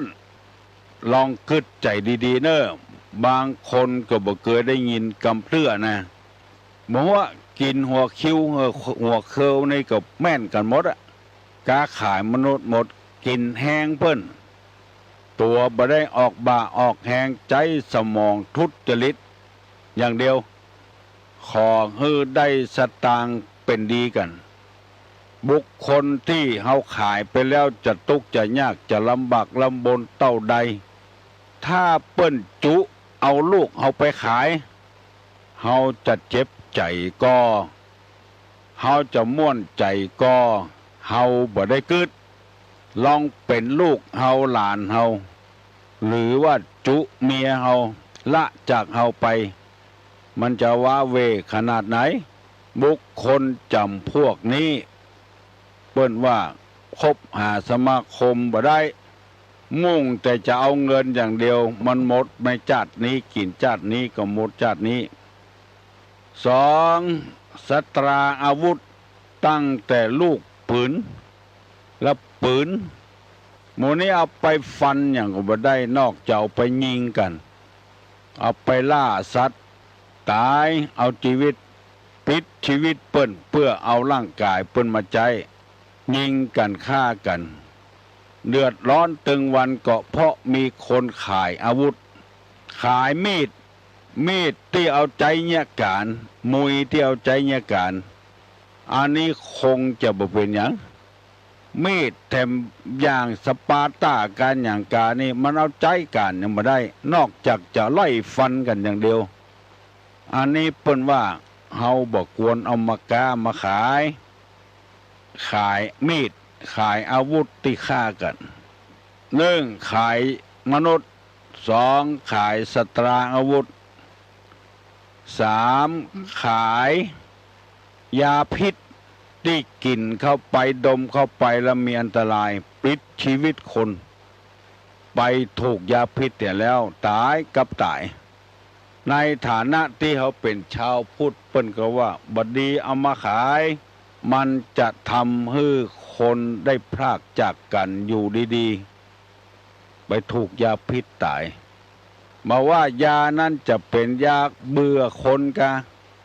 เบื่อสัตว์กะเบื่อปู่เบื่อป่าก็ตามถ้าเราเป็นชาวพุทธที่เคร่งครัดต่อศีลต่อธรรมบอดดีเอามาขายแล้วมีแถมอันหนึ่งเรียกว่าขายสุรายาเมากินไปแล้วมันมาสร้างสรรค์หัวกินก็มาเดือดร้อนกับเมียกินก็เดือดร้อนกับลูกกับเต้าตุเจ้ากินแถมซ้ำให้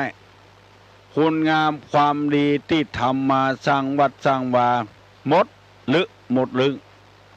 ตุเจ้าเมาเหล้ากินเหล้าบ่ฮู้เรื่องฮู้ราวอย่างสักอย่างสเปะสปะอยู่ในวัดหันจ้างตัวเต้างูหันงูตัวเต้าจ้างกินเข้าไปแล้วเพอสติทำให้สติขาดเป็นคนฮึกเหิมเป็นคนปากกล้ากลางแข็งไปสอนบ่ได้เพราะว่าน้ำเหล้ามันซึมเข้าในสมองเราถึงจิตถึงใจเพื่อเขาเป็นดีสดายคนจัดดีไปเป็นทาสของน้ำเหล้าไปเห็นแล้ว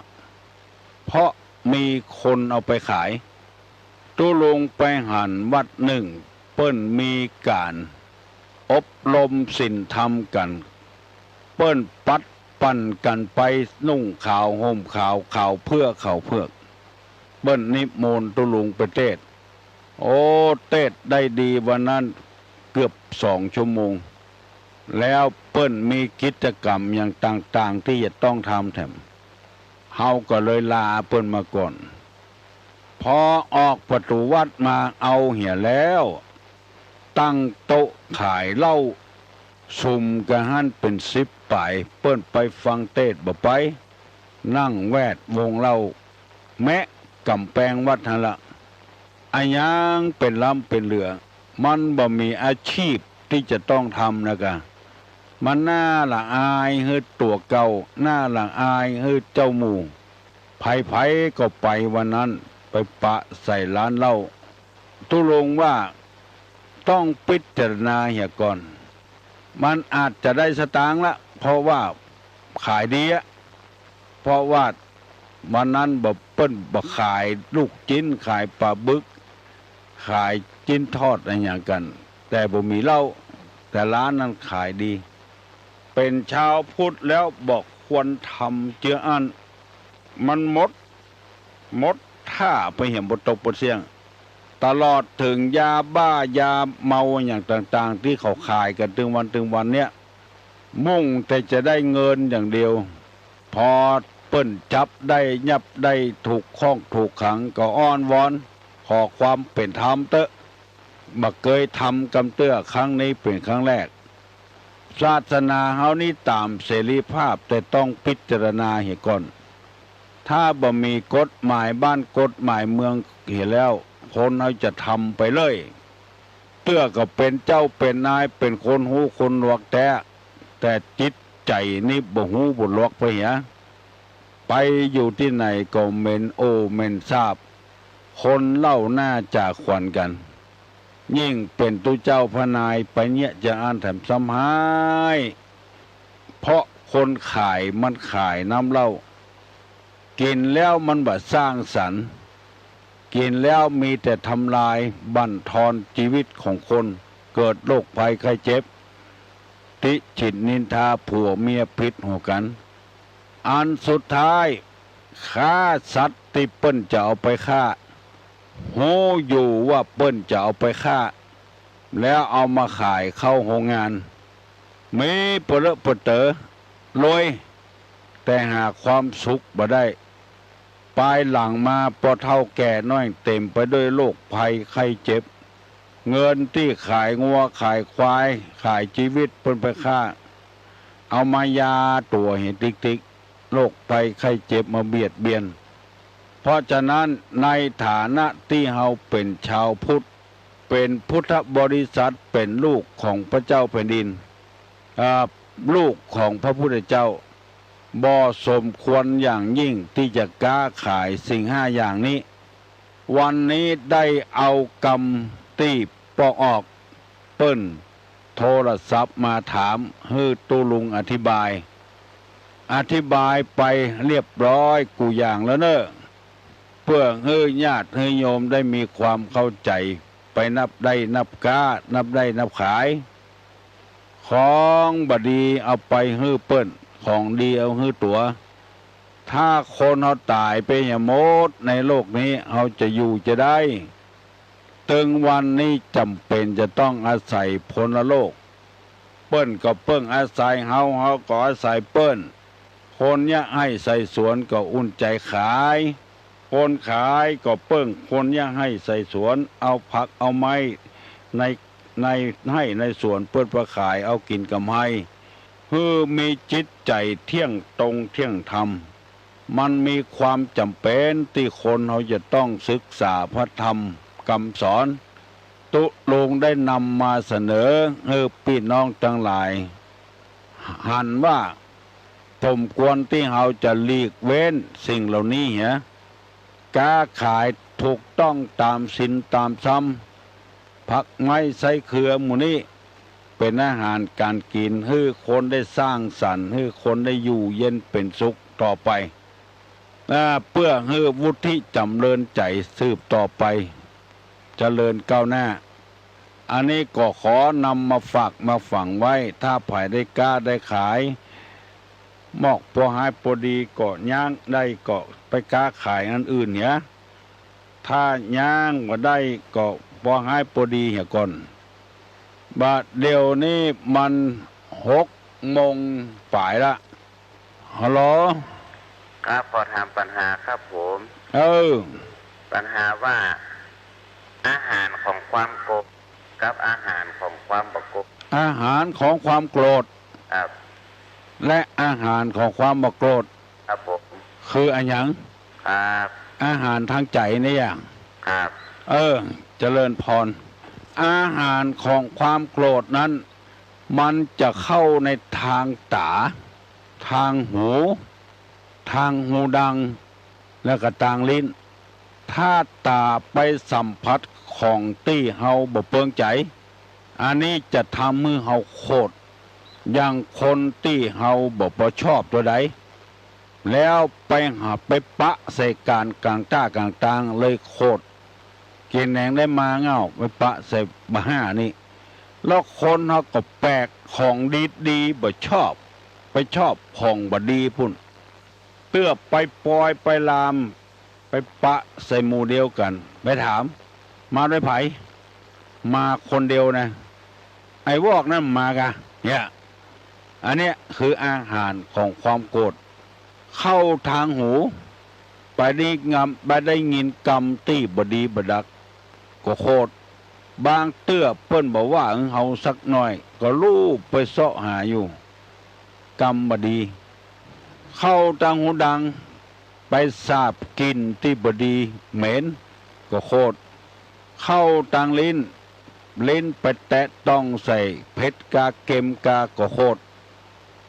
อันนี้เรียกว่าอาหารของความโกรธคือกามคุณทั้งห้ารูปเสียงกลิ่นรสโผฏฐัพพะไปนั่งใส่บหินกาไปย่ำใส่บหินกานี่เป็นโผฏฐัพพะเตื้อไปเต้าเนี่ยอันนี้เรียกว่าอาหารของความโกรธอาหารของความบ่โกรธนั่นก็คือบ่ยินดีบ่ยินให้หันก็สักแต่ว่าหันได้ยินก็เหมือนกับบ่ได้ยินมันตามเรื่องตามราวของมันได้ทราบเหมือนกับบ่ทราบได้ลิ้นสัมพันธ์กันว่าเรียกว่ามันเกิดเวทนาขึ้นมิตรีบ่ฮือเวทนาก็บ่ยินดีบ่ยินให้กับมันถ้ายินดีกับมันก็เป็นอาหารโคตรถ้าบ่ยินดีกับมันก็เรียกว่าอาหารของความบ่โคตรฮือพิจารณาพระสัมมาสัมพุทธเจ้าเคยถูกหมวดดีละถีด่าไปบิณฑบาตก็โดนด่าตึงวันหัวมดพ่องขี้ค้านพ่องเกิดมาตึงเตื้อบัญญัติเวกบัญญัติการเพราะว่าไปมุ่งแต่สมบัติวัตถุนักลำไปจนวันหนึ่งพระนนท์บอกว่าพระสัมมาสัมพุทธเจ้า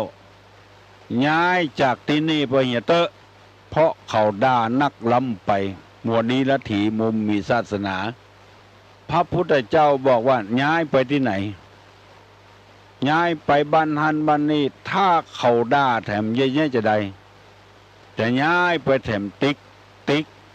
หมูจะแล้วสักเตื้อดูต่อสู้ไปนี่ก่อนเพราะเฮาบัดใจเป็นคนอย่างที่เขาว่าอยู่ต่อสู้ไปก่อนเมินเข้าเขาใจอ่อนเขาขี้ค้านด่าแล้วไปฟังธรรมคำสอนของพระพุทธเจ้าเกิดความเลื่อมใสมา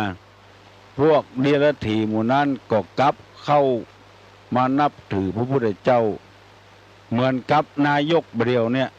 หายใจเข้าก็โดนด่าหายใจออกก็โดนด่าเงี้ยอย่างตึงมาได้ดิ้นตั้งใดบุบตั้งหันจนบัดดิ้นบัดตวงอย่างถึงวันนี้จะเอาระเบิดไปฆ่าเปิ้นตำรวจยับได้เอาไปมาโดนนะเมาะหาว่าสร้างสถานการณ์ขึ้นมาคนเดียวหาว่าฝ่ายตรงกันข้ามปั้นเรื่องปั้นราวเพื่อจะประกาศตัวเป็นเอกภาพเป็นใหญ่เป็นโตหมู่นี้เป็นต้นใส่ร้ายป้าย4คนอื่นจะเอาเปิ้นตายเอาไปมาไปยกโทษให้เปิ้นหาเมาะหมู่นี้เป็นต้นต้องอยู่ทนต่อไปเพื่อให้เจ้าโลกพิสูจน์ว่าตัวเองบ่มีความผิดอย่างที่เขาว่าเปิ้นโกงชาติลาบลาตั้งม็อบกันขึ้นว่ากู้ชาติทั้งที่ในหลวงเปิ้นก็บอกว่าชาติของเฮายังบ่ล่มบ่จมเตื้อไปกู้เอาอย่างว่ารัฐบาลโกงชาติกฎหมายบ้านกฎหมายเมืองก็มีอยู่ไปฮื้อคนโกงได้ง่ายๆจะได้จะต้องฟ้องกะถ้ามีหลักฐานก็ต้องฟ้องกะอันนี้ใส่ร้ายกันต้องทนเอาไว้ฮัลโหลเจ้าไหว้สาเจ้าหลวงพ่อเจ้าถามปัญหาเนาะไม่ใช่ถามตัวลุงนะถามคนอื่นก็ได้กับเจ้า ได้กะ ว่าคุณของพุทธเจ้าสามประกาศประกอบด้วยอะไรอย่างของเจ้าถามกำเนาะคุณของพระพุทธเจ้าสามประการประกอบด้วยอะไรอย่างเจ้าถามคนอื่นนะเจ้าไม่ใช่ถามตุลุงนะถามคนอื่นเนาะเจ้าบางอาจถามตุลุงไม่ได้บ่บางอาจไผ